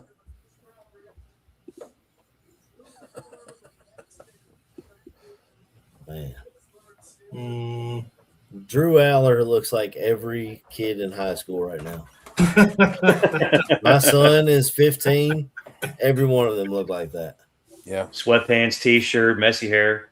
The hair. It's the hair. They just like a broccoli top. I don't know what I'm like. Oh, they wear shorts in the winter. You know how? Not mine. He's wearing a hoodie in 80 degrees. I'm like, dude, why are you in a hoodie? Yeah, right. Exactly. It's comfortable, Dad. I'm like, we just bought him a bunch of. He's getting into music now, so we got him a bunch of cool shirts. Like he likes the Gorillas. I got him a Korn shirt. So I got him a bunch of cool ass shirts, and I'm like, dude, you wear the same hoodie over all these shirts every day. Like, what? Is it a Bears hoodie? No. Well, he's a Bengals fan. He don't really like football, but if he were to pick a team, he would rock with the Bengals. But he likes F1, and he wears a camo hoodie or his band hoodie or something like that. He's in marching band, so it is. It is what it is. For years, I was like, Gotta get him in any IndyCar, AC. Packers pick is in. Well, who they take? Chris McClellan. Oh, get the fuck out of here. Fuck. Chris Eat McClellan. that real cheese, man. Fuck. Damn it. Somebody do a wellness check on Danny. Yeah. Oh, boy. Well, I mean, I'm still not impressed with Green Bay's defense anyways, but it's like that pick was made out of spite. Fuck your defensive line board. Fuck. That's Sam Rouse pick, man. Look, he better be the second coming of goddamn somebody. I don't know.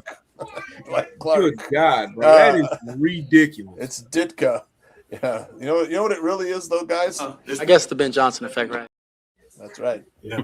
Ben Johnson effect, man. Ben Johnson effect. We rushed the passer last year. We were 29th in pressure rate last year out of 32 teams. You know, AC, you know who don't want to hear it?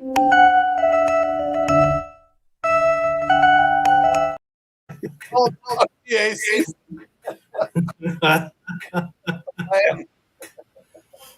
AC, I just got some breaking news for you. You are going to be rushing passers now for the Chicago Bears. You better start putting your shoulder pads on. Here's the thing. I don't have the size, the speed, but I've got the motor. I'll give you that. That's right. You got the damn motor. That's all they don't measure hard. The game. I'm motivated, and they don't measure hard. You don't measure hard, big dog. Look at this guy, man. He's like, why the hell didn't you pick me, Poles? What's up? Yeah, he does his arms up like, what the hell? What the hell, man? I got to go to where? Green Bay. My thing is, though, with Green Bay running a 3-4, I mean, Chris McClellan is that prototypical 5-tech, so that would actually make sense. Yep. He doesn't have the athleticism to play a 3-tech, and I wouldn't try him as a 1. He's not that strong against the run. So I'm like, it's not a fit. And because I want to say the worst idea I remember in recent years, we took a career 5-tech. It was like Chris Jones, the other Chris Jones, the former San Diego Charger and Los Angeles Charger, trying to make a 5-tech into a 3-tech at defensive tackle when it was like back in 2022. And that turned out to be a complete dud of a free agent signing. So it's not Chris Jones. It's, what was it? 2022. The first medium-sized free agent signing that Brian Poles made. But anyways, taking a career 5-tech, putting him in as a 3-tech does Larry Ogunjobi. So he had Larry Ogunjobi, but then that got nixed due to his injury. Surprise. But then they pivoted and signed Jones. Oh.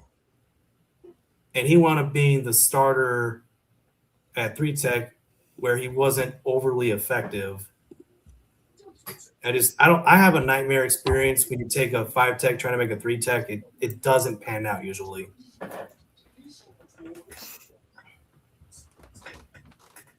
Is McClellan going over our center? No, I think Jones is going to win that fist fight easily. Hey, He's going to win that fight. Kristen Miller, he went somewhere. Wow. Already? Yeah, Miller went early today. I can't remember. I just was. AJ Halsey going to Indy. Nice pick by Indy. That is a good pick. Nice pick. Yeah, pick 78. Again, that was another guy. If we didn't have Tiedemann, I liked Halsey. Yeah. Yeah. I hope not, Phil Cheese. You got to keep swinging, man. Yep. I'll be right back. I got to take the Packers to the Super Bowl real quick, so I'll be right back.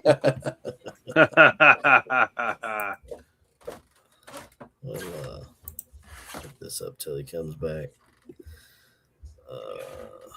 Yeah, I think so. Iceberg comes down to it. 2 starters so far. Iceberg. I mean, the center technically should be. I mean, it'll probably be I don't know. We might have 2 starters, but still, it's tough. Tough look. I mean, but it's their board, man. I don't know what their board looks like. They might. Yep. And DDS is still there if they want to pass rush, I guess. He's got the traits. He just didn't have crazy productivity, much like I'm trying to think. Well, Zion Young's productivity wasn't great. I think he had 6 sacks last year. I don't know. I mean, there's still some guys out there we could take. There's, just have We're to still 11 picks away from our pick, though. That's yep. Jonathan Taylor looking like an MVP, offensive player of the year type, and then it all. Daryl Jackson is still out there, no? From Daniel Jones, and that was right when the defensive tackle from Florida State. Yeah. Yeah, there's a lot of defensive tackles still there. Yep. That's deep. Just I don't know, man. He's a quarterback still on the board versus who already got taken. I would take every single one of those guys. Maybe not Nussmeyer. Maybe not Nussmeyer. there's a lot of negativity about the Indianapolis Colts. What you need to do to all that negativity is you crush it up, you put it into your palm, and you think to yourself, does any of this matter anymore? Did anybody take Red Mullet? The future is the Oh, no. He's still out there, huh? Yeah. this year. Jennings Dunker. Yep, he's still there.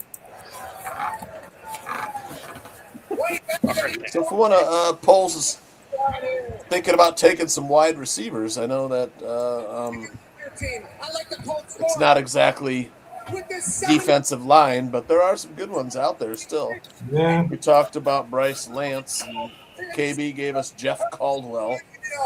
Yeah, we talked about him on Draft on Tap. He's Brazil still there too.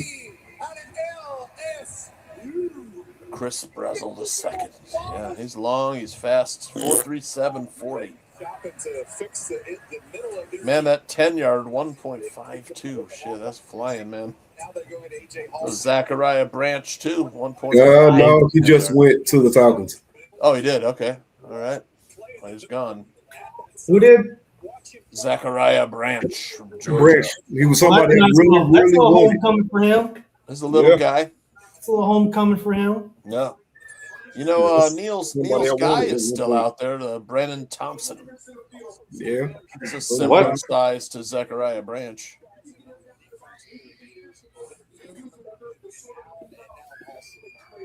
All right, there's this guy's coming off injury though, but he's a dude, man. Mm-hmm. Chris Bell. 6'2", 222 with the 4.40. Jesus. Well, you brought up a Tennessee receiver and a Louisville receiver. Yeah, that boy AC over there fuming at the mouth. Fuck me, right? Kevin Coleman, he's got some deep speed too. Oh, absolutely. Deion Burks, Oklahoma, another deep threat. He's got Ruben Bain arms, but look at 42.5 vertical, 10'11". Bench 26 reps, man. That's like 8 more than Thieneman. This little guy's strong, Neil. 26 reps. 26 reps at 225 at 180. 5'10", 180, throws it up 26 times. Jesus. I threw up 225 6 times at 170, so I think that's a pretty good power. Yeah, that's good. That's pretty good right there. Hell yeah. I got a jacked up AC joint, so I can't really bench right now, but we'll get there. Yeah, me too. My shoulder also gives me. Yeah. What do you think of this guy? Anybody? I love him. Eric Jackson Jr. still out there. Really? He don't fit the system that well, but I don't know, he's long, man. 30, almost DJ 35. squared. He's athletic for a guy his size, though. I mean, he'd be like the perfect nose tackle. Yep. You want to get down to it. Big ass dude. That's all I know. Yeah, this is a big man. He's 6'5". Xavier Harris is 6'8" or something. 6'8". Yeah, Xavier Harris got the injury, but Xavier Harris had 6 career blocked kicks. Man, drafted him in the 7th round just to block some kicks for me, dude. Right. Yeah. right. Man, imagine to blocking the game-winning field goal. Throw him out. 11-inch hands. Jeez. Yep. Wow. Ravens with a stunner. Jacoby Lane. Jacoby Lane. Out of USC, receiver right? run. Man. Of all the receivers to follow the Ravens, they get Jacoby Lane. That's Jacoby Lane, huh? something. Hey, knock on wood, but we're still in play for Grayson Halton and DDS. Yep. There's a little little run on wide receivers 3rd round here. Yeah, man. You know, Ben is telling Ryan Poles, give me someone to stretch the field. A little deep threat, Malik Benson or Deion Burks. Let me give him a call real quick. Yeah. Hey, the receivers, you see the receivers on the clock? Just ignore them right now. Just let's go defensive line to finish the day, please. That's all I ask. Thank you, Ryan. Cloudy Future said Bears gonna take Skylar Bell. Oh God. I'm turning. I'm y'all won't even see me say bye. I can't even cheer for. Can't do it. Can't do it. Gotta have D-line, man. How do you? It's like, how do you look at the roster? I mean, I guess I'm just some guy, but how do you look at the roster? 29th in pressure percentage in the NFL last year, and get into the 3rd round without addressing defensive line, especially when it's the deepest position in the draft. It's boggling. It's like last year with running backs. Just wait till the 7th round to pick a running back. It's just like it's a weird trend. That worked out though. Which turned out pretty well. It turned out pretty well. But it's a little bit of a weird trend where throughout each draft you have like the strength of the draft. Ryan Poles doesn't really pick from the strength of the draft. He goes elsewhere. I want to say what was like 2024 was like a gold mine for offensive linemen. Didn't pick up an offensive lineman in the 2024 draft.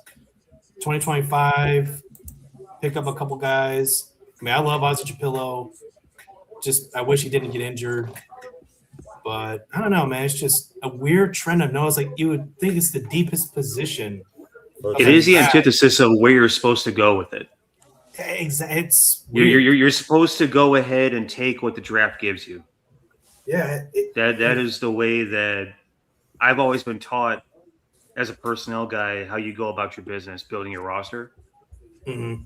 And most of that is, when I was in, college and as a personnel guy in college. There's a dude in the Ravens the equivalent is you take what the state gives you. Yeah. When I was in Mississippi State, you take what the state of Mississippi gives you. When you're in Illinois, and I was at Northwestern, you take what the state of Illinois gives you. You begin in recruiting in your backyard, kind of thing. That's sort of like where the idea of you take what it gives you, whatever it is, you take what it gives you. Mm-hmm. It's an odd thing to break away from that to me. It's very odd. It's very odd, and it's like to the point where you almost think that your GM is contrarian. I think you zig when you should have zagged there. Zig and zag. Well, Barham from Michigan is still available.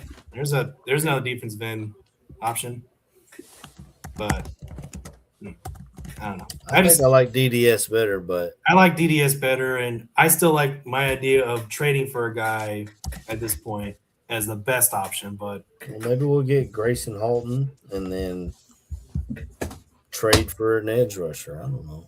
Yeah, maybe get Grayson Halton and then trade for Max Crosby or I don't know, Kayvon Thibodeau or Brian Burns. Hell, fuck it. Call for Brian Burns. Swing for the fences, man. Swing for the fences. Swing for the damn fences. If the Giants are going to trade all their defensive linemen, ask them about Brian Burns. Now, here's the thing: if we're trading with the Giants, we need Ben Johnson to just go ahead and call John Harbaugh because those are the ones making the decisions in both organizations. Yep. I agree. The only Penn State player that's been drafted is the worst Penn State player. Yes, that is possible. Neville Gallimore, absolutely, 1000%. Need more weapons, Eric. Need more weapons. He's in Ryan's ear. I know, right? That's what I said last year. I remember. If I can interject for like 5 seconds. Neville Gallimore, I remember when I was at Mississippi State and we needed a big-ass, athletic as hell interior lineman in the worst way. Neville Gallimore popped up out of nowhere, out of Canada. And I mean, 6'3", 280, can run, can jump, can move. Yeah. That dude was he obviously ended up being a massive recruit, went to Oklahoma, but Aaron Neville. Aaron Neville, great singer. So Brad Biggs is tweeting. That dude has a massive potential. He does. Brad Biggs just tweeted a conversation he had with Trey Koziol. This is the mastermind behind the Bears draft. Or Trey Koziol, how do you say his name? Trey Koziol. Koziol. So here's the quote that Brad Biggs got from Koziol. I still messed it up. Jeez. You saw there was a good run on defensive guys kind of in the middle to late area of the second round. We looked at it. Ryan and Jeff do a great job of sequencing, and you look at the board. The board sometimes will speak to you. We evaluate a lot of options. Do you trade up? Do you trade back? What's available? We took the best players that were there. When you stay true to the process, you end up with some pretty good results. Okay. So we're letting the board speak to us, like, waves crashing into the shore. Yep. Yeah, basically, it's everybody take it real Here's quick. another defensive tackle goes to Jaguars, Albert Regis. Who? Texas A&M. Texas A&M, Albert Regis. So, Jacoby Lane that's what's Caleb's BFF. Yeah, he went a few weeks ago. Would have been a nice pick. We got to find some room on a screen to put the Cubs game on. Well, you could just put it on and sit your butt down. They'll tell you in the chat who's okay, KB. Shit. Oh, no, I got.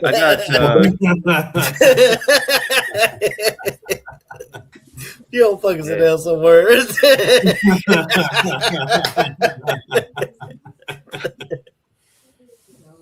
Oh boy. So we got a quad box up here now with 3 screens of draft coverage and the Cubs.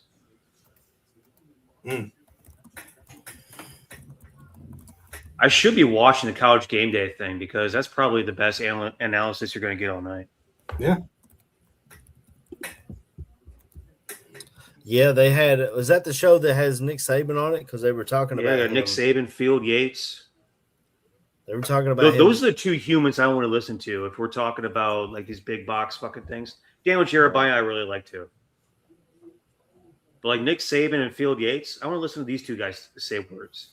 I want to listen to these 2 guys right there. Well, they were saying that Nick Saban said about Caden Proctor, when he's in your building, he's great.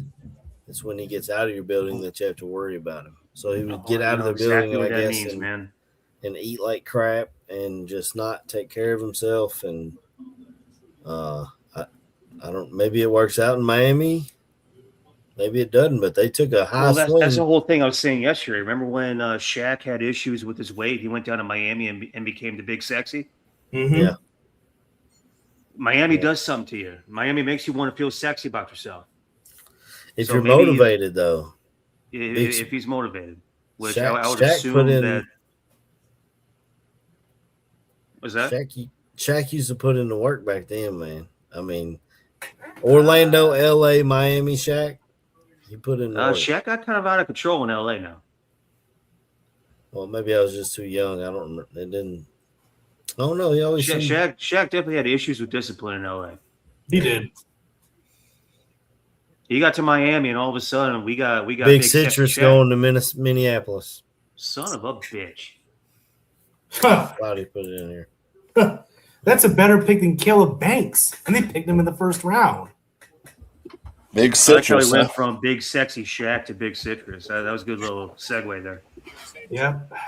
Pretty good. That was well timed. Vikings. Looks like Brian Flores is running their draft. Yeah. It's defense. Yeah.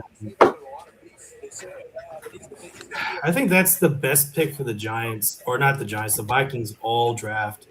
I mean, I agree. So they took a whole Caleb Banks and Big Citrus, huh? Yep. This is in case Caleb Banks is injured, right? Right. Probably. Right. Yeah. Yep. Brian Flores is running their draft. Mm-hmm. He's like, yeah, you drafted Caleb Banks. You better give me something in case the kid's injured the whole season.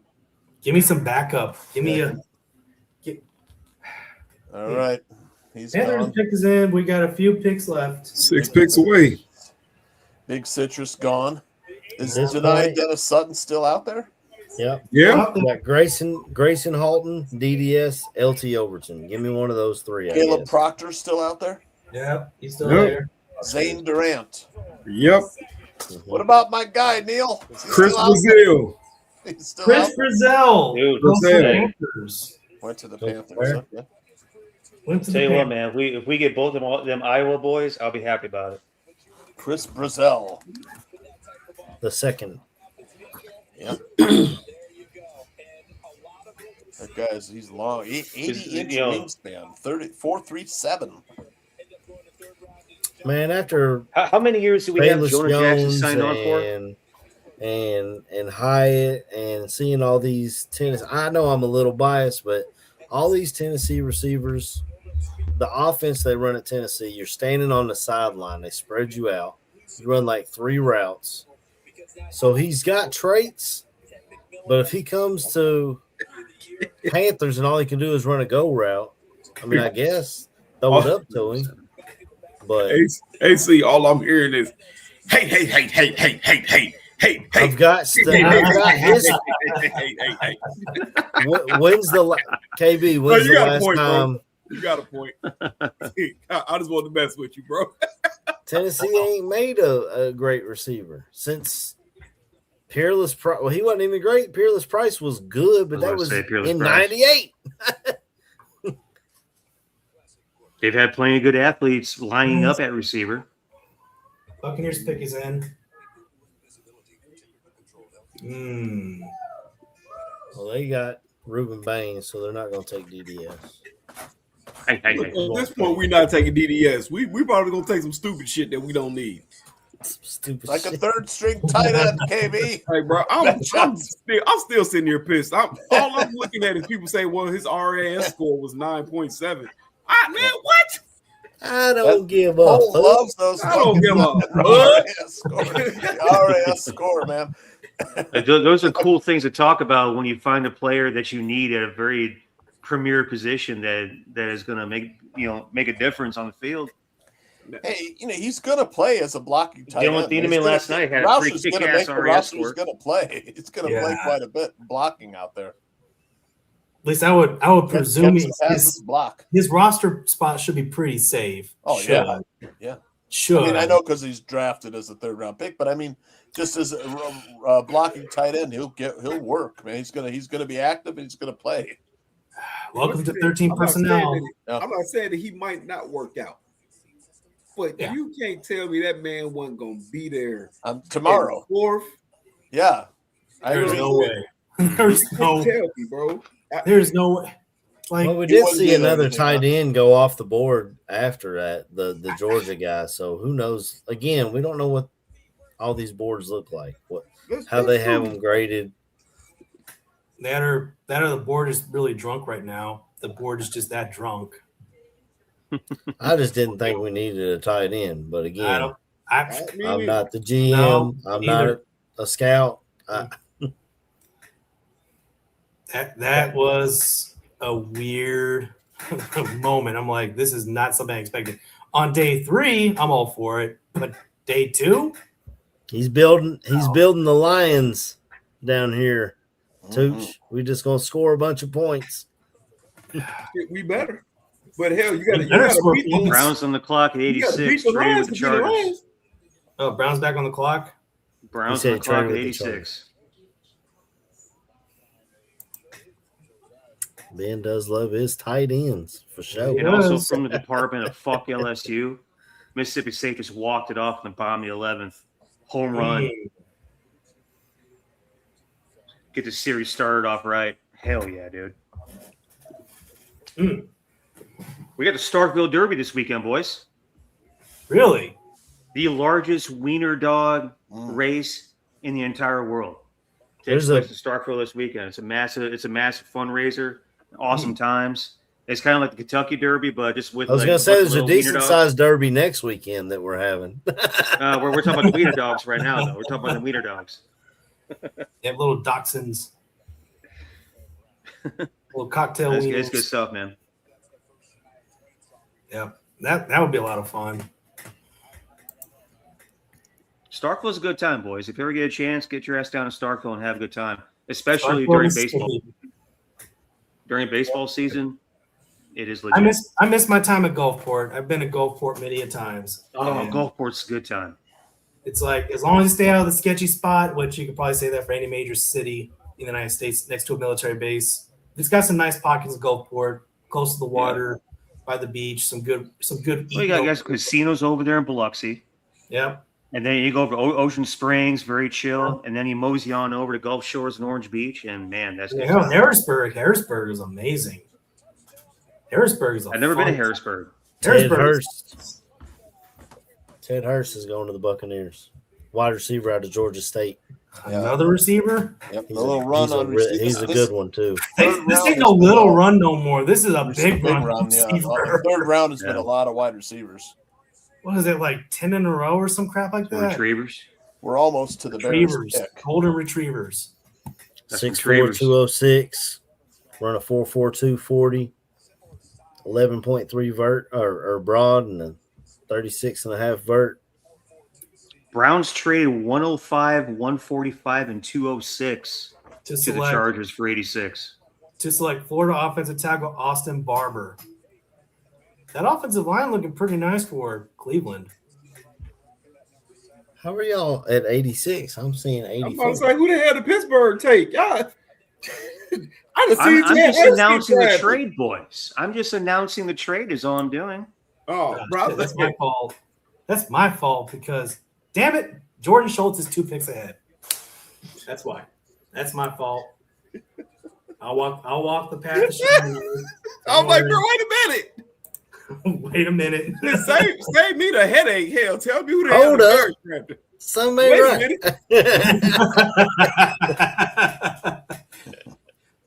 Oh boy, it's that time of the draft where all the picks just come together at one time. That's tomorrow when it just rolls. Yeah, it started tonight. Tomorrow's a shit show. That's when Poles gets crazy with these he does. players. That, you know, You saw the tight end. He just got crazy. Here, he already got crazy. He already got crazy. I don't know, maybe he's overthinking it. Or you do know, we not have a fourth? I think we get a fourth from the trade back. We got a fourth from a trade. 140. I know we got 129 in the fourth. Okay, so we got 2 picks in the fourth. My assistant scout showed up. Oh, it's the black cat. Assistant scout showed up. What is happening? No. Tuxedo. Oh, I'm sorry. My bad. Tuxedo. Dappered up for any situation possible. Oh, I got an orange cat named Charlie. He wears a bow tie, so he's got that going for him. Nice. What? I would let him in here, but if I open this door, there's going to be a golden retriever and a golden doodle that comes in here, and I won't be able to get nothing done. I got my German Shepherd's chilling in the bedroom, just taking a nap. She knows when I'm in the office. She typically keeps to herself. The good luck cat. You know what? I'm all for it. If that means DDS is a Chicago Bear, then we will hereby anoint that cat as the good luck cat. Hey, I'll tell you what. Sheldon loves himself some football. I'm just going ahead and show you a couple things. If I can find him real quick. Hang on. This is Sheldon helping me prepare for a draft on tap back in 2021. Okay. Locked in. Locked in. Locked in, dude. Business. Locked in. Watching some game film with me. Just like, hey, that dude right there. Make sure you watch his feet. Dalen Everett, cornerback. Yeah, pretty good. Yeah, player. the only thing I saw of Everett on tape was when we were watching KC Conception, and he absolutely burned him going across. Going across the middle. But, I don't know. We'll see. Well, at least we now know the Steelers. Who do the chat room want to see with that 89 pick, number 89? I don't know. Most of them are checked out, I think. Disappointed in the blocking tight end in the third round, I see. Yeah, probably. All right, well. Kind of took the one out of our sails. Yeah. Well, here's some of the players that are still out there. You're just watching AQ's talk about offensive line play. Oh, Shea took it off. That's fine. Oh, look at that. Grayson Halton. That's what I want. Would you look at that? There's Caleb finally Butler. a non-offensive player All right, coming off the board. Steelers are taking Dalen Everett out of Georgia. Yeah, Malik Muhammad is still out there. That's a surprise. How's Malik Muhammad not getting drafted yet? Good ball player. The injured Jermod McCoy still out there. That's what I'm saying. Just that's our hope. Our hope right here. Sudden. Save us. Daryl Jackson still out there. If you really want some beef. Chris Brazel's gone, right? Yeah. Yep, he's gone. Chris Bell is still there. Chris Bell is still there. What about Deion Burks? Yep. Mm-hmm. Yep. Caldwell? Yep. Still there. Bryce Lance? Still there. Kevin Coleman? Yeah. I think so. Nice. Dalen Everett. I like this dude, man. Anybody gonna know this guy out of TCU? He's a tackling machine. I know. I'm like, he is. Yeah. If you get tackled, this is the guy that tackled you. Yeah. Yep. Right, Eric? Hey, You're right. You're right. we're talking 4-4-40. linebackers. Yeah. Oh, yeah. Steelers took DB. Yeah, if Caleb we're taking Alarms or a linebacker, I like him, and I So also do I. like I like Kyle Lewis. He just undersized. Kyle Lewis is still out there, right? I think they got him listed as a safety because he's so Uh-oh. undersized. Yeah, a lot of places. Miami takes Ohio State tight end Will Keck, whatever. Claire. Kashmerick. We're missing a Z in there. There's supposed to be a Z in there That before was the the end. guy I thought we'd take, but I guess see the tight ends are gone, man.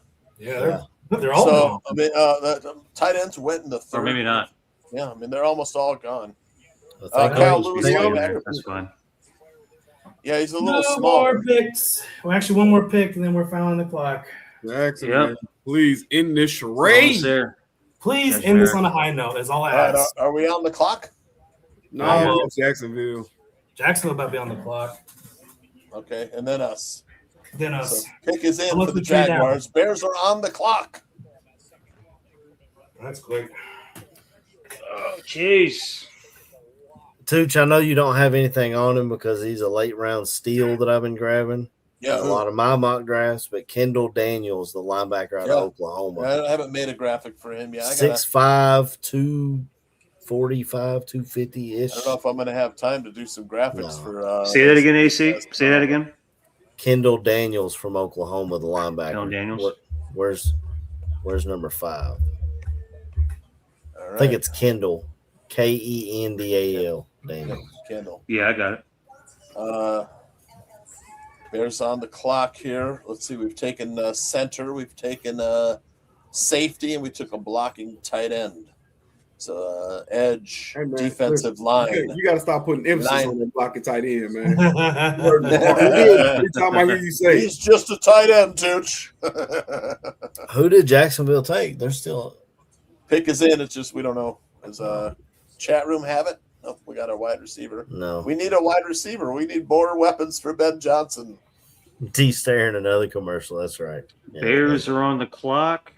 but we don't know who. Oregon Oh guard. wait, Oh, that's a good pick. Who'd they take?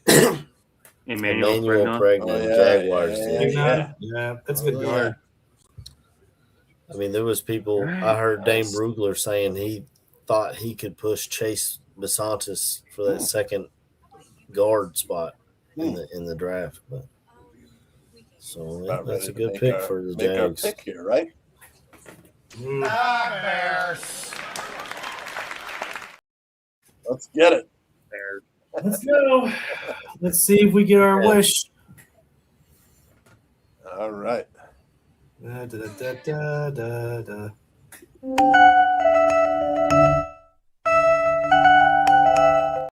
Don't pick up AC.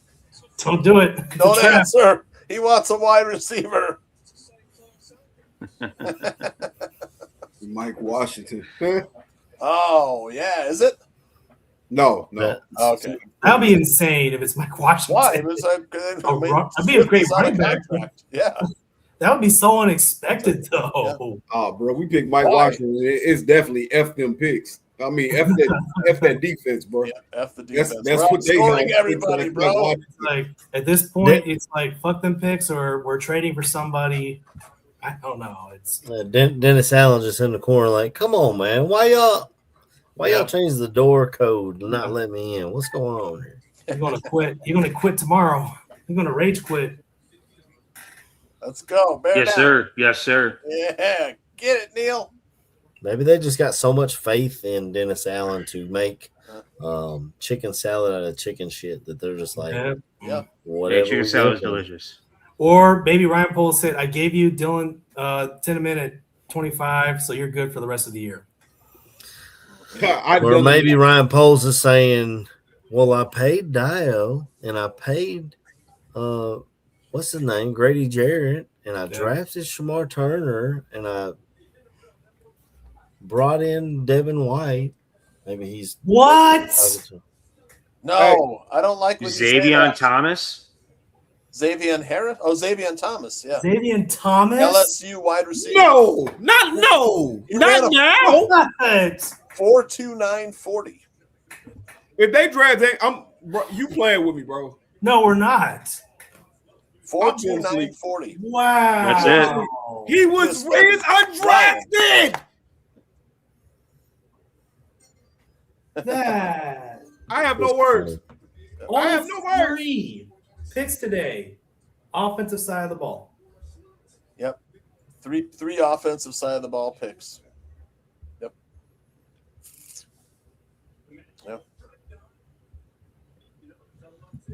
Well. Wow.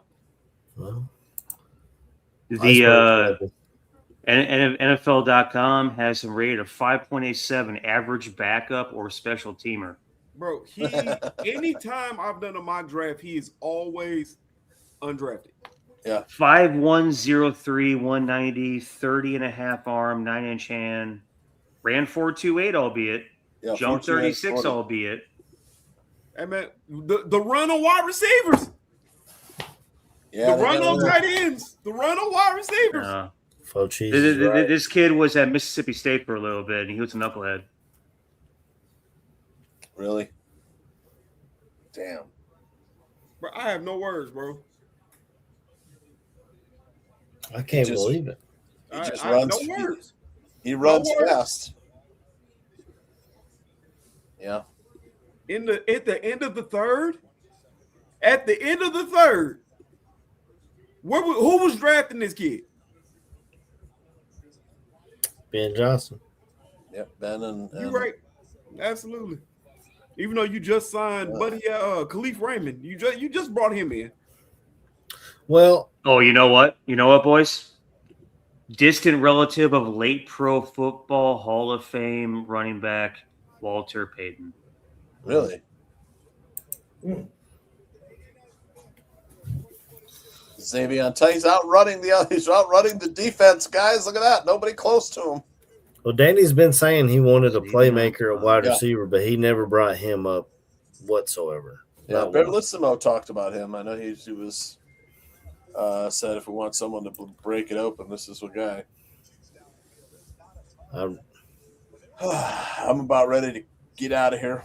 Yeah, bro. On that note, I'm gonna mess with y'all another day, man. I'm logging. I'm pissed off. I'm logging off. Here, Bearlissimo's got him. Yeah, there you go. See, Bear, I told you. I'm gonna.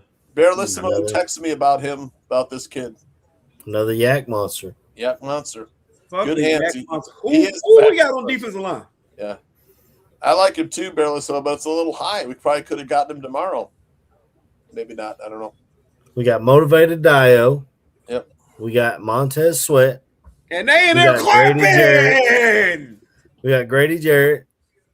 We got Javon Dexter.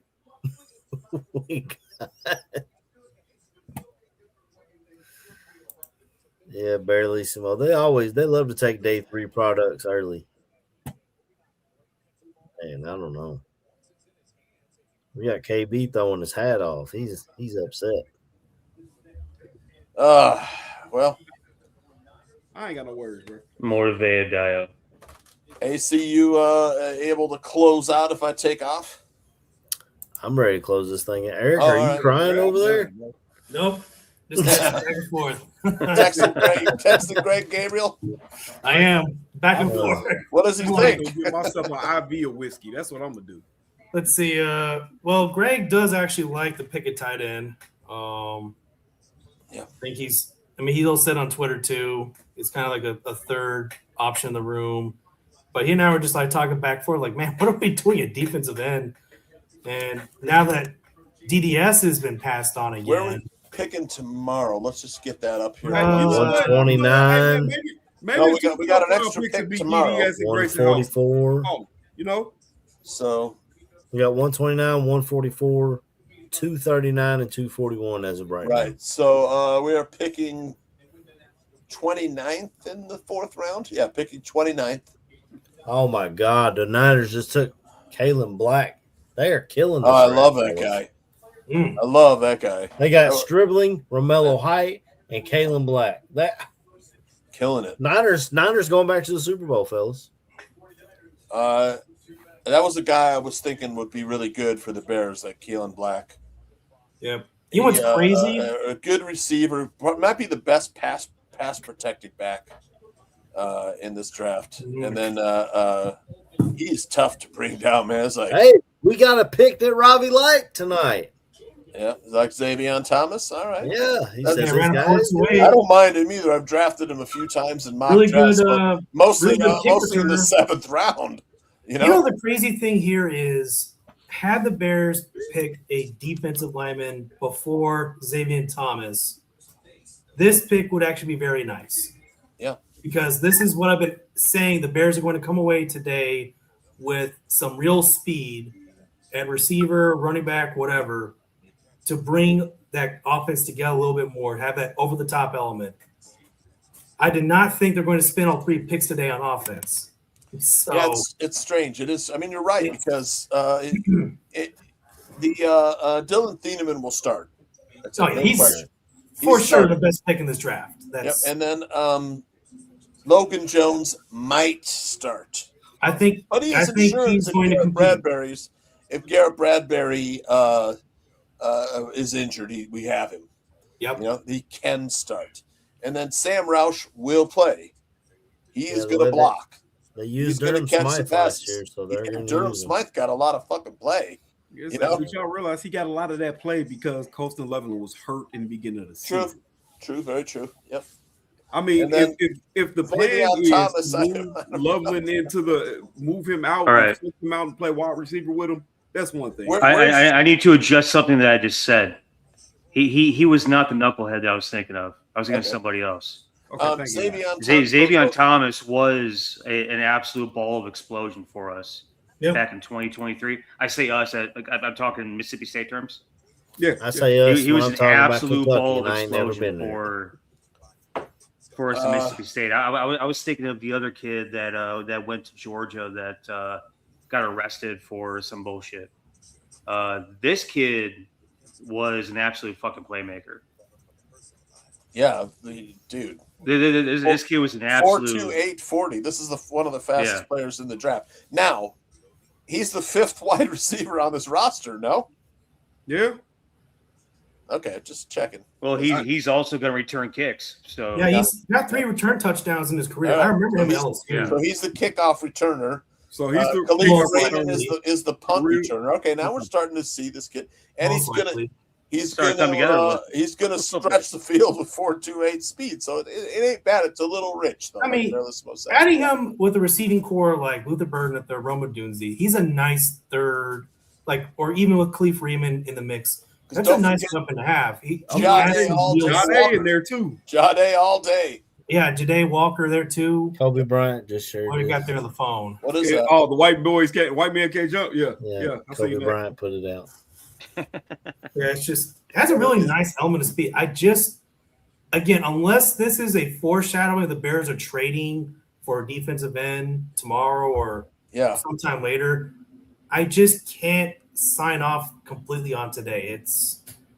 I like 2 of the 3 picks, but to neglect the defense again, where Ryan Poles has just but he one signed draft so pick. many free agents, It's like that's what he built. He built this defensive free agent. He's like those 3.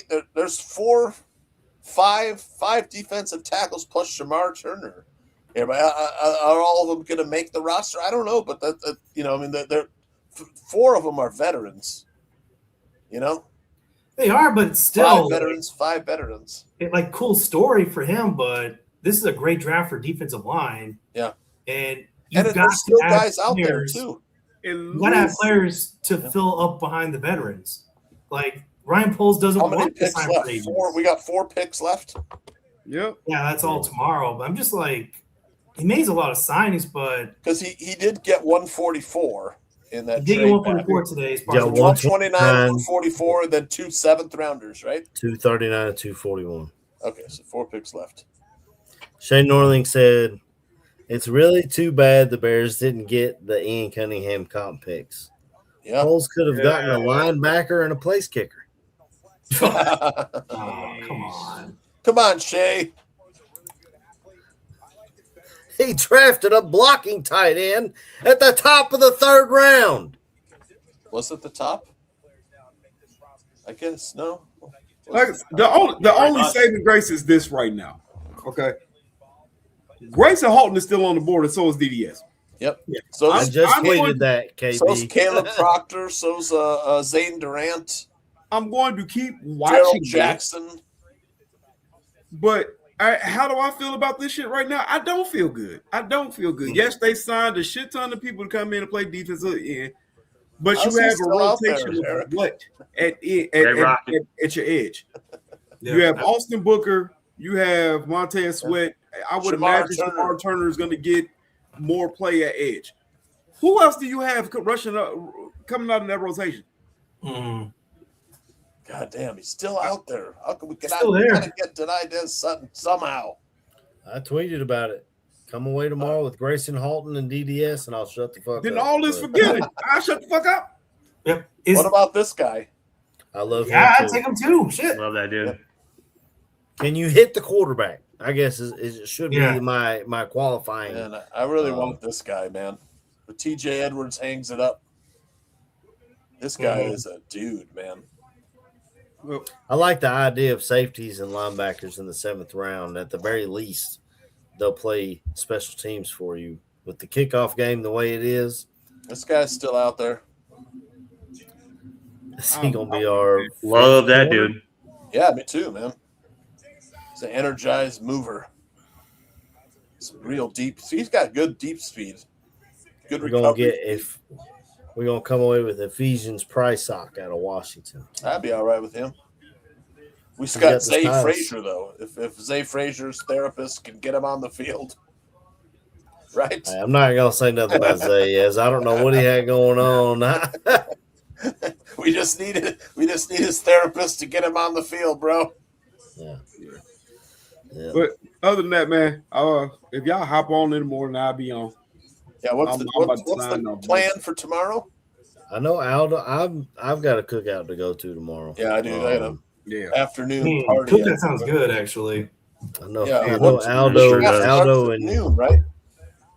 Yeah, it starts early. I know Aldo and Greg's gonna hop on early to to go over what we did today. I got yard work, lots of yard work. Mm-hmm.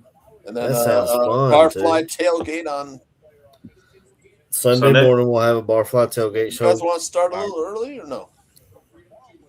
I'm being early. It don't matter. I'll jump in. Okay. I'll hop in. All right. It's the same link, right? Yep. Yeah, it's this link right here. Yep. I guess we can start. Wrap up. Yeah.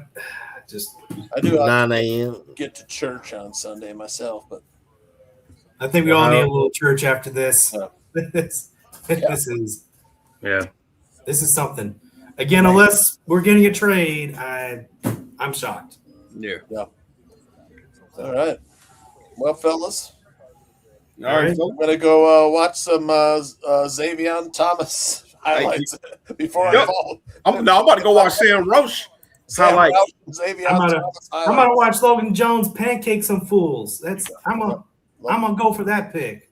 Yeah. Or I'm gonna keep. This isn't a bad pick, man. I gotta tell you, this is not a bad pick. Yeah, that is a good pick. Xavier Thomas is a good pick. Yeah, Xavier Thomas is a good pick. Two of the that three dude can picks absolutely be electric. Yeah. 2 of the 3 picks today I like. It's just right, Robbie. Sam Rouge pick plus not finding a way to add to your defensive line. That's what brings the whole draft grade down. Like you get a magical fall in round 1 with Dylan Tinneman, and apparently that's good enough for Ryan Poles and Ben Johnson to look at Dennis Allen and say, "You're getting Dylan Tinneman, and that's it." You're getting fucked off the rest of the draft. Have fun. Well, we got before we close Contavious this, Street, KB. Before we close this, is there something that we're? What's up, AC? Is there something that we're not getting with DDS and Grayson Halton? Because we're not the only ones passing on these guys. A lot of people passing on them. Weird. Did they show up to their teammates' birthday parties? Did they show up to their teammates' birthday parties? Yep. That's it. They did not. He didn't show up to his mother's birthday party. Nope. That's why. Exactly. Well, I mean, if he didn't show up to his mama's birthday party, I don't want his fucking ass. He can...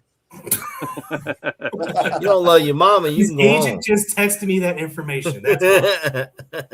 I mean, there's still some good players out there for tomorrow, so we'll see. Man.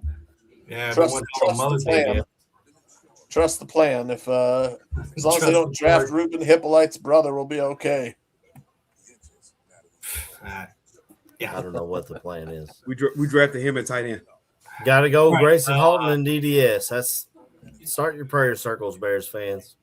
Summoning circle, Max Crosby, no matter what. Let's do it. Come on, let's Max Crosby now. Let's go Right. back on that train. Back on that train. Back on that train. Let's fucking go. Come on. Everybody on board.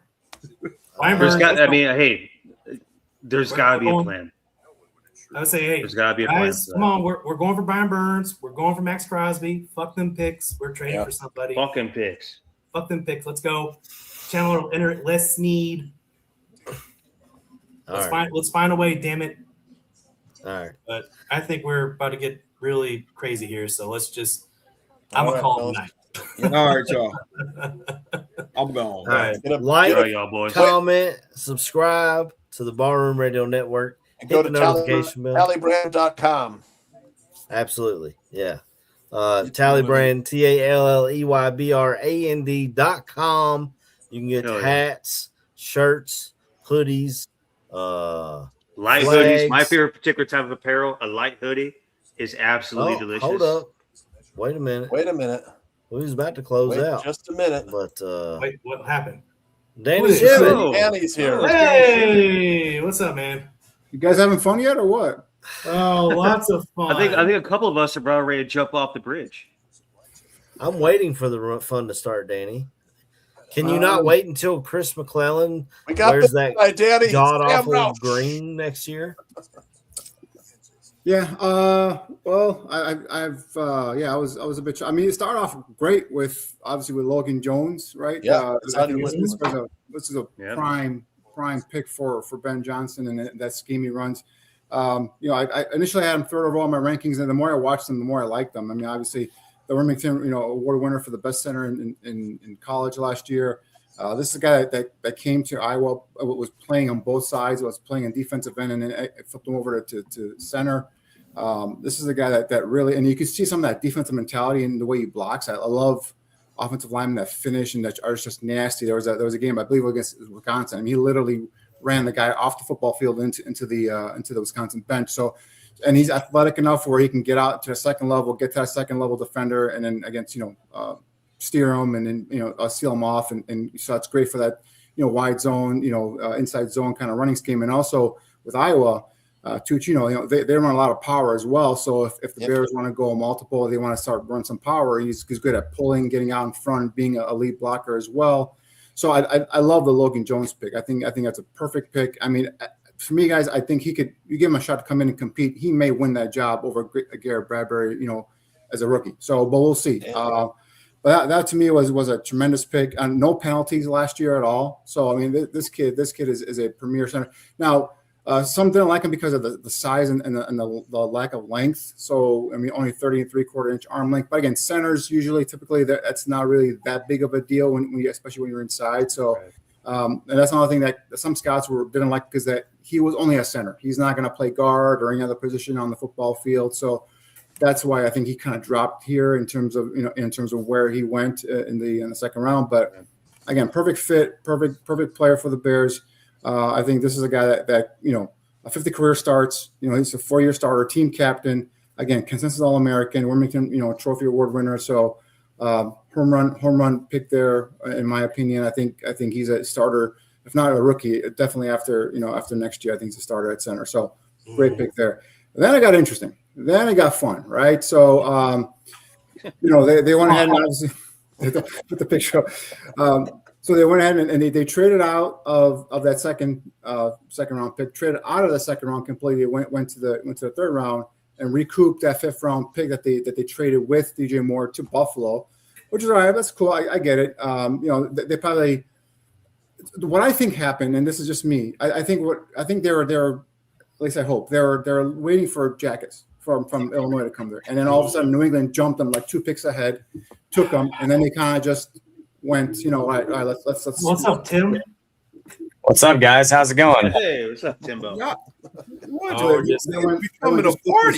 They just flipped the script, right? And they said, all right, we'll go with Jones. And then they dropped out of the second round, went to the third round. And then I think they went with a luxury pick. And for me, Roush is a guy, he's a guy that I saw it down at the Senior Bowl.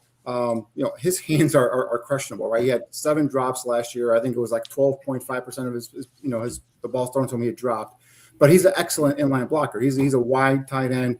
And so I see, and this to me is a Ben Johnson pick, because obviously the 13 personnel, the 3 tight ends, was made real popular last year by Sean McVay and the Rams.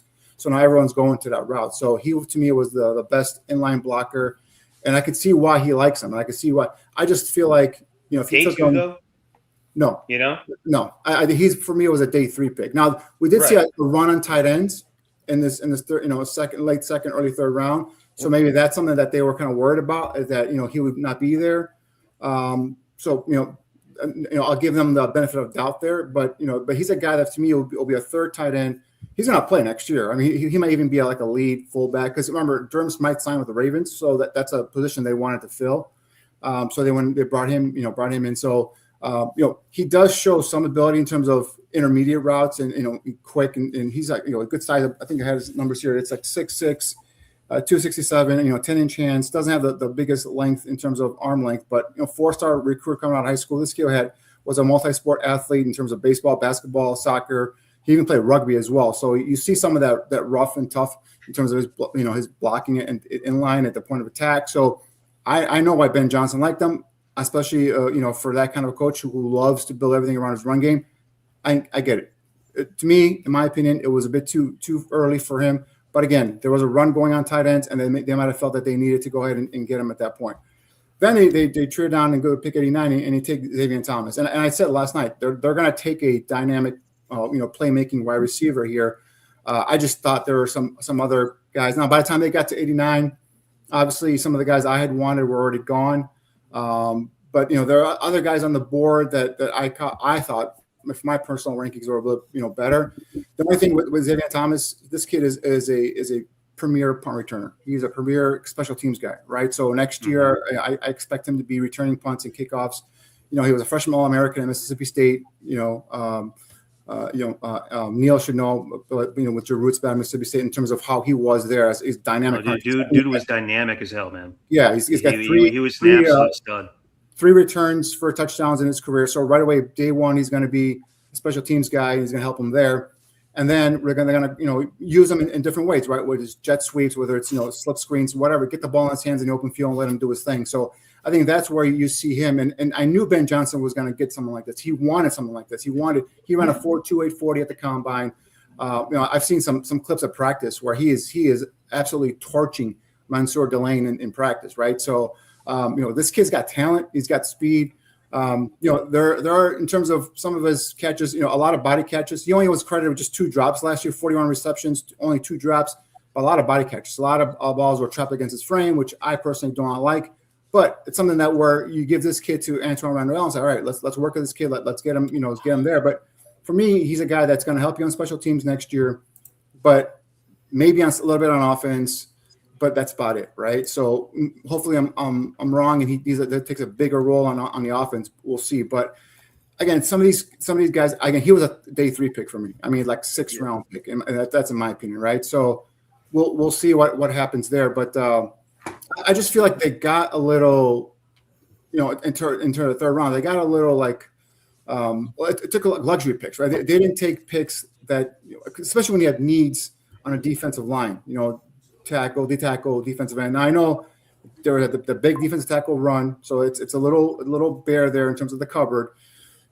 Edge guys, for me, Danny Dennis Scott from Penn State still out there. He's a guy that I do like. He's still out there, I believe. I don't think he's been picked so far, so he might be there, in round 4 as well. To me, he's just a consistent guy, not a twitchy, bendy guy, but it's more of a good athlete, more of a straight line guy. But he's a guy that gives you an option there at edge, but. Obviously, we don't know what's going on here. There are some defensive tackles for tomorrow that we're not as highly ranked. There's one of them right there, Grayson Halton. Another 3 technique, Zane Durant, another kid from Penn State. I like a lot as a true 3 technique. This is a guy that tomorrow will be there.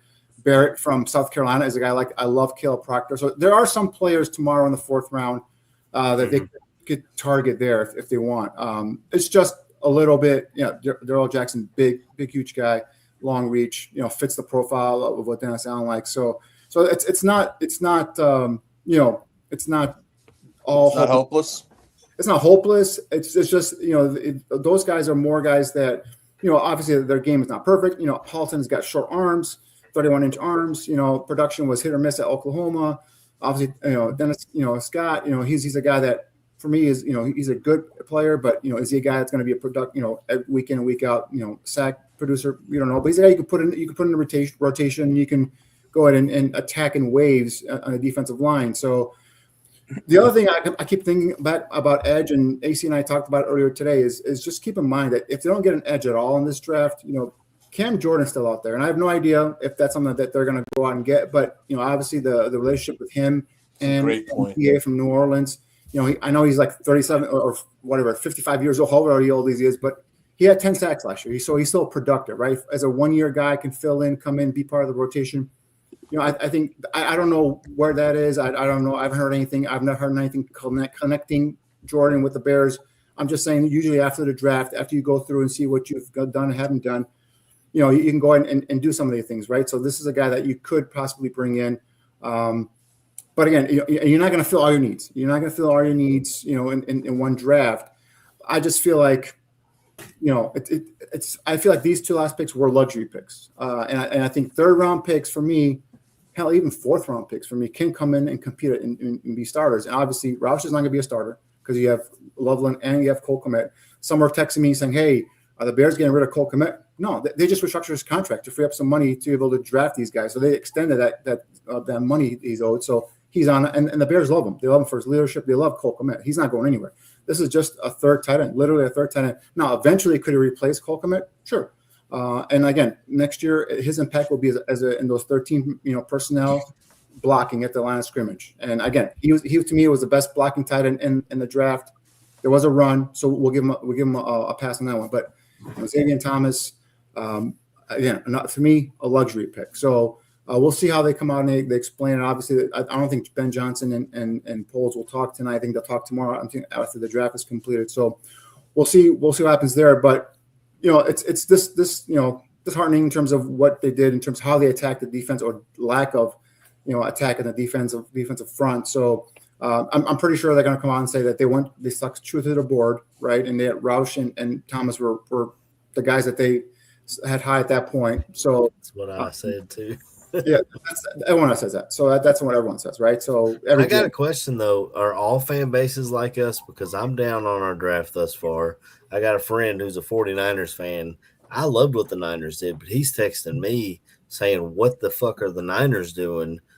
He's saying we need O-line help. They didn't attack that, and I'm like, so I'm wondering if it's just we see it this way because we're so close to the thing. The Niners took they took Stribling, DeJean Stribling. Yeah. Yep. Then they grabbed Romello Height. Yeah, and then they grabbed. I think their Niners are doing okay. I mean, they traded out of the first round, recouped a bunch of picks. So I like Stribling. I don't. Is he going to be a number one receiver? No, but I think he's going to be a nice rotation guy. I mean, I think Juwan Jennings is a guy that they probably lost in free agency, so that replaces him. And Height is a 3-4 outside linebacker. So that's a little bit weird because I think they're still doing a 4-3 there. So we'll see how that works there. And then Cam Black, I love Cam Black, and I think the fact that he wasn't invited to the combine for me was surprising. So but in terms of the Bears, like I said, right now the two picks are for me are just luxury. These last two picks are just luxury picks. We'll see how it goes tomorrow. There are some defensive tackles that I do like, but again, those are lower graded defensive tackles on my board, and we'll talk about those guys tomorrow. But we'll see what happens. It started off great. Start off with the two Big Ten guys and Dylan Van and then Logan Jones. Two starters. If Jones doesn't start next year, he started for sure in the future. But these next two picks were a little bit. It got me like scratching my head a little bit. But we'll see what happens tomorrow. I wouldn't say the Bears draft sucks. I wouldn't say that. So obviously, we talked about Ben Johnson wants speed. He wants dynamic playmakers on offense, and 4.28 is dynamic. Three returns for his career in terms of touchdowns. Yep. He's going to give you that option on special teams. He could be that guy that and then again work with him in terms of developing some of his pass catching and route running. And initially, going to help you out in terms of jet sweeps and all other kind of stuff. He can return punts too, right? I mean, Khalif Raymond is the good punt returner too. But do you see this kid taking over both roles and letting Khalif Raymond just focus on receiver? We'll see. That could be a possibility. Mm-hmm.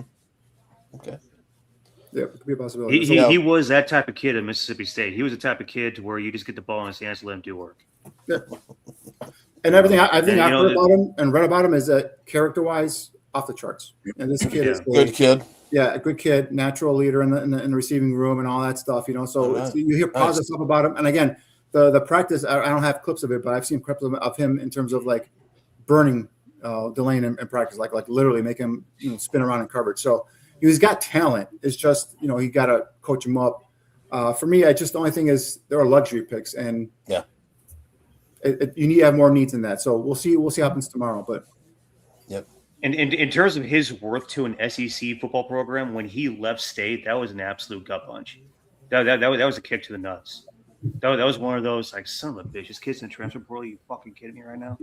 But he had an agent kind of working the strings behind the scenes there that wanted him to go to Louisiana State the entire time. He's from right outside of Baton Rouge, right? So that was an issue in and of itself. It has nothing to do with Mississippi State. But while he was there, absolute playmaker, absolute dynamic, presence on the offensive side of the ball. And Danny's talking about second round, third round, day two, basically, in general picks being guys that you want to come in and contribute right away, potential starters right away. And that is everything that NFL, personnel guys have told me from the very beginning. So you hope that what we took tonight ends up being the case.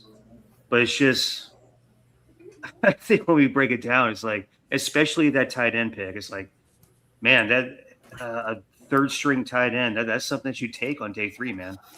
Especially when you're an electric playmaker, you can make the case that that's definitely a third round type of pick that you could potentially make if that kid's going to come in and score touchdowns right away.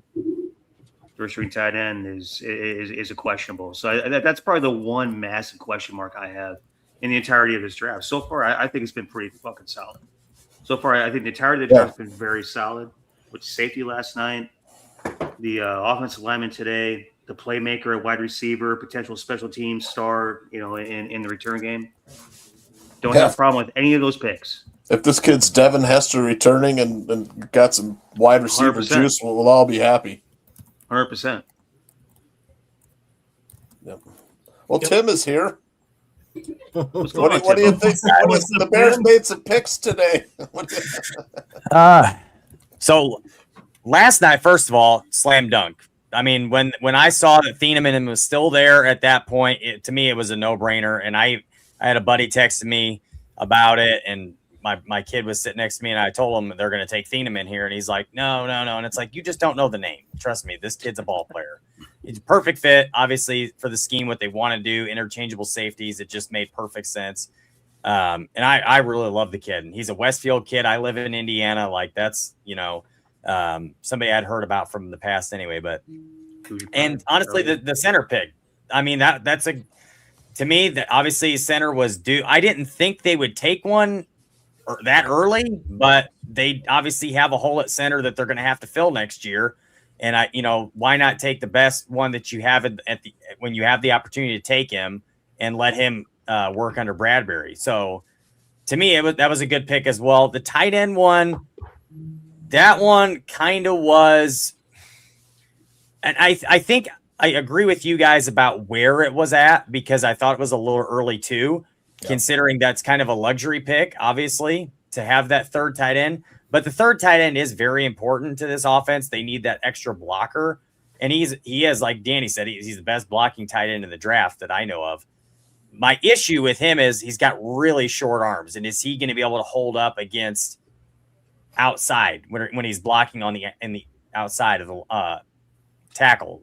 But again, I mean, they obviously saw something they liked, and that's, who am I, especially to tell the Bears what to do? So, I mean, that could end up being a great pick. I hope it is. And I think he's going to fit right in. They love to run that 12 personnel. I know they're going to run some 13 this year.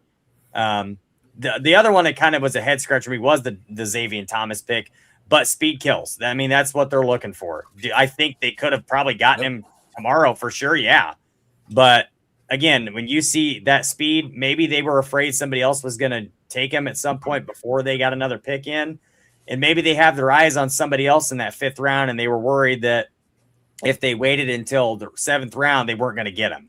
So this is one of those, you take them when you can, and maybe they plan on picking up some more picks later on by trading down. But, I mean, overall, I think if you look at it last year, how many people were happy with the Bears draft last year? And it turned out to be an excellent draft. I mean, we have guys filling needs all over the place. And we got how much production out of those guys. Yeah. And how many of us actually thought that going into last year after the draft was over?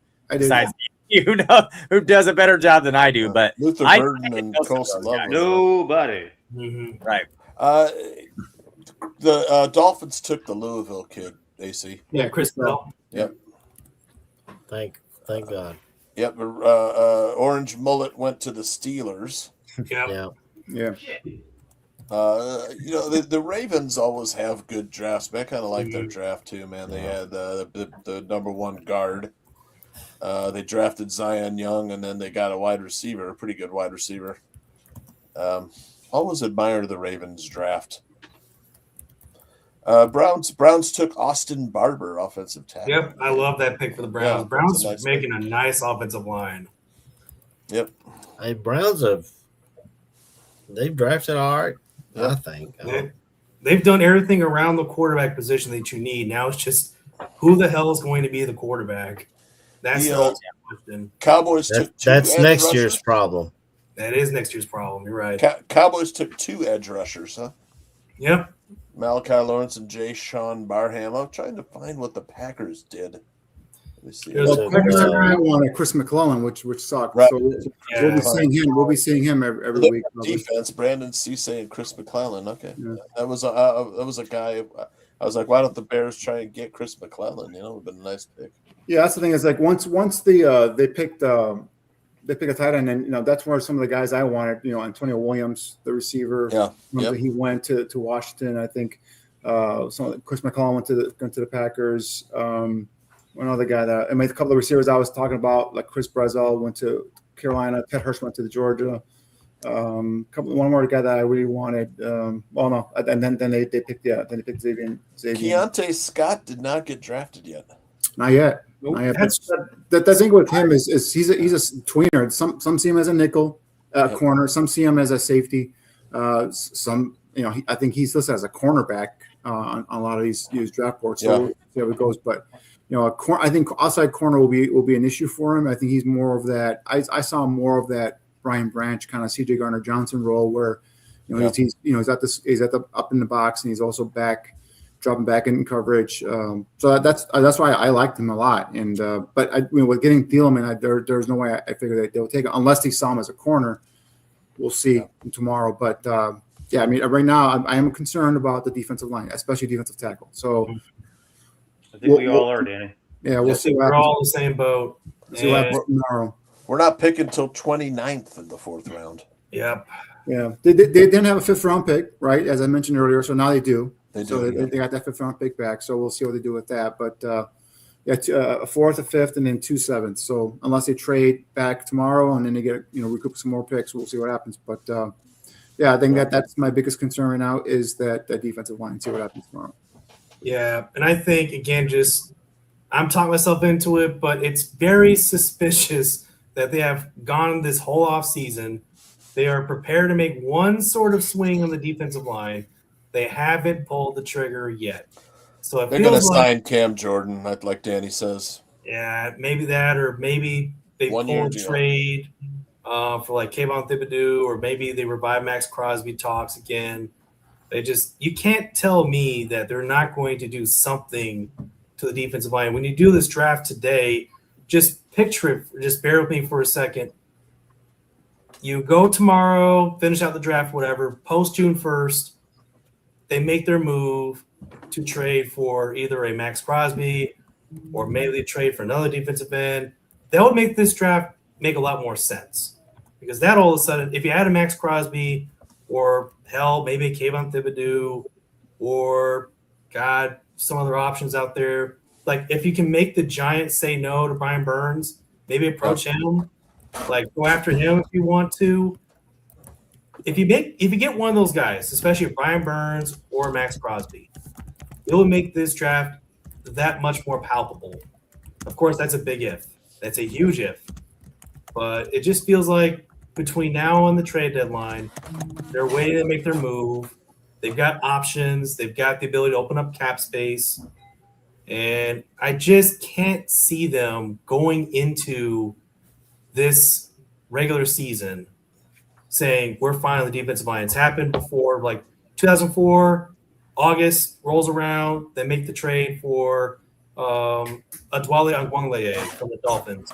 And then years later, week before the regular season starts, we get Khalil Mack. It's happened before, can't happen again. And we remember the trade deadline years ago when Ryan Poles got Montez Sweat.